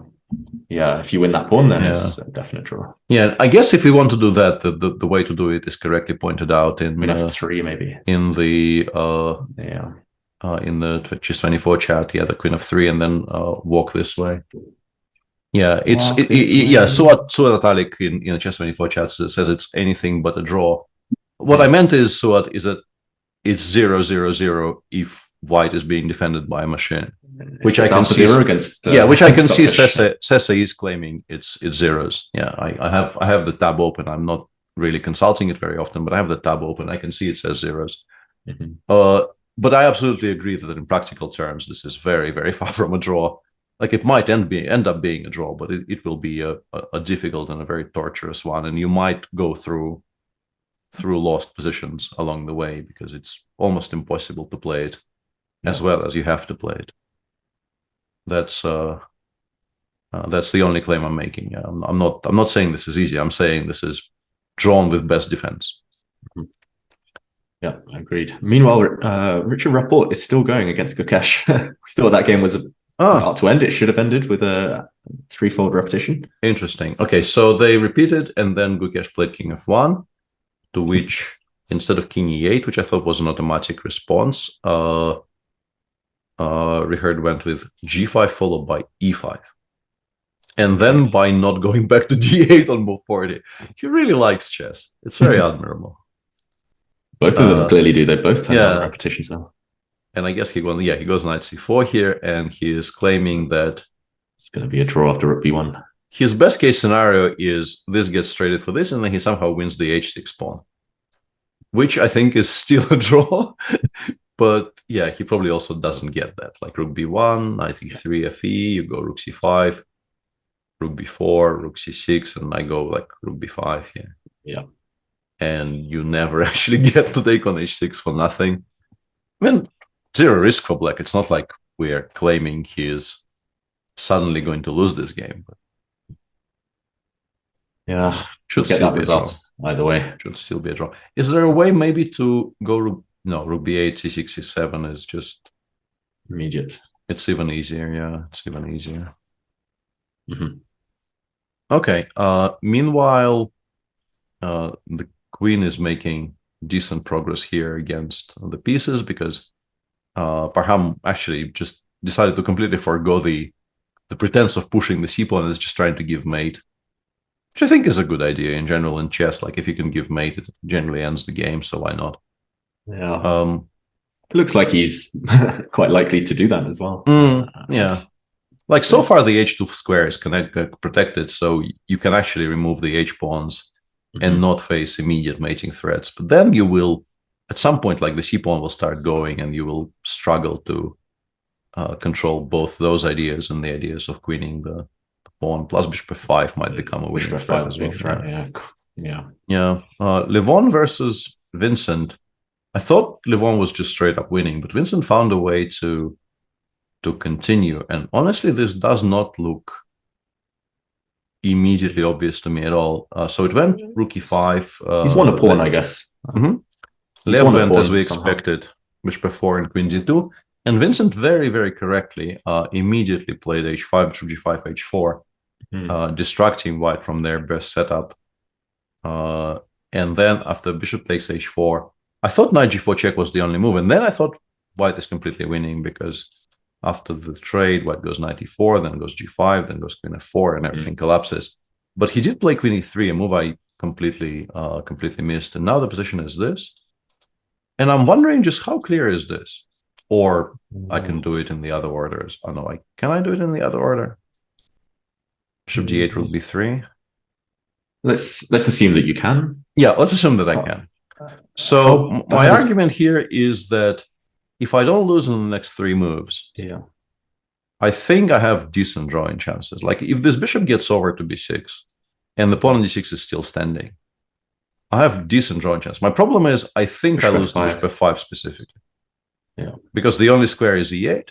I go knight e4, bishop e7, c5. And I think we've lost move by move, regrettably, for Vincent. And white does stop the b pawn in these lines later. G6 though? But I guess even bishop c8, right? Even cd6, maybe? Is this so clear? Oh wait, sorry. I mean, it also looks kind of promising, but I don't really want to get involved. I thought I could stop f6 in time. Yeah, this is not obvious at all. But bishop c8, I suppose, yeah. And the problem remains the same, that dc loses us the e8 bishop to d6 and d7. Just doesn't, like, we're sort of one move away somewhere from establishing a perimeter. F5 here, maybe? Yeah. Just to get that e8 bishop breathing square. And just bishop d. Well, you just take but then you're two down. You're probably not saving this, even though like this offers some hope. Bishop, I don't know, b5 or some square to not trade it straight away. It's not great though. It's not great, shouldn't be. And this is I'm guessing this is why Vincent hasn't just blitzed all of this out already, because otherwise I think you very clearly go for this and you think that you're probably actually saving the game. Could we try and finesse that somehow with take on f3 and bishop e7 to create a threat of knight takes d5? Clever. I mean, clever. Just process of elimination. You still win this. You win the I don't g6 know. pawn. No, I think it's the best move. I don't know if I win this. I think it's probably the best option. Bishop f. No, not bishop. Alternatively, I can maybe start with bishop f5.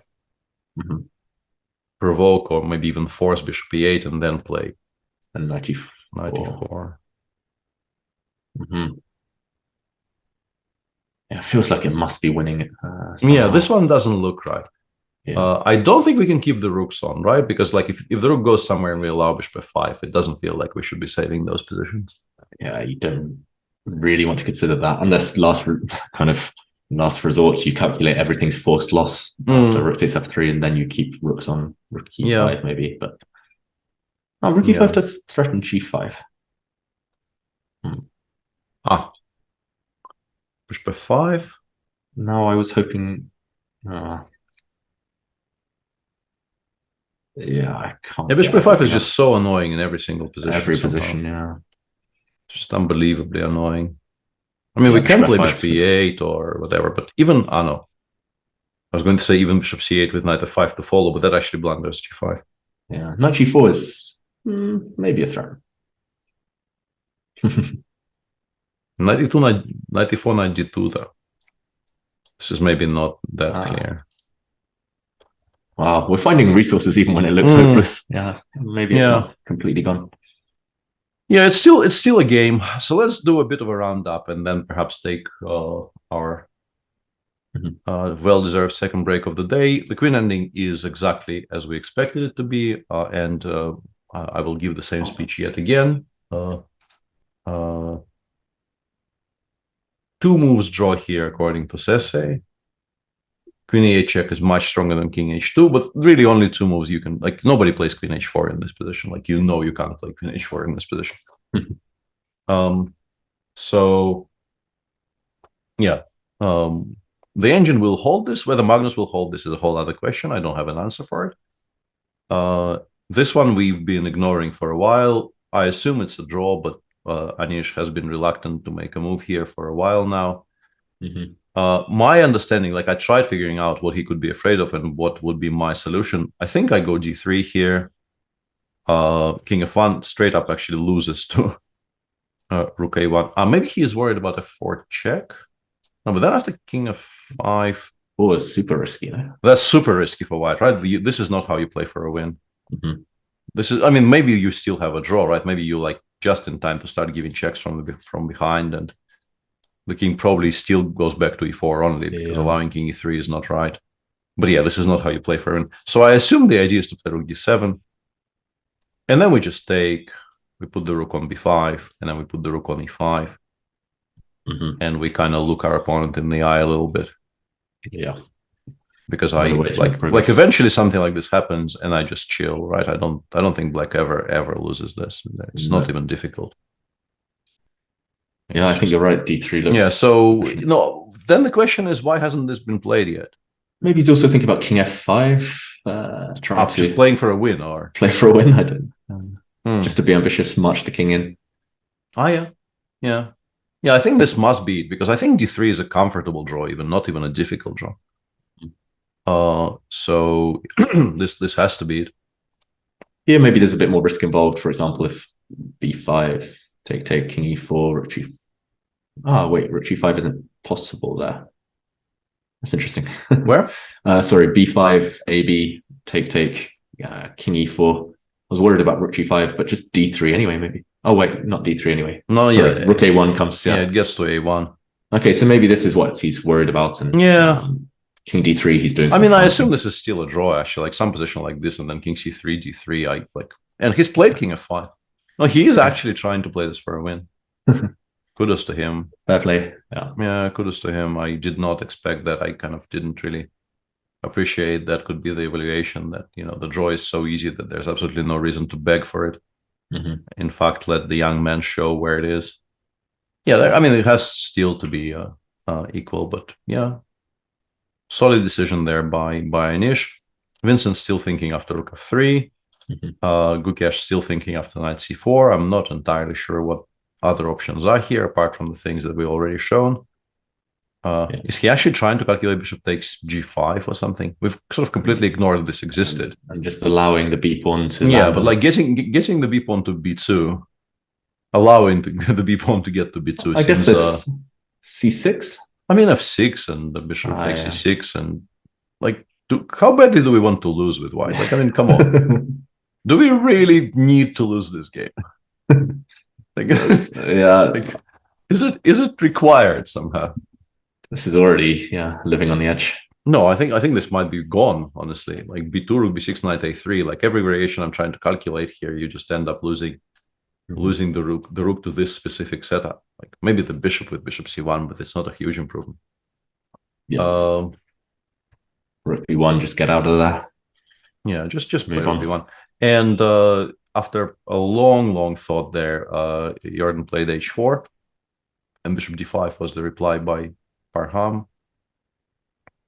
This looks bad. Like the question is whether you can hang on somehow, but this just looks bad. Looks totally gone, right? Just why can do? I mean, I guess you go knight f6, and I'm still not in time to immediately pick up on h4, but bishop will go somewhere.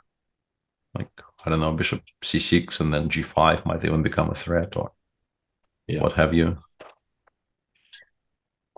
Yeah. I'm expecting Parham to win this very comfortably.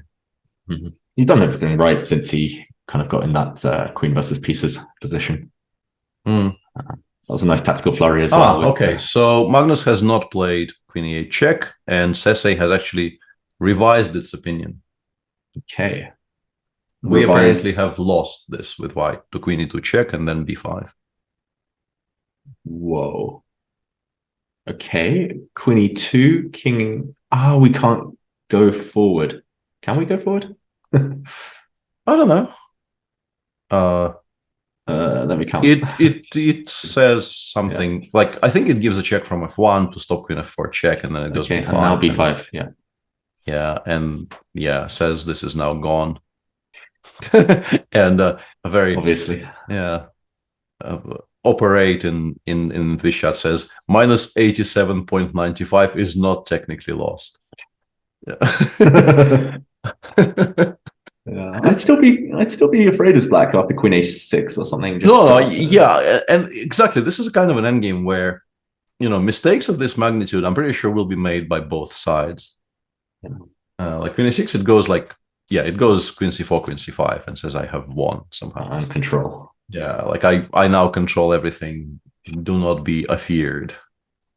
Like this is far from over, despite this now being a I guess a table-based win. This is very far from over. The game there will be more swings.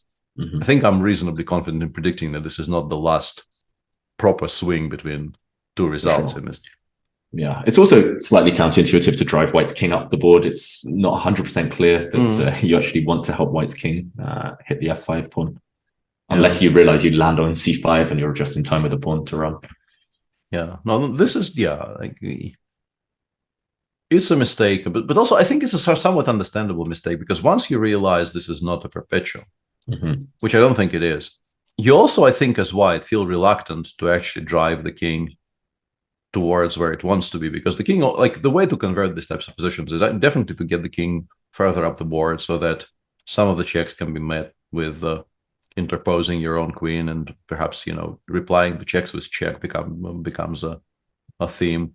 And it feels like you're sort of treading water, whereas black is making some progress if you continue giving checks here. Where does the black king hide? I guess you I'm not entirely sure. Like queen b4, king c6, queen c4. I don't know exactly how we're avoiding the perpetual here. Like king d6, queen b4, king e5 maybe. King e5 maybe, and you cross. But like you only cross this far, right? Like it gets to e2 and then gets checked from c2. So even like immediately realizing what is a perpetual here and what isn't is very far from straightforward.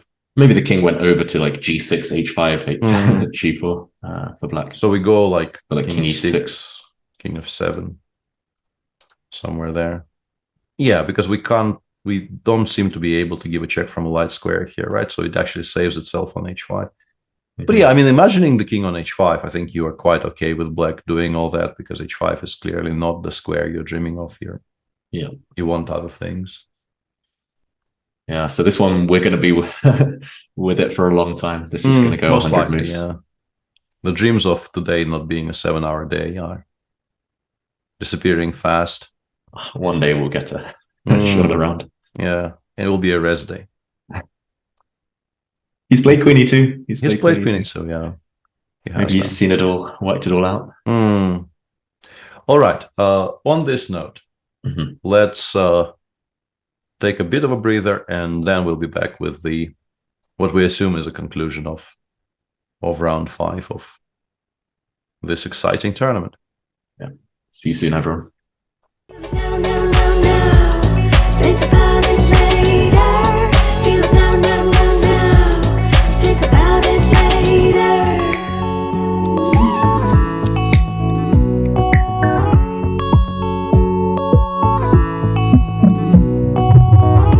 The damage is done, but I don't care.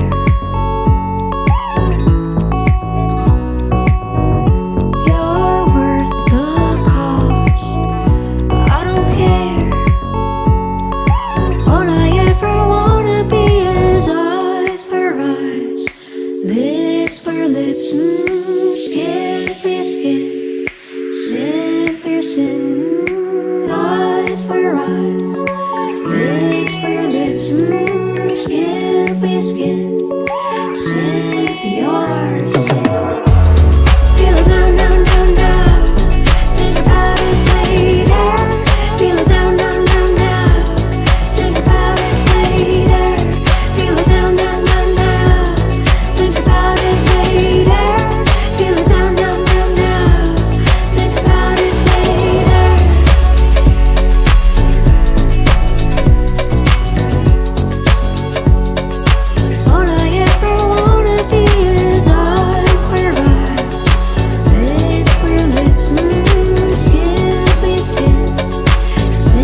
welcome back to the final segment of our coverage of round 5 of the Masters in Tata Steel Wijk 2023. Today's round isn't actually played in Wijk. It's played in the Ajax Stadium. And somehow I think this inspired players to, greater and greater heights. And we have a very, very exciting round so far, with the story of the day potentially being this game, which is a game in which Magnus is now trying to defend a 1-0 queen ending, which I wonder if they know this is winning for black, because it is with best play currently, as I only am saying this confidently because I'm obviously staring at what the supercomputer is telling me. Otherwise, I would be entirely uncertain about the evaluation. I wonder if the players know that this is lost, because with the king somewhere around h7, I guess, yeah. If you get it over there, you're supposed to make a draw. You still don't make it every single time, but you're supposed to make a draw. Yeah. And this is obviously not where it should be, but I wonder if they understand just how decisive it is here.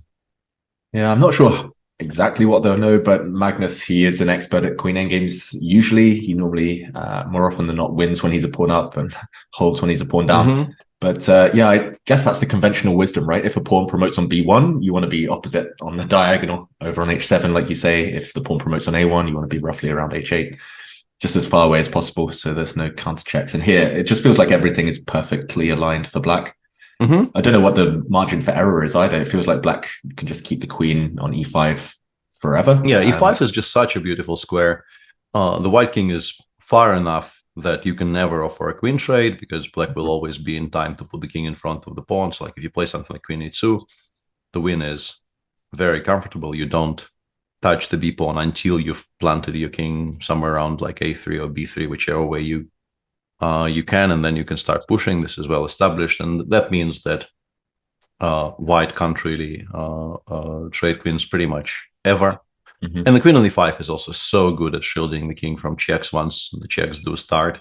And as the arrows I've drawn are basically to illustrate that it's not going to let the king get in front of the pawn. Another way to make, like, obviously, actually the best square for the white king here is not h7, it's b1.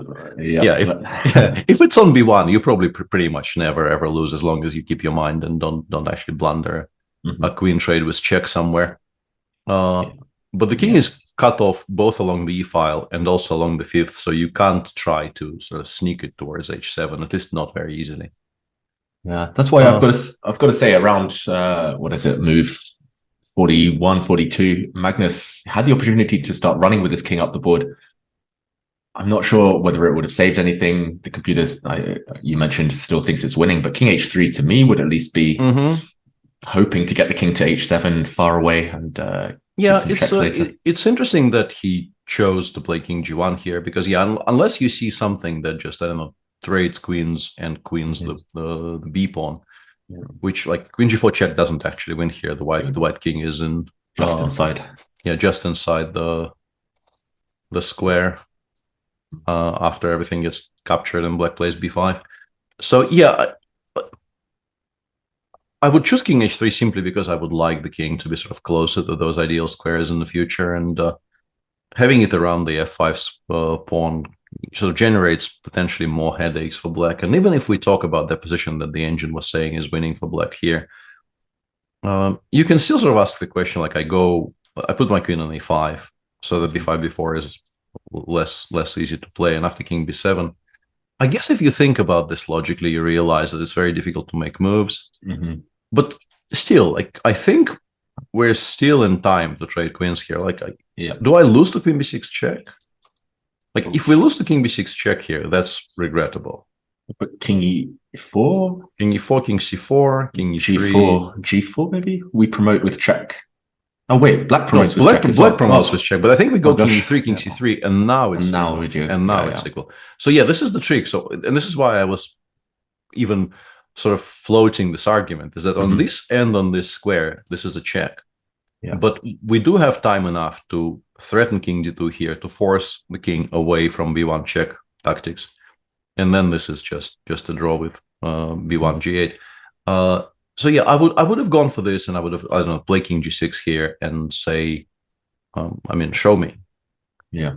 Show me how you're making progress from here, because you in this position, black still needs to constantly pay attention to the fact that f5 is somewhat loose, and you have much less freedom to just move forward.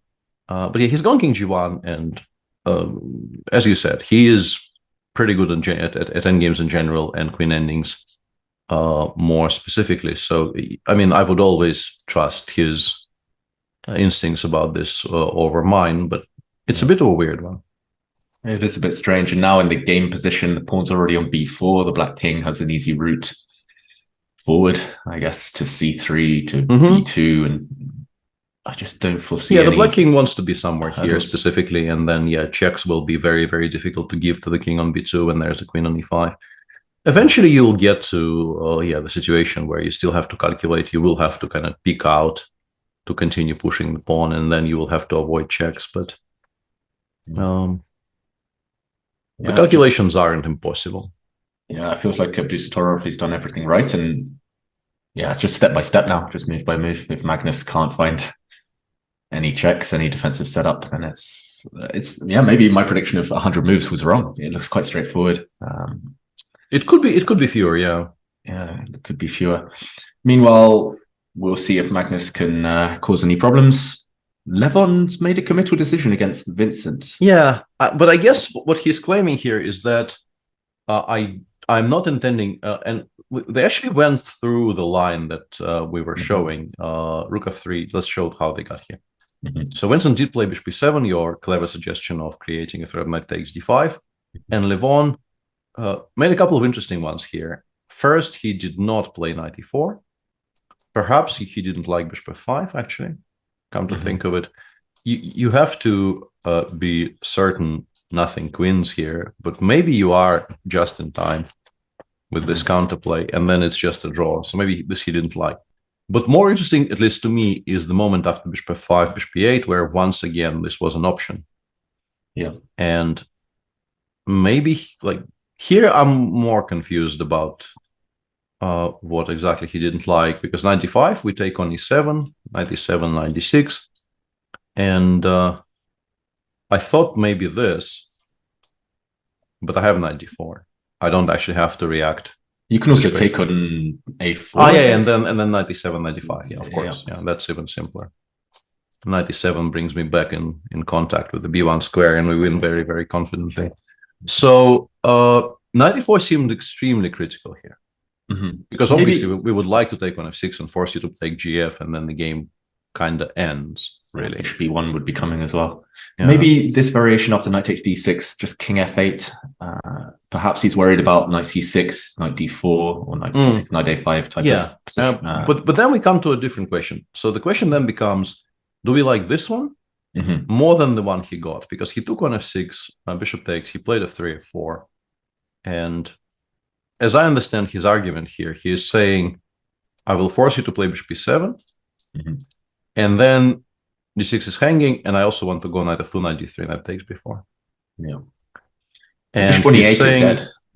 The bishop on e8 is quite dead. Yeah, the bishop on e8 is unbelievably cut off from everything, yeah. So let's take a look. Let's say we go f5, knight f2, bishop f6. Do we lose to some kind of a push? Bishop I'm not sure. B5. Like bishop b5 here or something. Also bishop b5 maybe on the last. No, no. Yeah, also. Then C6, maybe c6 wins. Yeah, bishop d3, c7, and then bishop b7. Yeah, bishop b6 check is. No, but then bishop a6. I think it has to be b7, but b7 is good enough, assuming the king moves. Yeah. So, yeah. Okay, we're headed in this direction. d6. Yeah, I think. Yeah, Vincent, having played f5, knight f2. I mean, I don't think you can save the game if you just give up on b4, because as we mentioned, like if this bishop was on some kind of a decent square, maybe you could entertain those thoughts. But when you're also sort of playing a full piece down, I don't think you can play this 2 pawns down. 1 pawn down, you can maybe imagine saving. 2 pawns down, I don't think you ever save. Yeah. So that is a very strong argument, I think, in favor of trying bishop f6, bishop c3.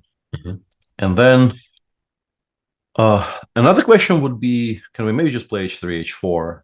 Yeah. And then win this slowly, because this is a very, very doomed piece. It has no squares. Yeah. But in this case, we would need a breakthrough plan. I guess c5 eventually, but if black puts the king on, g7 or e7. Some kind of a position like this, and then black just shuffles, I guess, maybe puts the king on e7 eventually, and with much of the sting taken away from the c4, c5 ideas, and no real way to attack the pawn on b4 with any more pieces. Yeah. I would be a bit reluctant to go for this with white, because I think you're really committing to winning with very, very limited limited scope. So you get the feeling he wants this, and then dc5 is forced. Let's say d6. How about bishop f7? Knight e5, knight e5 or knight c5, I guess. Yeah. Okay. King f8 looks normal. Yep, king f8. I don't know. This is cutting it extremely close. I mean, it's either winning or it's it's not, I guess. I guess you can win a piece for the d pawn, but b3 might drop and d7. d7 knight b7. Yeah, d7 knight b7. Unless, so this looks like it probably. I don't know. I wanted to say it's probably isn't enough, but it's very hard to say, right? It's bishop d5. Yeah, it gets to b2, probably, or close to b2 anyway. Knight e6, king e7, knight c5, b3, knight d3, but there's no way to guarantee this is winning. I once saved a position with pretty much this exact material balance in a very, very important spot. I was playing against Boris Gelfand in it was called the World Cup in those, like 2001, it was called the World Cup, but it was basically the World Championship, and it was the quarterfinal. There was a match of some really strange endgames with very strange outcomes. I, at some point, famously did not win queen against rook, including one specific position in which I failed to give a check which picked up a rook. Like I could at some point give a check to the king on h5 and play queen takes f8 next move. Did not spot it. But then I somehow did not lose a piece down position in the very next game, so it all sort of evened out. Chess always balances. The chess gods always balance things up. It's all variance. As we know. Variance so this is king. This type of position, maybe black holds because the white knight is so bad, but he's played bishop d8. Yeah, he's played bishop d8, which I think indicates he wants to put it on a5, which is a kind of a better version of the same, all things being equal, because you're also controlling the g8 square. I just did not see this was a square on the board I could use, to be honest. It's so ugly, parking both your bishops on passive squares. On so like knight d3, we're playing bishop a5, then we're bringing the king over to f6, and we're passing for the rest of the game, pretty much. I think we've committed to passing for the rest of the game. But how does white win? Because if I play c5, passing will suddenly stop. We will suddenly have squares for our pieces. Yeah. I'm still slightly curious about c5, because when we play knight b7 later, it will gain a tempo. Not sure when we play knight b7, but if we get a chance. d6.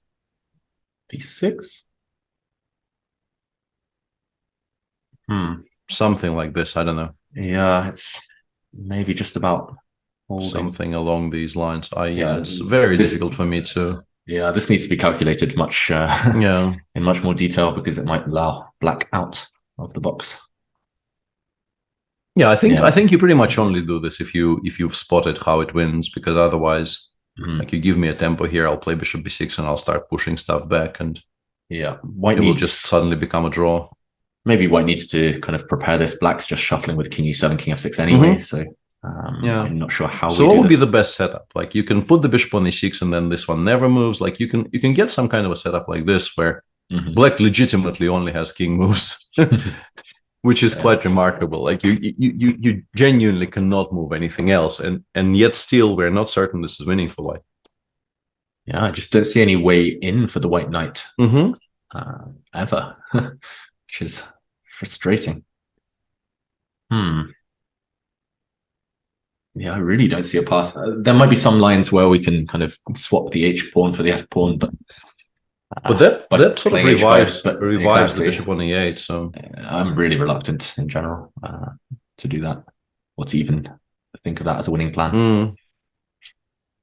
Yeah, very curious. I think we'll leave this in Levon's hands because Levon will sort of trust him to find an idea if an idea exists. We have only one other game running. Everything else finished. This is a position in a game between Prague and Anish, and after king f5, Prague very quietly just removed the final pawn off the board on the queen side, and before rook d6.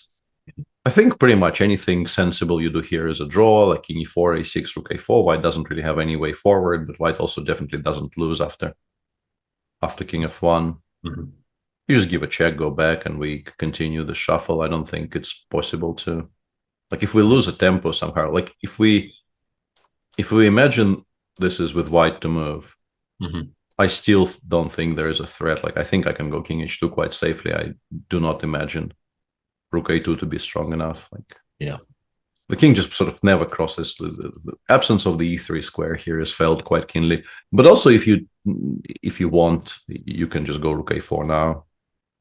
Yeah, this is always a draw. Yeah, and hold this with your eyes closed and your hand tied behind your back and blah blah.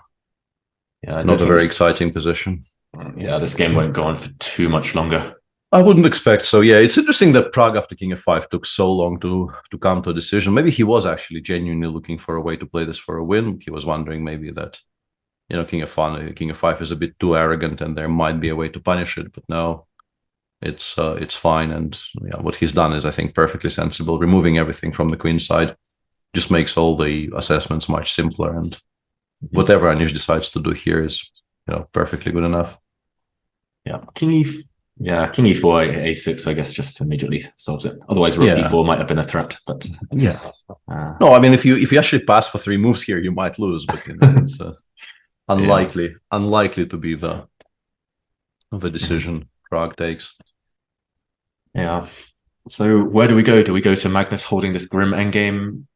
I think we could actually do a bit of a public service announcement and cover a couple of games from the challengers which were played yesterday.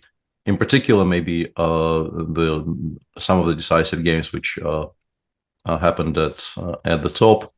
I'll just mention some results. There were some rather normally played games, like Vaishali drew against Adiban in some kind of a Maratsi, where looks like they played a kind of a perfectly logical game. There was looks like a theoretical draw in some QGG between Donchenko and Shupi.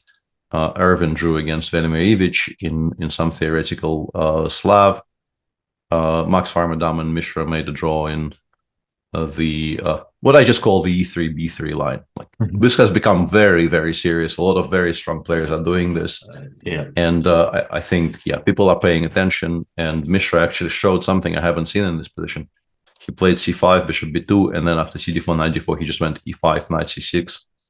I'm guessing very comfortably equalizing straight away, because after knight c6, I'm guessing knight takes e5 is just unplayable because of bishop b4 check. And if you cannot play knight takes e5, then really what can be your claim for advantage possibly here with white? But then we had some very exciting events elsewhere. I'll just briefly mention that an absolutely horrendous tournament continues for Yargos Pehach, where he lost one more game here to Jawahir Sindarov, playing like a semi-correct Scandi and not really equalizing properly at any point, and then losing some kind of a unpleasant endgame where white was in time to generate pressure against the c5 pawn, and somehow this never really held for Pehach. At the very, very top of the leaderboard, Amin Tabatabai, in a very important game, I think, for the context of the tournament, Amin Tabatabai lost a very sharp battle to Mustafa Yilmaz. For a change, just a straight up classical Carlsbad, which you don't see very often these days, do you? Yeah, it's definitely out of fashion. I don't think for any specific reason. Still seems to hold up, but it comes and goes, right? Yeah, people either play knight takes d5, or I think they have become very attached to this idea of playing bishop f5 and just getting a very ugly looking but a very solid position and never losing it. Yeah, queen f3, bishop g6. Yeah, but instead of this, like, it started off as a very classical Carlsbad, and then by move 14, we had this on the board somehow. Modern chess, Peter. Yeah, modern chess. Very more, yeah. Like White played bishop f4 instead of bishop takes e7, I guess, and then combined the idea of playing knight e5 with the idea of playing knight a4, and Black decided to use the time given to make progress. I wasn't watching this very closely, but I think the engine was suggesting that f6 and then f takes e3 even was even stronger than what Mustafa did originally. He played g4, e4, f6, and then White managed to set up a kind of a decent-ish looking blockade where, I mean, the bishops are still going to be quite strong, but at least you have this kind of a sturdy setup with them blockading knights on c3 and e3. And they were shuffling for a while, and then eventually, I guess, the pressure against the d4 pawn started to be very telling. And Amin went for a kind of a long forcing sequence here, which maybe he thought was going to save him. He played d5, cd5, rook d5, bishop d5, rook d5 again. And this lost in a somewhat study-like fashion. After rook d5, knight d5, queen f5, obviously the point was to take on f6 here.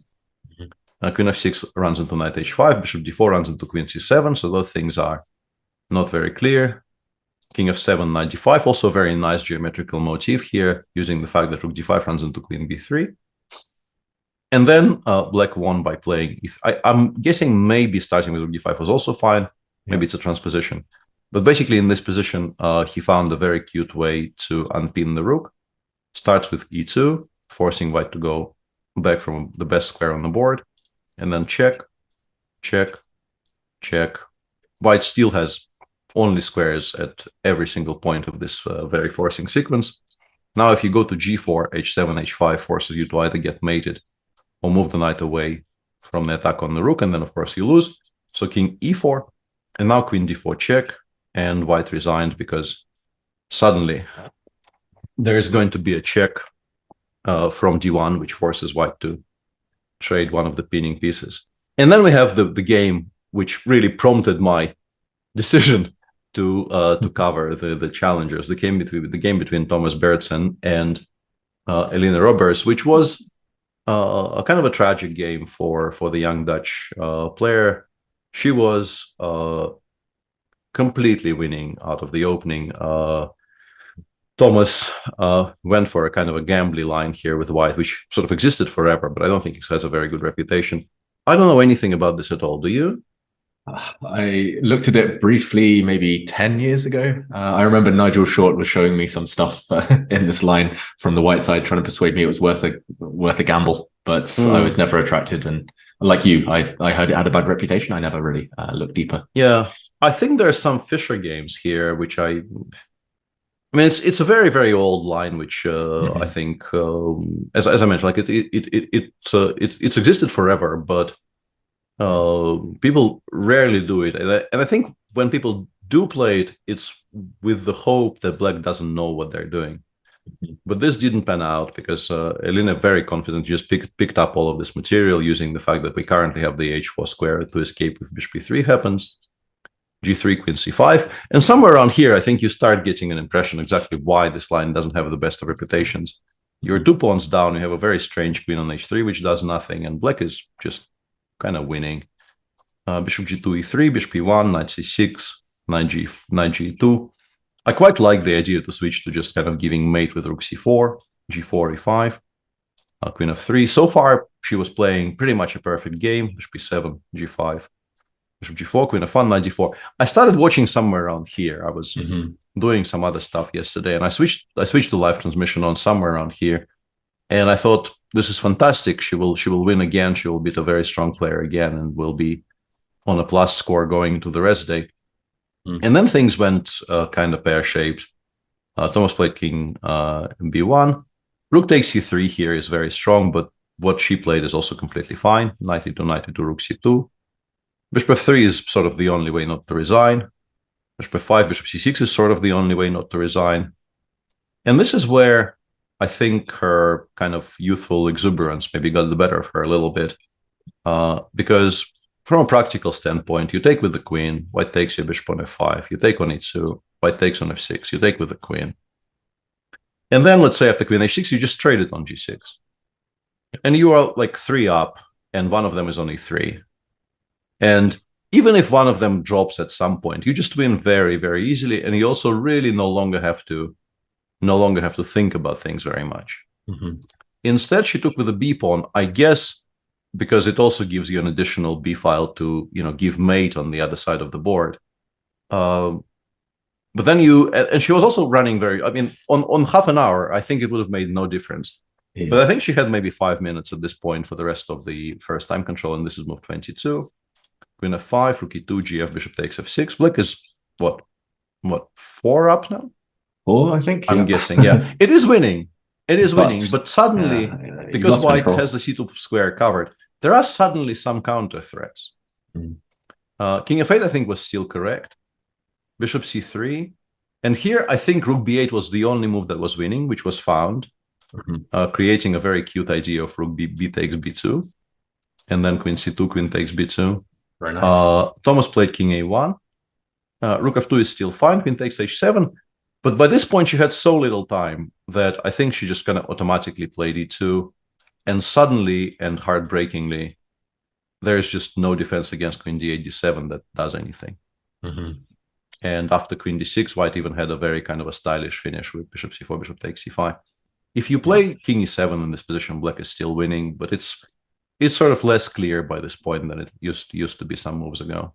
Yeah, maybe we can just show the checkmate at the end there. Bishop takes c5, so queen takes... After bishop c5, white only has the final 2 attackers, but they combine perfectly by cutting off the f5 square from the king, and you get mated in the very center of the board. So this was a bit of a heartbreaking loss for Eline, but she still, like every day, she impresses me more and more with her play. She seems sort of entirely unafraid.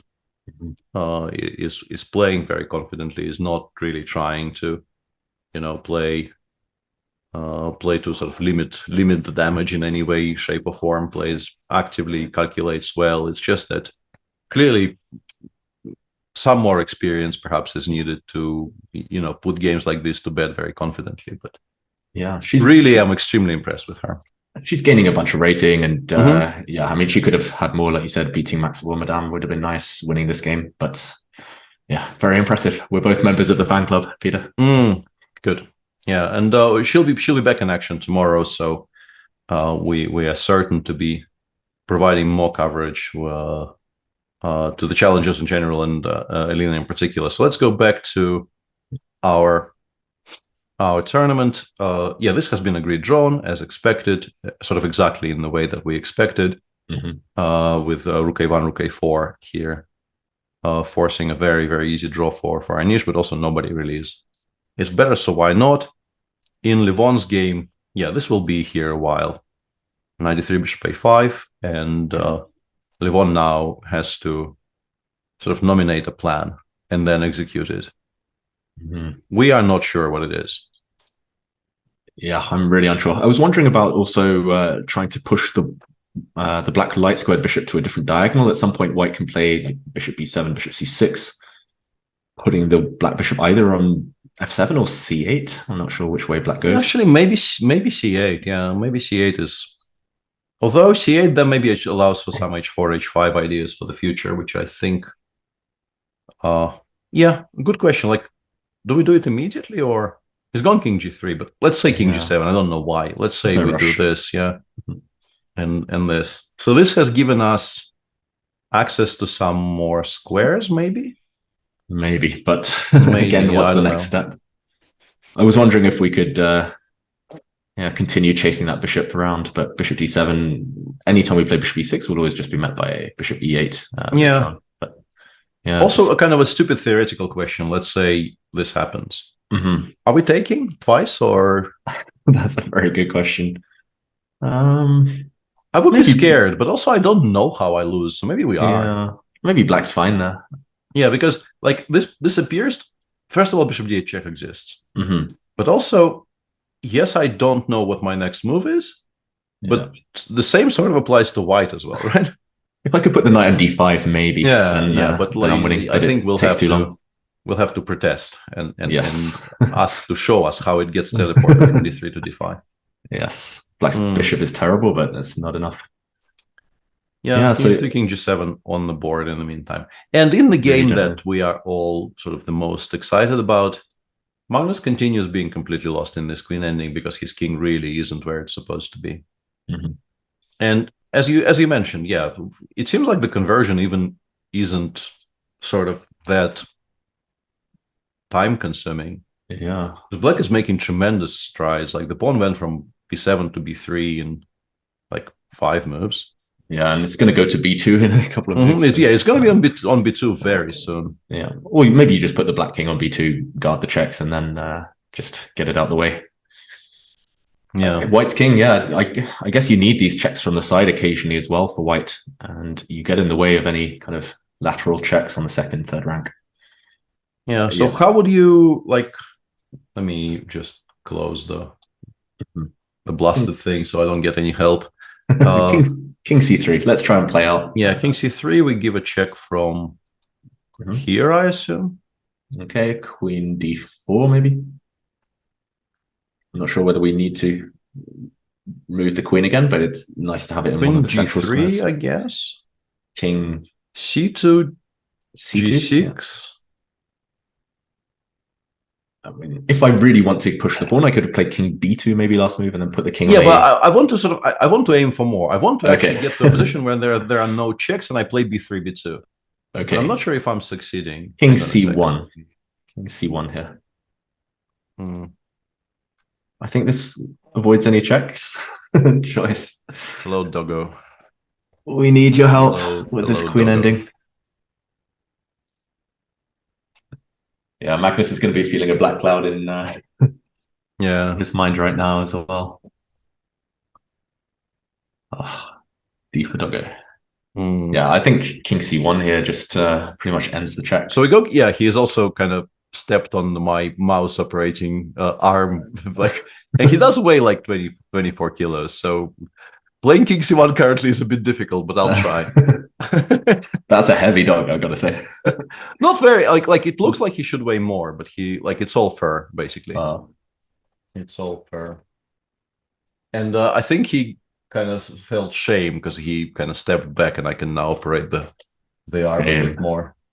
Shame. Yeah, so king c1, I wanted to give a check from here. But then queen d2 is. Yeah, queen d2 would have been a counter. Yeah. So we still don't have an immediate win, right? King d2, queen h6. Yeah, and maybe we just play king d3, but then a6 is a check, right? But then slowly and surely, it's got to be. How about even if I maneuver my queen again? So let's go queen e3 on the last move. Sorry. Okay. Now queen d3. That generally is, I think, a good idea. Yeah, now king d1 and the checks have actually run out. Yeah, and if I give a check from that side, we can also use d1. Yeah, and then if the checks run out, like I'm threatening queen d2, so we have to make some kind of a quiet move. And then I think the prescribed, like against something like queen b6, I think the prescribed way to win is maybe reposition it again to somewhere like d5 and then play king. Honestly, I suspect even something very straightforward like this is already winning. Yeah, I have no doubt with it. Yeah, like in general, I think we don't like getting the king like leave the cage. But when we are making so much progress and when it hasn't really left the cage very far, like it's still very much in the way of white giving checks from queen e1 as well. There on c5. Yeah. So yeah, Magnus already making quiet moves here, has gone queen h8. I think Magnus very much knows he's done for, so he is not even taking too much time on any of these decisions, knows that it doesn't really matter all that much. He's not hiding it very well. Body language we see there.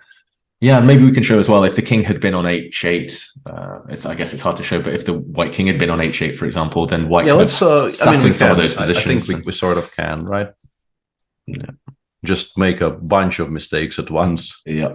Well, not this. Yeah, not this. I don't know. F7. Yeah. Let's say king d1 or king somewhere, and then at least here there's no. And then we start giving checks, and none of the interpositions will be a check. I mean, h8 would be even better, or h6 or somewhere. f7 is a bit weird, but it suddenly becomes so much more difficult for black to set up a position where checks run out because every check allows a counter check in response. So yeah, this is what I was talking about when I was saying that I would like to keep it in the cage for as long as possible, and I was looking for a kind of a cleaner solution than queen d2 check, but I suspect it's good enough. I suspect that, as long as it doesn't really like cross the fifth, we will always find a way to come up with our king once the check starts, so that the checks just run out again. Yeah, there's always going to be king c1 here. King c1. I was worried about something, not quite sure what. Yeah. But either way, slowly and surely, this pawn is about to promote. He's played king c2. Yeah, you can't allow b2, so I guess he gives a check from c8. Yeah, maybe h7, one of the two checks. Yeah. I have a feeling I think h7 is slightly worse because this is just so obvious. Yeah. And then resigns. Like once again, you have to play like queen b6 or something, and then we go like queen somewhere on the second rank, and then b2, and this has to be very, very lost. Yeah, even with the pawn on b2, if the king had been on h8, still sometimes there it's a draw. But here it's never. But it's not. Never. It really isn't. Yeah. It looks like we might be left with the long. Not the one that we expected, actually. Not the one that we expected. Yeah, and then there's been some remarks about, whether the debate will start whether Nordebek today looked tense enough. But I don't think this is happening. Yeah, it's quite interesting that Nordebek, this will be the second time he beats Magnus if we count the World Rapid, and both of them have come in very similar queen endings. Queen d1 actually kind of forces this immediately because there are no checks which don't allow a check. So if you want to play king d1, white will have to reply with a quiet move, and then we probably just find a forced way to win straight away. I don't know what I'd even try here. King h1, try and stalemate myself. But I have a feeling I'm just losing to... Yeah, king d1 played, Yeah. Nicely done by Nordebek. He hasn't put a foot wrong. We can say this queen ending. It's impressive. Very, very impressive. Computer-like precision. Abdul Satorov. Yeah, you have to say that, once... he made mistakes maybe in the run-up. Machine definitely disagreed with some of his choices in this very, very unusual middle game / endgame, because I don't know what exactly to call a position like this. It's a bit of both. Mistakes definitely were made here, according to, once again, I wouldn't call them mistakes, but I could see them being mistakes on my screen, which is why I'm calling them mistakes. Inaccuracies. Only reason. But once that very, very important turning point happened where Magnus could have played queen e8 check, which apparently was still holding for some reason on move for 43. But once king h2 appeared on the board, Nordebek's conversion from here seems absolutely exemplary. Yeah. Very confidently, putting a queen on the central square and then just starting to push and understanding that this setup cannot be shaken. Honestly, I think king g1, queen e5, you do understand intuitively what you're supposed to do with black. I think it made his life a bit easier. I think calculating everything precisely, if Magnus did go for some kind of a position like this one, which we were discussing, and we know, once again, because Sese told us that this is lost. Yeah. But you have to wonder if this was maybe slightly more tenacious in terms of how easy it would have been for Nordebek to find the best way. But from here, not a foot wrong. Very, very confident, understands what he has to do, and just has done it very, very nicely. Hang on a second, wasn't there? Yeah, so there was this position, right? In which the king did not go forward. I assume, I mean, obviously it cannot cross the fifth, but why are we not playing king h4 here?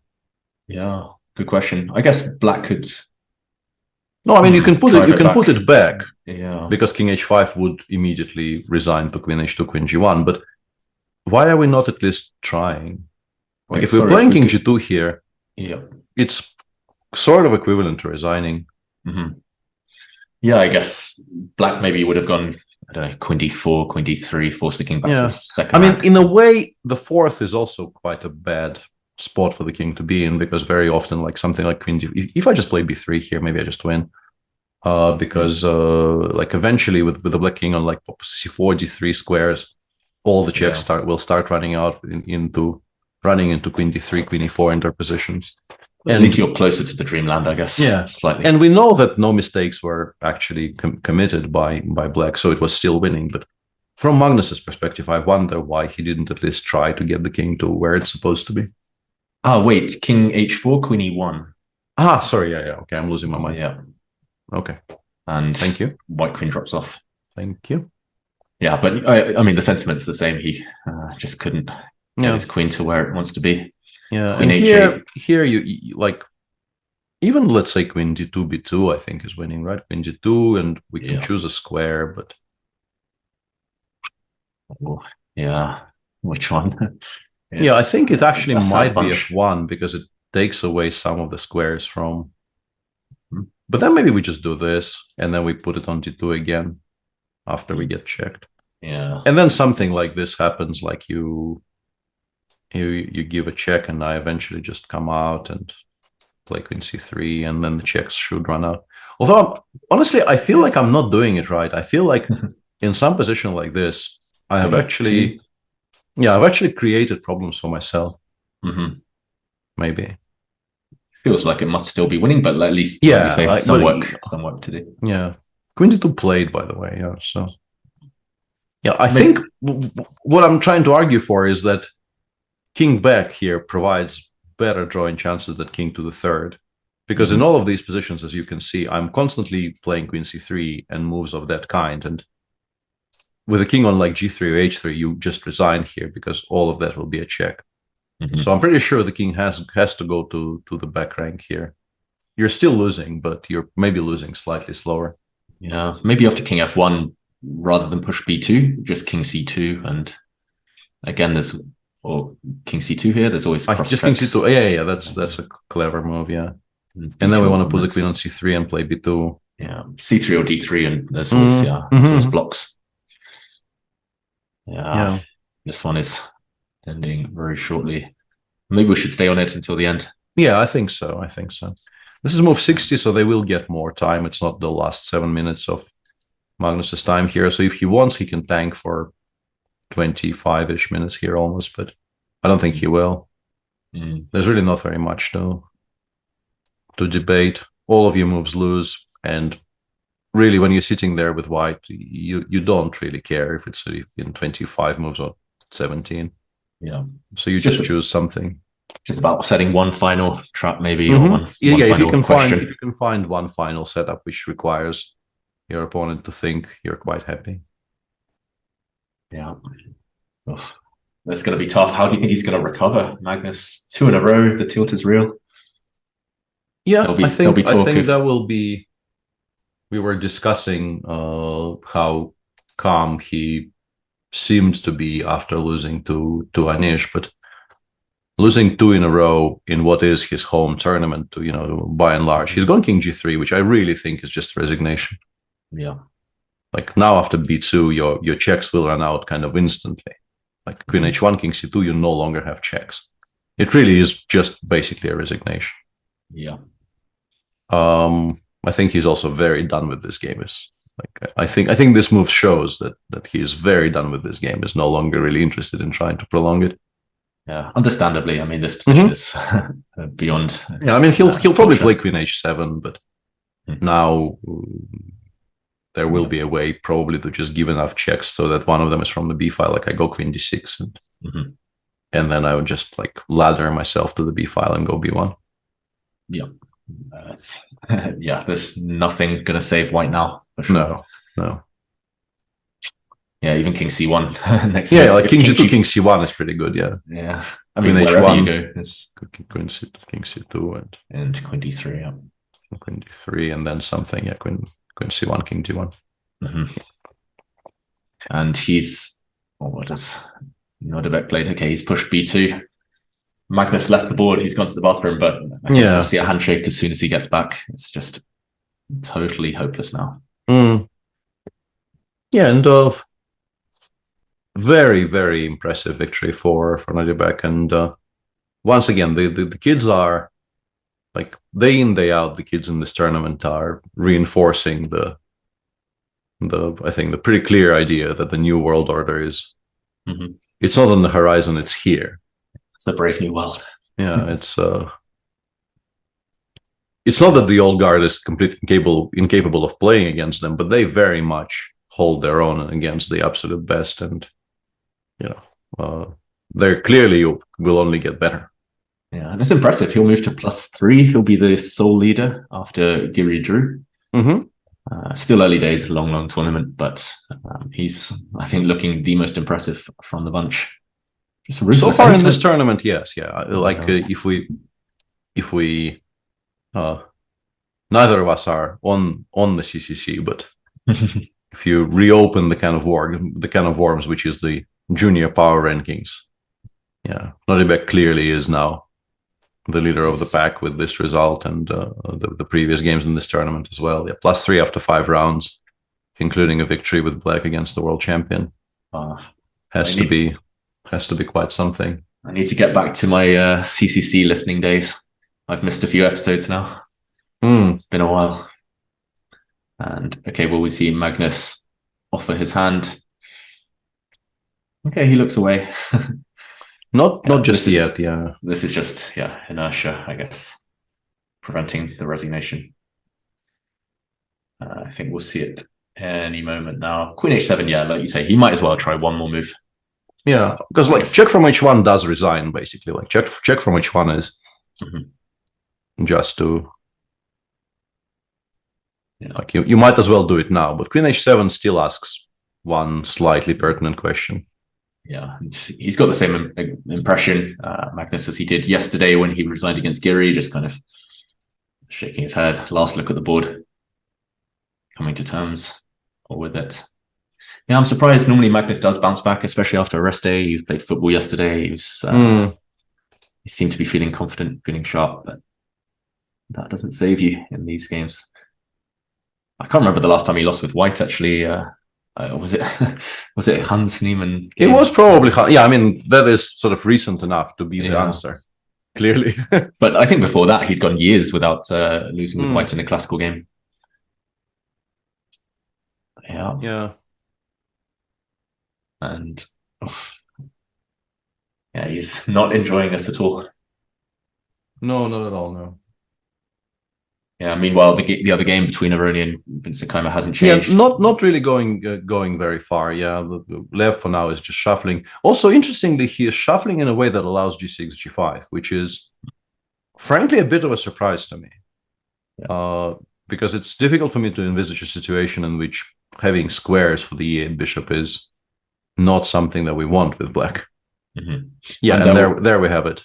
Yeah. There we have it, just resigning there as expected. Position wasn't really very inviting anymore. Yeah, and interesting. It seems they're discussing a moment around maybe move 40, where things did change, where we headed into that queen endgame. Yeah, Magnus clearly not happy with his body language about those variations, maybe regretting some decisions. Yeah, Peter, what a round it's been again. Just it's quite remarkable, really, what's going on in this tournament. With we thought Magnus was like, normally when he starts well, and he did start quite well by playing a very sensible, very sharp game against Levon. Levon did hold it in round 1, but I mean, you don't beat Levon every single time with the white pieces. It's okay to not win some of them occasionally. And then he won a very nice, very confident game with the black pieces against Vincent in round 2. And it looked like, in Wijk in general, when Magnus starts confidently, He is very, very difficult to compete against. This is a tournament he's enjoyed over the years a great deal. A tournament he won a record 7 times, I want to think. I want to say, yeah, I think he's trying for the 8th this year. Yeah, since then it has gone very much against those stereotypical, assumptions. He drew in round 3 and then lost to Anish, and a loss to Anish you can write off to perhaps a somewhat faulty opening prep, and then failing to adjust to change circumstances. He really only made one bad move in the game. It's just that the bad move he made was so bad that there was no coming back. Those occasionally happen, but today he just got outplayed with the black pieces. I don't think you can call it anything else. Yes, he still had the draw after the time control, but overall, I think Noribek was just clearly the better player on the day. Yeah, in practical terms, it was always horrible for Magnus from the time control. And yeah, that means we're left with this game, Levon against Vincent. And you mentioned this G5 push. Maybe we can check out what happens if Vincent decides. This goes to an argument we mentioned a couple of days ago. Do you force the issue, or do you just kind of sit on your position in the knowledge that you're probably safe anyway, probably holding? I don't know. I would be very tempted, but also it goes both ways, right? Because I do feel that for me it would be very difficult to restrain myself from playing G5 if I didn't see how it loses, and I really don't expect it to lose by force. But also, I've played a bunch against Levon, and I would be quietly very, very cautious about things that he is clearly leaving open on purpose. Yeah, because there has to be a reason why Levon is not just stalemating me completely with H3, H4. There's no way he's just forgotten to do it. There is always a method to whatever Levon does in endgames, and I've lost enough endgames to him to respect that. So yeah, I don't know. It's a tricky one. Yeah, and Vincent decided after a long think to say no, not take up that invitation. Yeah, you're right. It wasn't telegraphed very subtly. And Bishop A6 after Black moved the king. We're still yet to see the idea. Well, I mean, building up for C5 eventually. Yeah, I think he's mostly shuffling. Yeah, I'm pretty sure he can put it back on C8 later if he wants to. So I don't think this changes the position drastically. He's just trying everything, seeing sort of what produces a reaction. Yeah, I think that's a very solid way of playing these positions in general. You just you don't commit unless you sort of spot an idea that might work legitimately. You don't commit until maybe the 3rd time control, while asking those types of small questions, asking what seems to worry your opponent and what doesn't. And okay, Bishop B5. I'm assuming Black's just going to shuffle King F6, King E7 forever. You could make an argument for Bishop G8, Bishop F7 as well if you really want to keep the king on E7. I really still don't see where White's king is going, I've got to say. Yeah, it's such a weird position because you can get it to H4, but then most likely if you put it on G5, you just get mated with Bishop D8 somewhere, so that really isn't ever a threat. And King E3 is just always met with Bishop B6 check, and you're never getting to D4 either. And perhaps you can make an argument for Black to allow King D4 and then Bishop B6 check, C5, D takes C5, and start playing for a win in certain spots. So yeah, plans are kind of thin on the ground. Very. You have to say, kind of thin on the ground here. I'm kind of guessing at some point he'll play Bishop C6 and then just go for C5. Yeah. For better or worse. So let's say Bishop C6, we go King E7, you play C5, I take, I play Bishop C7. Yeah, I kind of wanted my king maybe elsewhere, maybe King on F3. Yeah, you could tell me what, I guess you want this one here, yeah?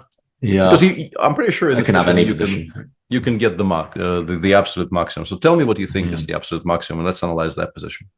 That's, I mean, a difficult question in itself. Maybe a bishop on C6, like you say, and C5. Do we want H4? Yeah. The H4 might be a target, though, for the bishop on D8 later. Okay, let's play C5. Let's play C5, yeah. I still like bishop C7 the most, because I think this is where it belongs in general. Yeah. And now, I was hoping maybe your king would be on e7, so I can play knight d3, knight e5, but I don't Okay, really so see hang how on, I can. Or maybe I don't need to rush with that. Let's assume, yeah. Knight d3, but I will hang on before. And b4, okay. So bishop d6, knight e5. But I can play king f6 here, right? Like, yeah, I'm just not getting anywhere. You're like, if you could play king f3, d4, then maybe you would actually start making progress. But no, this is many ifs. Yeah, this and honestly, once I achieve this type of setup, I really don't think I ever lose with black. How about, because you will be tied down to your own weaknesses as well, I think. How about, let's say I put, okay, he has just played h4, so let's put the pawn on h4, let's see if that shuffles. Yeah. And, okay, how about now I play bishop c6, sorry, and then c5. And knight d3, and king e3. Okay, yeah, you've gotten this far then. The maximum. Yeah, that does seem like the maximum, yeah, and you have some ideas. And black is sort of completely hamstrung now, yeah? Yeah. I guess you could start racing king g7, king h6, king h5, come round, but that feels far too slow. But the weird thing is, I still don't know how I lose if I pass forever. This is also a good point. Knight takes b4. Because this is king weak, right? Yeah. If I ever play knight takes b4, take on f4. And then maybe some race, but the bishops... Yeah, the bishops will be okay in most races, I think. What if I come the whole way around? King... b5. Yeah, you can definitely try that as well, yeah.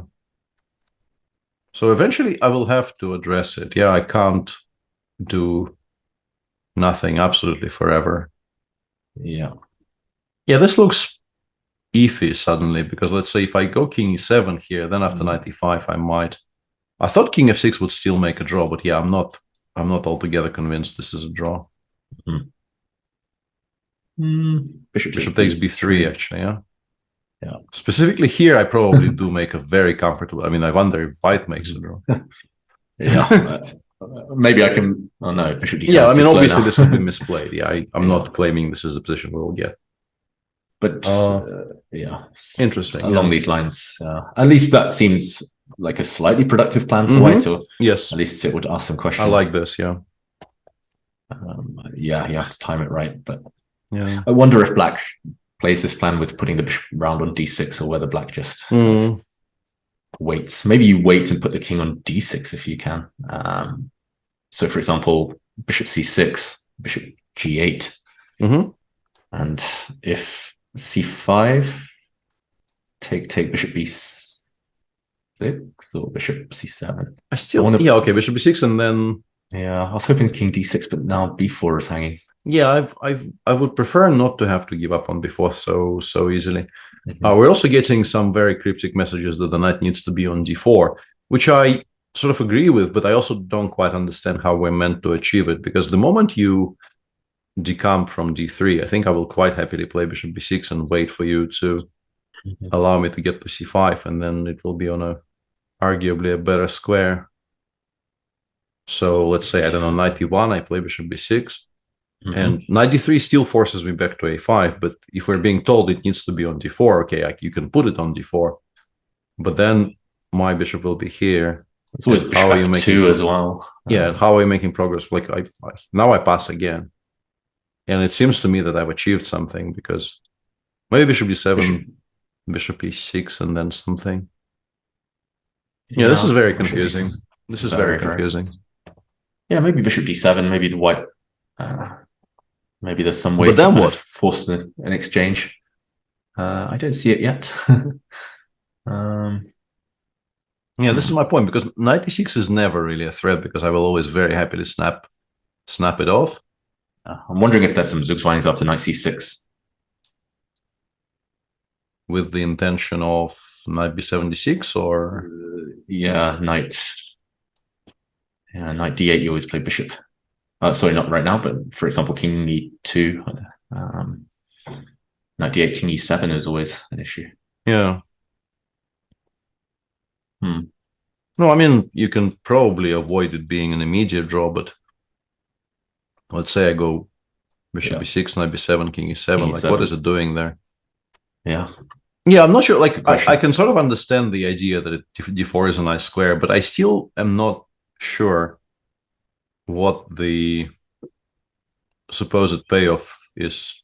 Yeah, I guess maybe if the bishop actually goes to g8 in these types of positions, maybe the pawn ending is winning, right? Yeah. So we lose a tempo somehow, and bishop g8 probably actually loses to bishop b6. Yeah. Bishop d4, king d4. This I can believe in. I mean, this clearly is true, because if we take twice, c5 is winning. Yeah.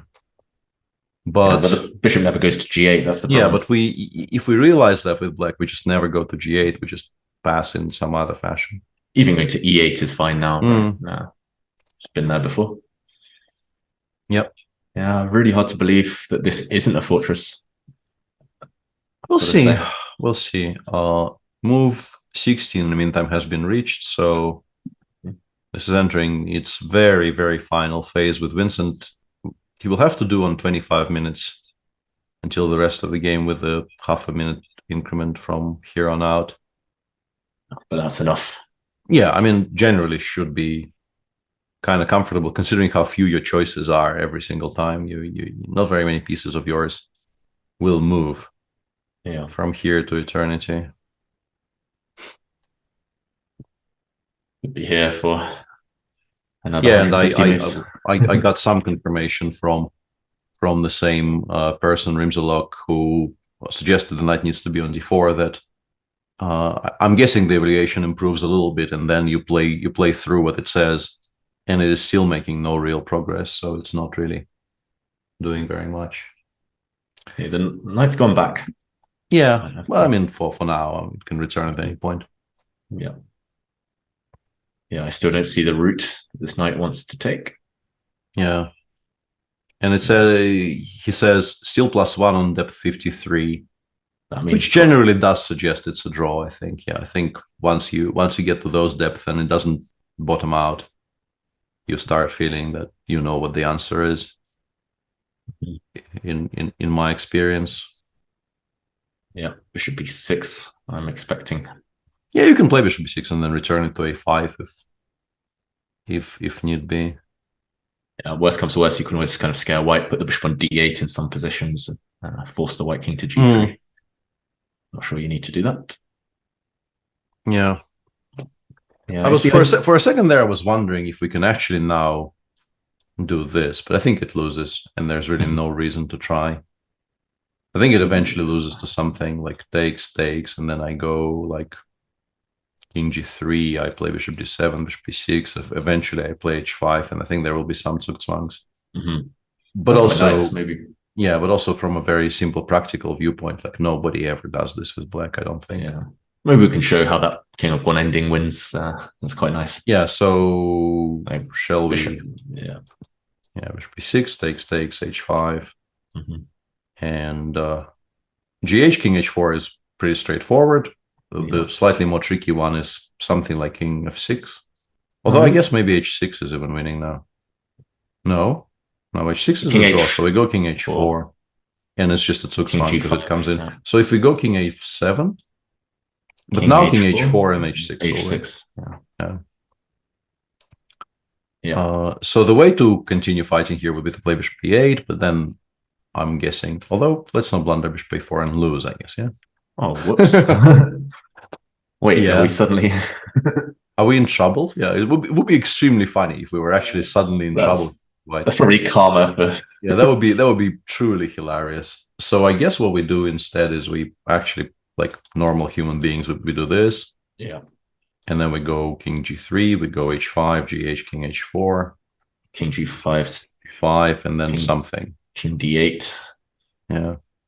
But now I think king f5 is winning quite comfortably, right? And then back to g5, and then f5, f6, and so on. Agreed. So yeah, unneeded. And Lev actually, after some thought, just straight up released that bishop from its prison. Which is kind of peculiar because I don't really understand what the plan is now. Let's assume black waits. Yeah, Bishop. king 7, for instance. I like the idea of maybe having the f6 square for the bishop as well to really tie the knight. Or bishop c3, 1 actually. Just go bishop c3 here and start generating actual counterplay. King e3. Although, you know, we're never losing to c5, so king e3, yeah. Maybe let's not do that. I'm not sure it spoils anything, but there's no reason to do that. Let's see what white's doing. King e7 played. I like the idea of stopping bishop d7, bishop e6 if you can. Stop that white bishop getting around again. Yeah, it feels like we're going in circles at this point, merry-go-round. Just absolutely, yeah. I'm sure Levon will feel the same. The spectators clearly loving life right now. Yeah.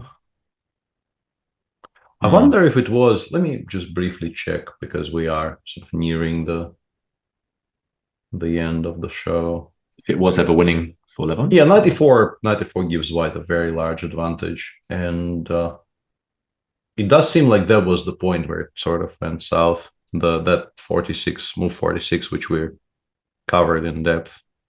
The decision here not to play knight e4, to which, as you correctly pointed out, the proper response is to go for this position and then to play king f8 and just king g3 and continue playing like knight c6. It goes knight b5 and it says there's never really any serious counterplay against the pawn on b3. And yeah, I mean 150 is somewhat inconclusive here.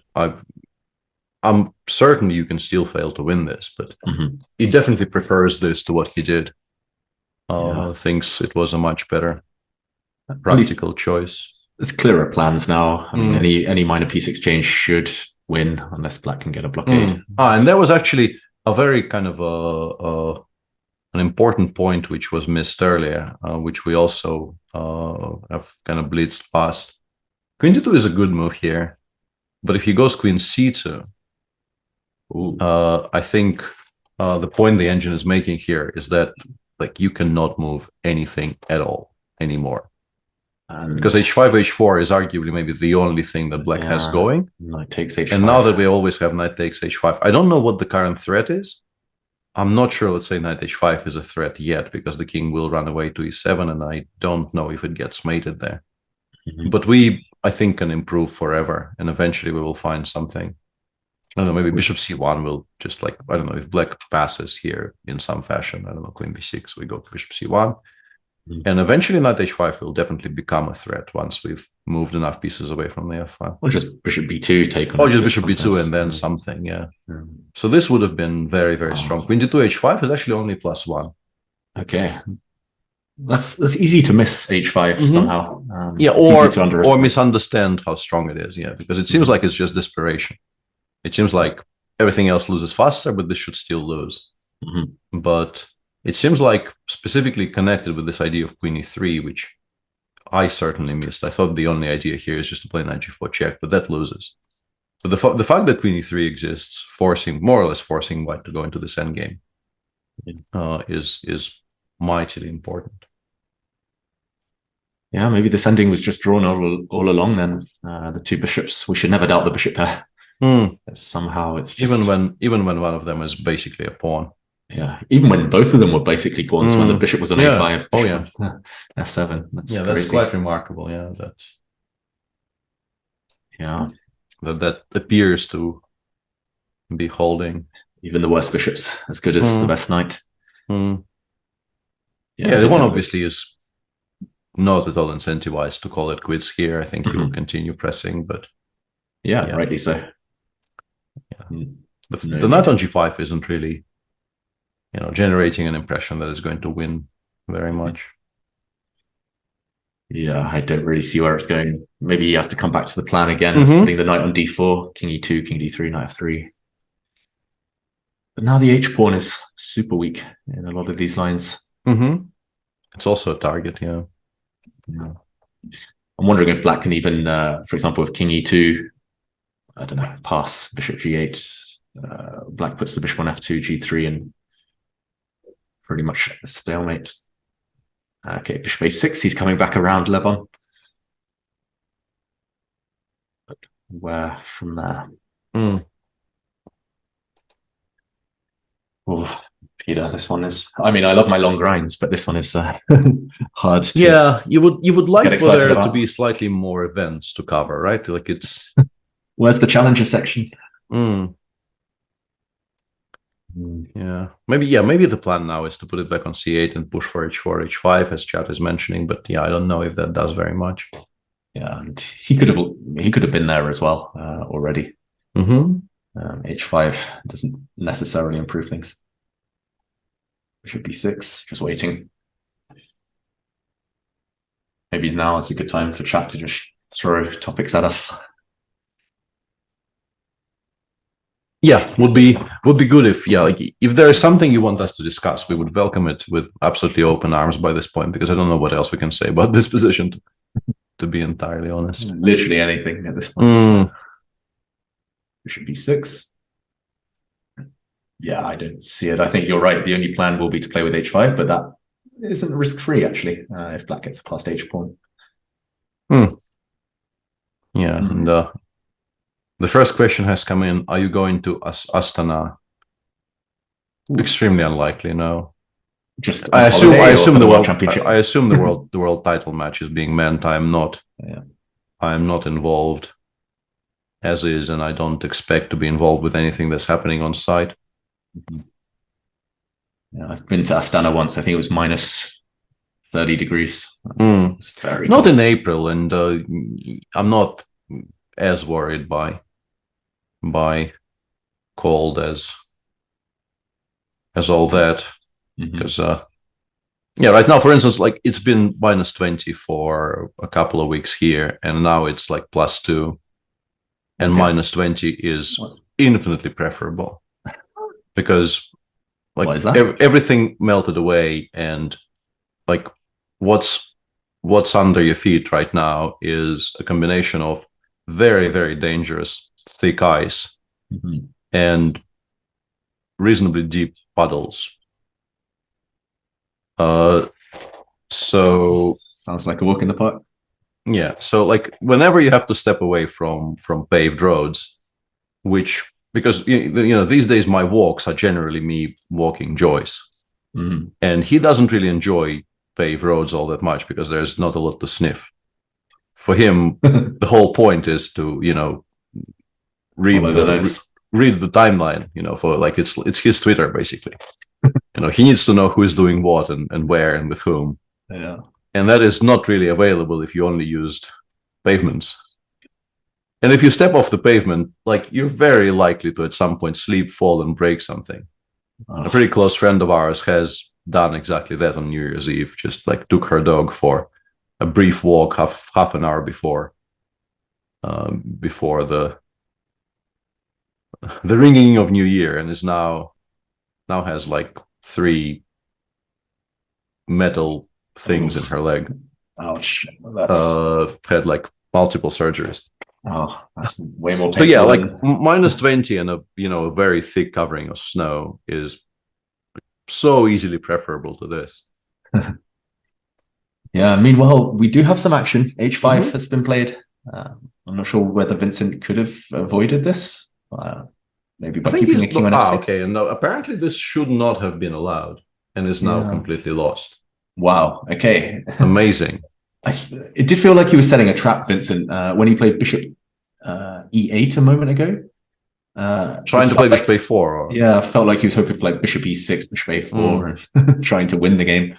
But h5 cuts that, stops that in its tracks. Yeah. And you said completely lost. Is there no chance here? Well, I don't know, but like the evaluation suddenly does start bottoming out, and I'm not sure exactly how lost this is, but I'm seeing numbers I haven't seen in a longish while. Maybe black just can't get active because king f6 is always knight e4 check. Yeah, you can't really get out of the box. This is pretty cute and also very efficient. And yeah, the bishop on e8 continues having no moves.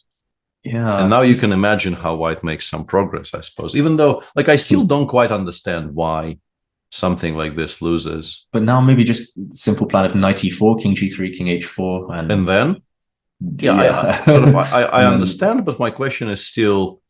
I'll put my king on. I guess the king gets to even maybe to g5 in some positions. Yeah. And from there, I can surely round up the H pawn somehow. Still not easy. No, with the bishop on e3, like weirdly, I'm not even sure this is lost, and I understand why it would be, but I'm still curious. Like I would still feel that maybe I haven't lost the game just yet.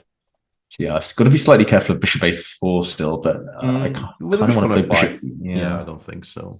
Bishop e6 or. Yeah, well, like I want to get my knight round to f5.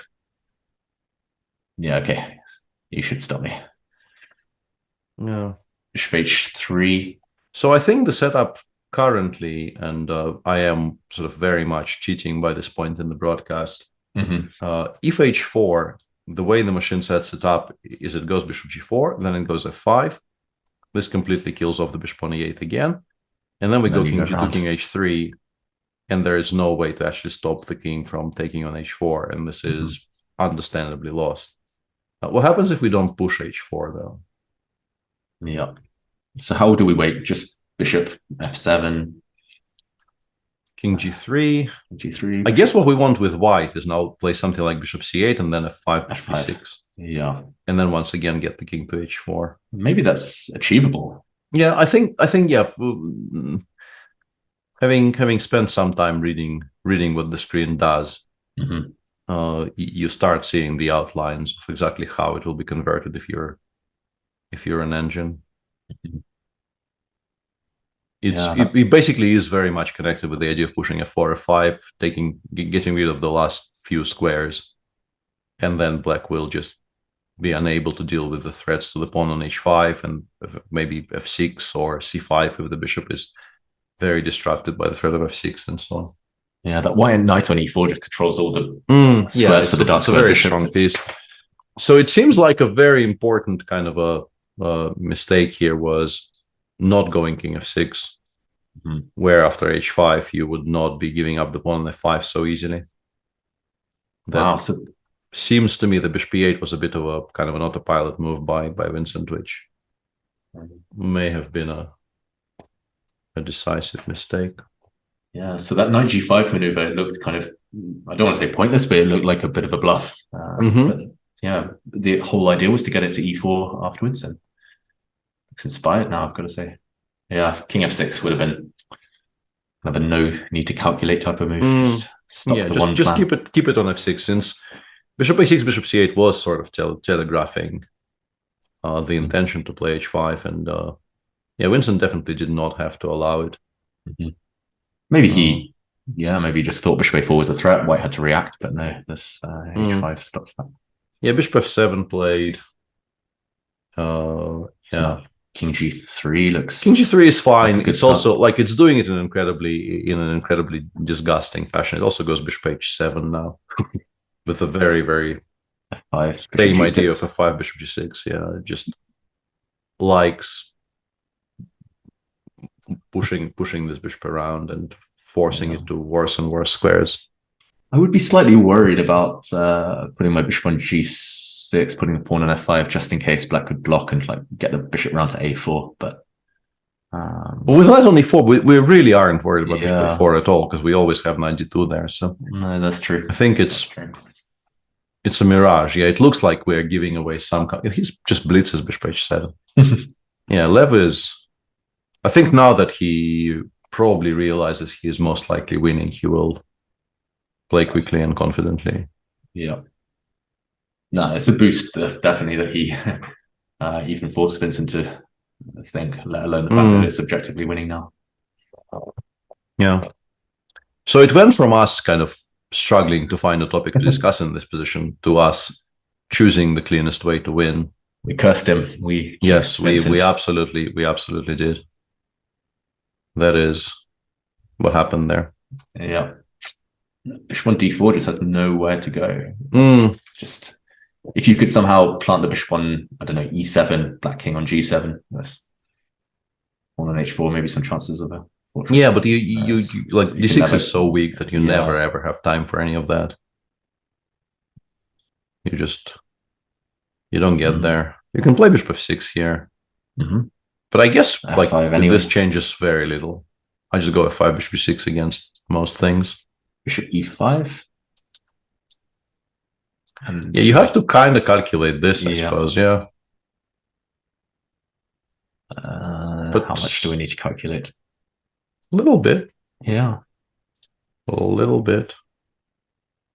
Maybe we don't rush with white with f5. If we had the king on h3, it would be nice and simple. I don't know if we start. Yeah, we can go king g3 first and then go from there. Yeah, it feels like this because black really has no moves at all. Yeah, we can play king g3 and then f5 and then bishop g6 and have the very nice h4 square for the king if we ever get checked. Yeah, looks wow, it's gone from what I thought was a dead draw to quite a straightforward win. Does seem like that, which is remarkable.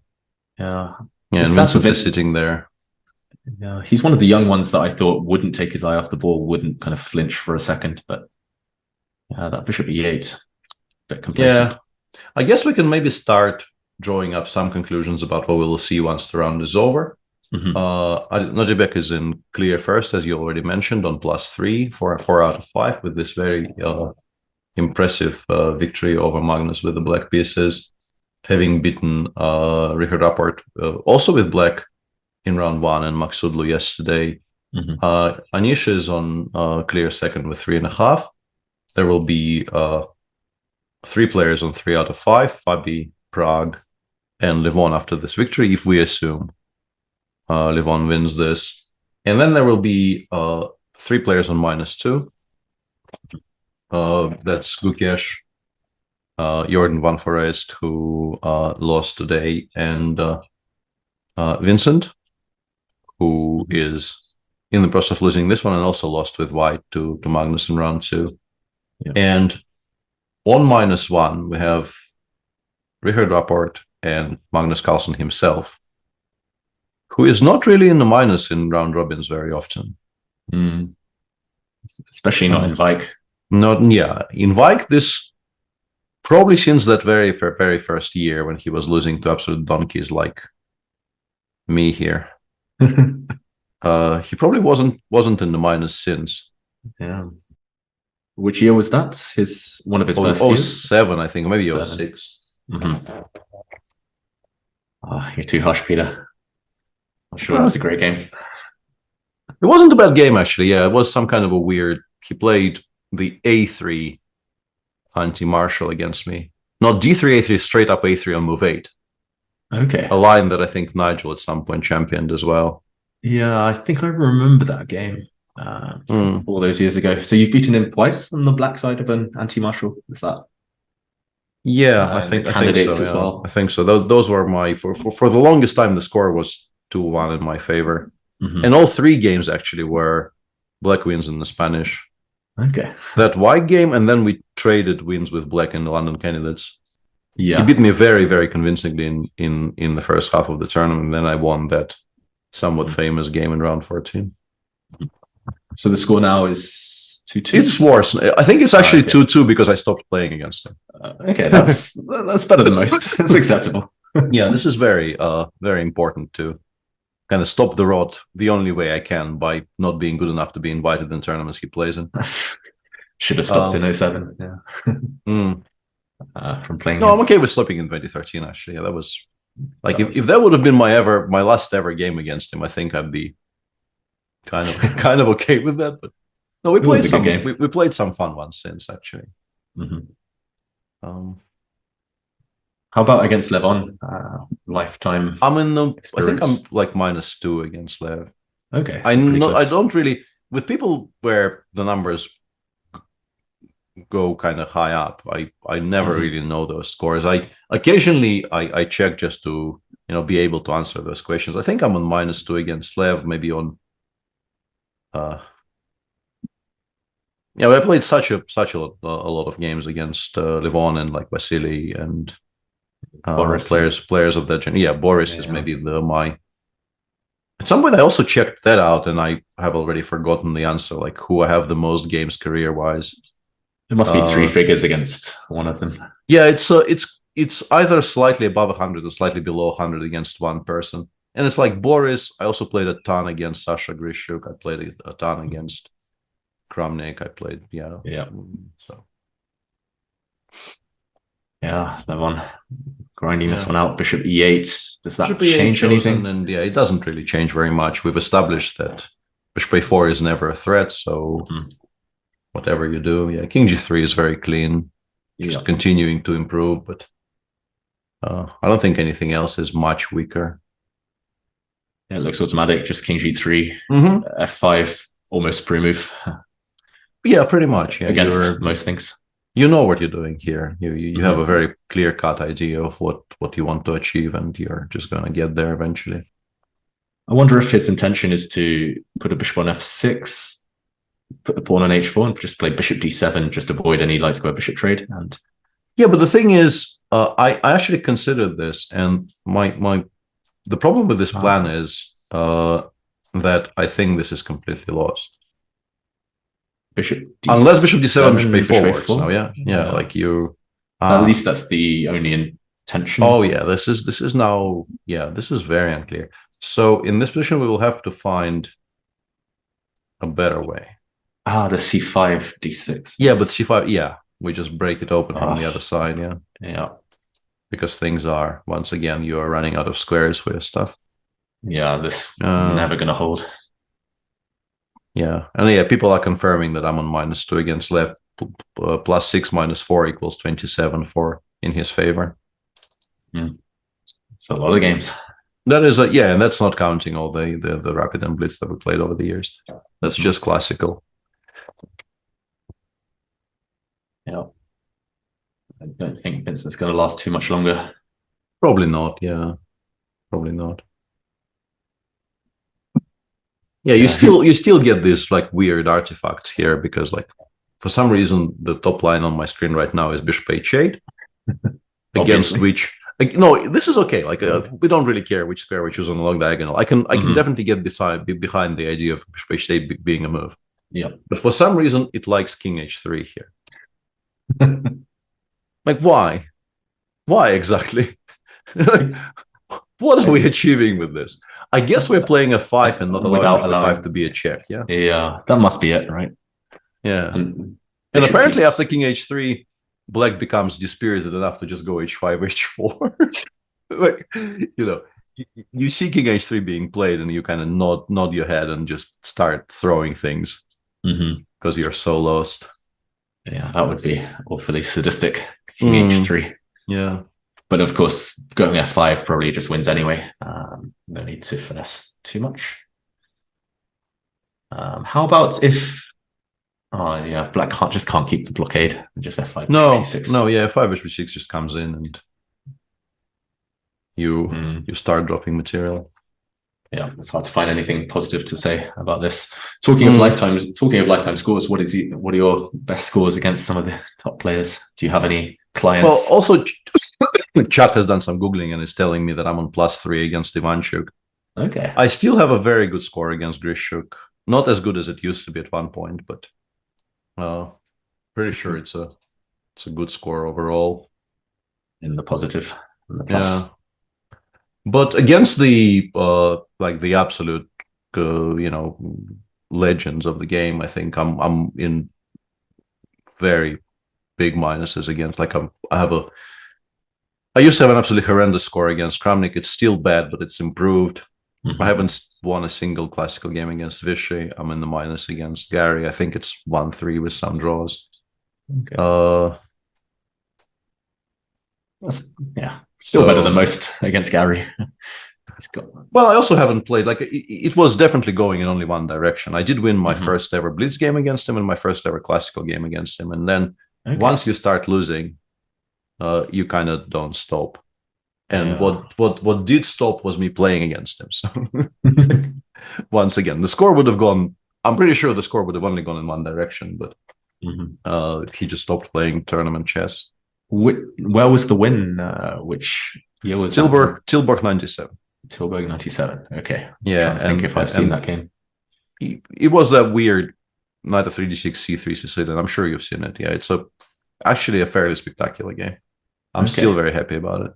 I must have done at some point. Yeah, because I played. It went. It actually it produced a kind of a famous quote, I think, by Yuri Dohoyan. Much lamented and sadly missed.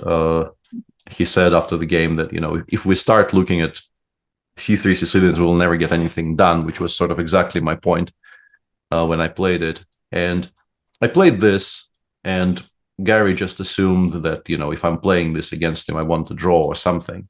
Mm-hmm. And I just immediately sacrificed the pawn on move 9. Wow. And Gary being Gary, I don't think he considered the option of not accepting the sacrifice for very long, which I think is actually the best thing you can do here. Just doing this.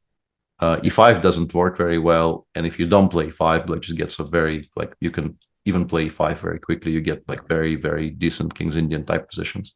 Looks like a But he chose to take, and these positions, well, not bishop g7, knight e4, knight e4, bishop e4, knight g5. And these are legitimately very, very dangerous positions. Okay, actually, this position rings a bell now. Yeah, and he also didn't defend in the best fashion possible. I couldn't really adjust to the idea that I was actually playing this game for a win, I think, for a bit, and I ended up winning. Was this prep? I've got to ask d4. I found this idea like an hour before the game, and I analyzed it for the rest of the time I had available before I had to leave for the round, but that was 97 on Fritz 3 or whatever, so it wasn't very deep prep, but it was enough to convince me this was playable. Mm-hmm. So I was more or less on my own by move 12, but it was important that I knew that this existed and it was playable, and I was definitely not worse. You just want to know that you're not losing here with Wijk. Mm-hmm. And that was very easy to confirm because the engine actually kind of likes it. I think it still likes it even in 2023. Oh, nice. I'm getting some information. Apparently there's a famous photo of you after that game. Yeah, I think there's a picture of me on the phone in the analysis room calling home to inform them that I've beaten Gary. It was a happy day. Mm-hmm. Gary being my absolute idol since I was, 10 years old, or however young you want to put it. No way left played King H3. No, of course he has. Of course he has. What do you mean no way left played King H3? He is a good player. Why are we being surprised? Yeah, I guess here it makes more sense because of bishop f6 check as well in some positions. Yeah. I mean, I don't understand the shock. Some of the previous decisions, there have definitely been moves in this tournament which you just have to shrug and say, I don't understand how they found this. But King H3, Black has no moves, and before you commit to f5, bishop g6, you want your pieces on absolutely best squares, and it's better on h3 than it is on g3 because it doesn't allow checks. It just leaves Black with even fewer sources of counterplay. Yeah, and he's enjoying himself. You definitely take the time to kind of chill and be super accurate when you're enjoying yourself. And eventually f5. I like it. Everything on light squares. Very aesthetic. And yeah, I mean, bishop g6 is just going to end the game. Yeah, and now finally we're going in with f5, and there's just no defense. We want bishop g6, we want king h4. This does not hold. So if you play bishop f6 now, the problem is exactly as we pointed out. Unfortunately for Black, more trouble comes in from this direction, and now things really start falling apart because you can't really. DC5 is unplayable, and if you have to allow c6 or what have you, then your position really will be not great. How were your encounters against Lev? I feel like I somehow remember almost none of my white games against Lev, but I played an amazing amount of Grunfelds against him with Black. I lost some, but I also won some. And that was in a period where Lev specifically would play fourth move bishop g5 against me in every single Grunfeld. So we had these really long-standing discussions in some very sharp positions in bishop g5, and I occasionally got out of the opening fine and occasionally didn't, and these lines with queen b1 and those taking are on c4, exactly those ones. Some of those. I had so many of them. Yeah, I remember you won a couple of those as well. in quite nice style. Mm. And, meanwhile, Yeah, Levon, and the most painful one, bishop b2 played in the meantime. I guess you just play bishop g6 here, right? There's no particular reason not to. Yeah. And then king h4, king h5. And then we go up, we collect. And yeah, if the intention is to take and play bishop f6, I mean, many things win here, but the easiest one is just to queen your pawns. Some quick counting, but yeah, it looks like white wins easily. I think the intention maybe is to put the bishop on d7, c8 and just wait. Yeah, but like it's not very hopeful, right? Bishop d7, maybe. I mean, I'm definitely not hopeful here at all, but yeah, because king g1, bishop c1. I thought king g5, but you are knocking me back with. Yeah, with the check. At least, yeah, you force white to come up with some plan, whether that's, I don't know, playing king the whole way back. We can put it on g8. C5 I don't know what that does, yeah? Yeah, I don't really. We can put it all the way. Either. We can put it on all the way to on g8, and then perhaps eventually c5, d6, f6 will win. But I really dislike the idea of giving black even a semblance of counterplay. But maybe we do that. Yeah, we'll see. Because I think we're getting there. Yeah, this is what Vincent decided to check. Yeah. There's a question in Twitch chat about Jerzy Peszak and the Slovakian team in general. I don't know much about the current composition of the Slovakian team. As for Jerzy, I think he by this point is just, I don't know him at all personally, apart from the fact that he won the Fair Play Award for returning the. Basically, he got gifted a full point by a mouse slip when he was playing as Boris Gelfand in one of the online events during the pandemic, and he resigned in the next game to not win that way, even though I think a qualification spot for the World Cup was at stake at the point. So it wasn't a nonsense online game. It was something was very much at stake there. So well played to him. I think he still ended up beating Boris in qualifying. But yeah, I don't know much about him, but it feels to me that the way his very early rounds here went, by this point he must be kind of severely disappointed / on monkey tilt. And Wijk is not a very welcoming place when you're in that state of mind. So this will be a kind of a difficult tournament for him. I really hope he wins a game kind of soonish to get back to a kind of a happier mental state, because Wijk can be a very lonely place when you're not playing well. But I mean, I like his approach to chess. It's just that here it's not paying off, and even when it was sort of paying off, he ended up losing that absolutely winning King's Gambit against Amin, where he was a piece up by move 8, and what that does to your general well-being, I can only imagine. Losing that position. Yeah, style-wise as well, is like you say, it's a lot of fun to watch, but when it goes badly, it can go very badly. So is Boris still active? Boris is still very much active in all formats. He went to play the World Rapid and Blitz, didn't do so well, but he did go and play, and he's doing some we coaching. are possibly playing in the same round robin later this year, but that is, I don't think the field is announced, so I'm not going to commit too firmly to that. But am I allowed to ask where? Zygerman. Okay, nice. Sweden. Yeah, I mean, I kind of only mention it very tentatively because for me, any kind of long-term planning, and this is May, like I do any sort of long-term planning past my next walk with Joyce, very unwillingly these days. Fair enough.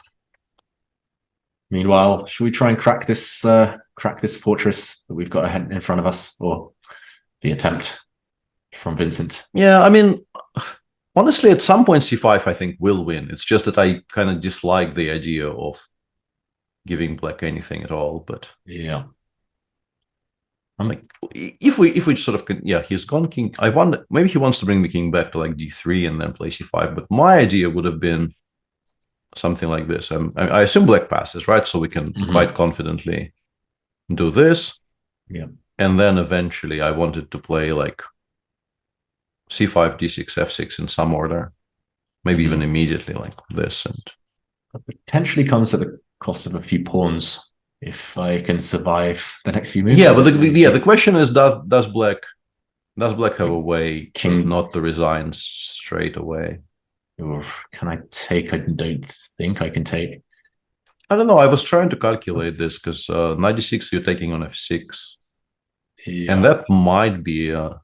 But here maybe I can just play bishop f7 check and take on d6 and bishop and take on c4. d6 now and bishop... Yeah, this is very clean. This is very, very clean. So yeah, like, and if you can't take on d6, you have to go back to d8, I assume.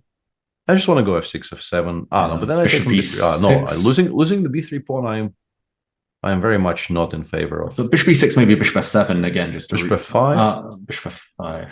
Yeah, and take on c5. Yeah, but like this is now very, very wrong territory. Yeah, we may have actually thrown it by this point. So very understandable that Levon decides to do something else. And yeah, what he's done is very clean. Actually, I like this a lot. He put the king on g4, and now he played bishop h7, creating a double threat of king g5, king g6, and also bishop g8, bishop e6 if we want.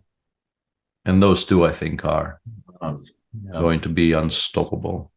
If black's bishop was on d7, maybe you could hope to stop this idea of king g5. How? G6? No, but not really, right? Maybe not, yeah. Because I get to g7 and I get to play f6 check. I think this just wins, yeah. This is very clean. Yeah. His technique's been, just super patient, but super effective. Yeah. Just correctly not wanting to give a single sniff for Vincent here. Yeah, at least if the bishop was on d7, you could play bishop e3. Bishop e3 here, maybe. Yeah. But even king h5, like, I'm just getting to g6 and then the game ends, right? Well, I want my bishop on d7, but yeah, it's never going to hold long term. Yeah. Oof. Yeah, nice win. Most likely now. h5. Yep. Yeah, you're right. I think this is... Vincent is also very low on time, so... This is going to be the straw that breaks the camel's back.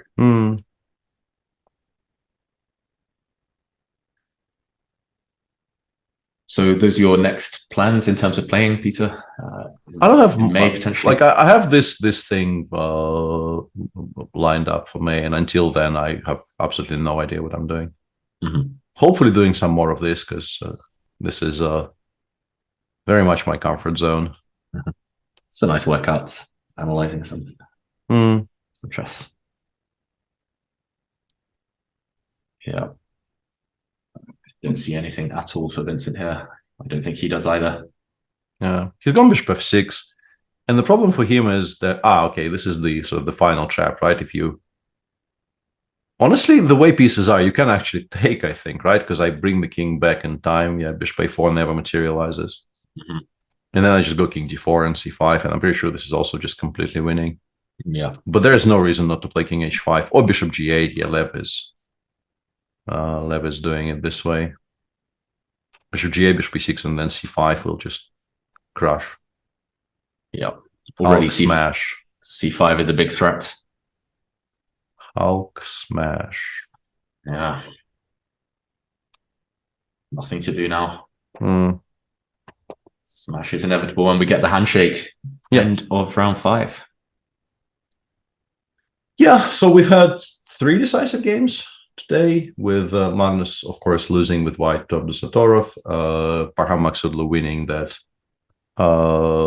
really strange game against Jordan, where I was going to sort of, bet the house that this is some kind of weird prep, but it probably was actually just a misremembered line or misordered something, because, if you blitz all of this out and then think for half an hour and accept a very, very poor position, it probably isn't your prep, if we're honest with ourselves. And Levon just on our screens just finished that long victory over Vincent Keimer, and they're still discussing it good-naturedly, as you expect from this field. They're all, I think, on good terms with each other, and you do see that quite a lot. Yeah, and here we see the standings with Abdusattorov now out in the lead. Bit of a chasing pack, but Anish Giri is the closest.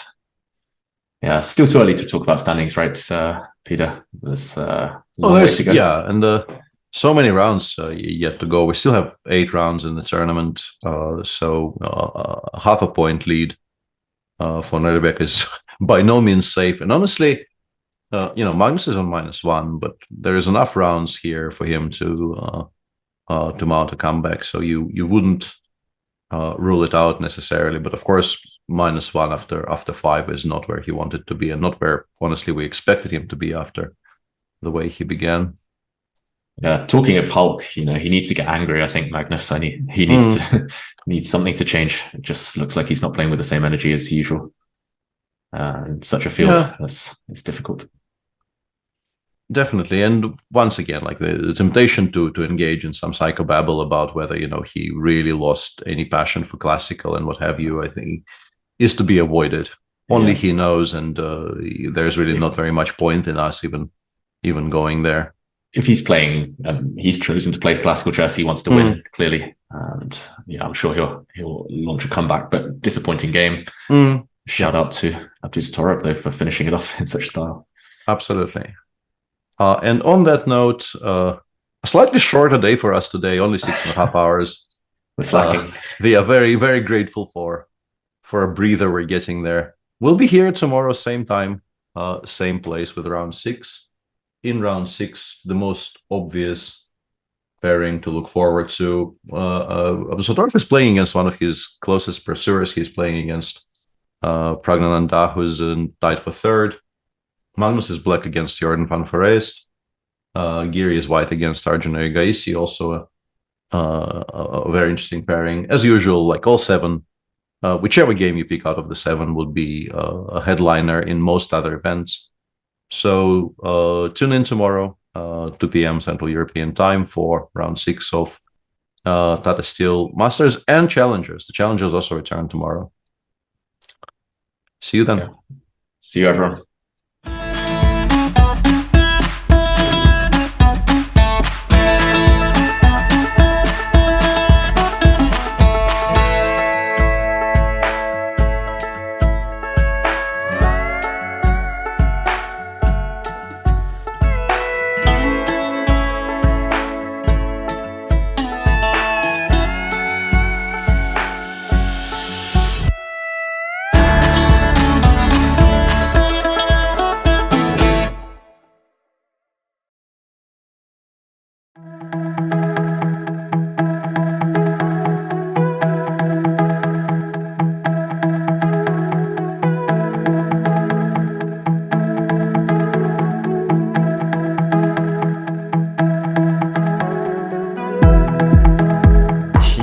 Played the Berlin, which I sort of expected, but I didn't really know what to do against, because in reality very few people do. When we are playing an even game against someone of similar strength to us, usually we need to give something in order to obtain the initiative. Just how shrewd and cunning Alireza can be, even with very little time.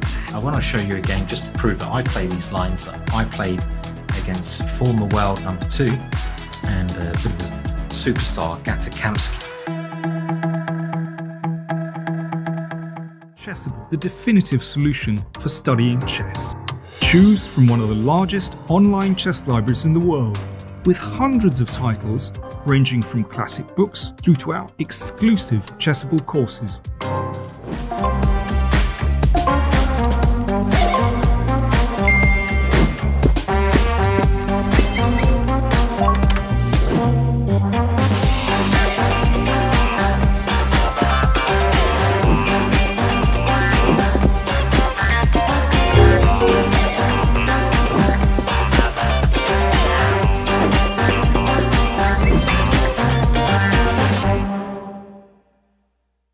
time to take control of your journey towards chess mastery. Magnus Carlsen introduces Chessable, the definitive solution for studying chess. Move Trainer uses the science of spaced repetition to identify your strengths and eliminate your weaknesses. There's no need to set up a board, remember which page you're on, or keep track of all the moves you miss. Move Trainer empowers you to go from the opening to the end game with confidence. It's a seamless, effective, and fun way to study chess. Choose from one of the largest online chess libraries in the world, with hundreds of titles ranging from classic books through to our exclusive Chessable courses, including over 100 free courses.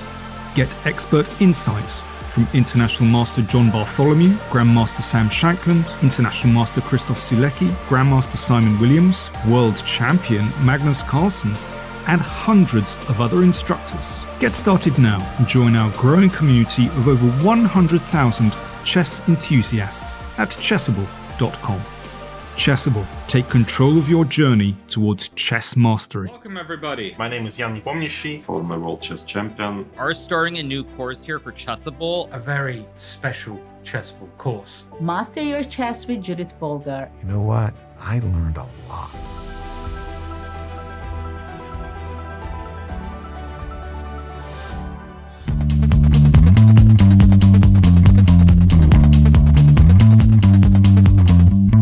First of all, I think White goes queen f4. Here the move is still queen f5, right? You are following my games, you will see. I play a lot of games. Finally, guys, so much work for just one pawn.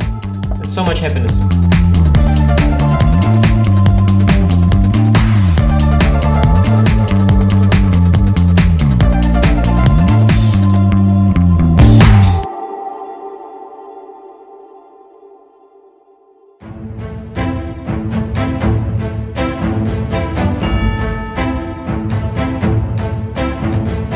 Gains that confidence, plays a few good events, stops looking inwards into his own insecurities. I like the no expectation part, so like that's something that has gotten better because sure, it's like not my full-time job. It's definitely good for chess in India, and now there is Olympiad also, so there'll be more people following and taking up chess as professional sport. Yeah. And it's surprisingly concrete still, no? Like, e takes d4, good move. This d takes d4, this d takes d5. This line was essential and forced, but also not rocket science to map out.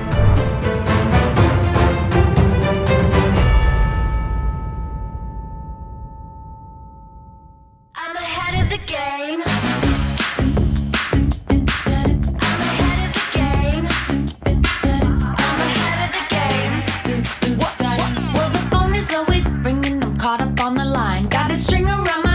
Remember who am I? I'm a boss and I'm honestly off my rocker, but follow me, I'm ahead of the game. I'm ahead of the game.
played the Berlin, which I sort of expected, but I didn't really know what to do against, because in reality very few people do. When we are playing an even game against someone of similar strength to us, usually we need to give something in order to obtain the initiative. Just how shrewd and cunning Alireza can be, even with very little time. I want to show you a game just to prove that I play these lines that I played against former world number 2 and a bit of a superstar, Gukesh.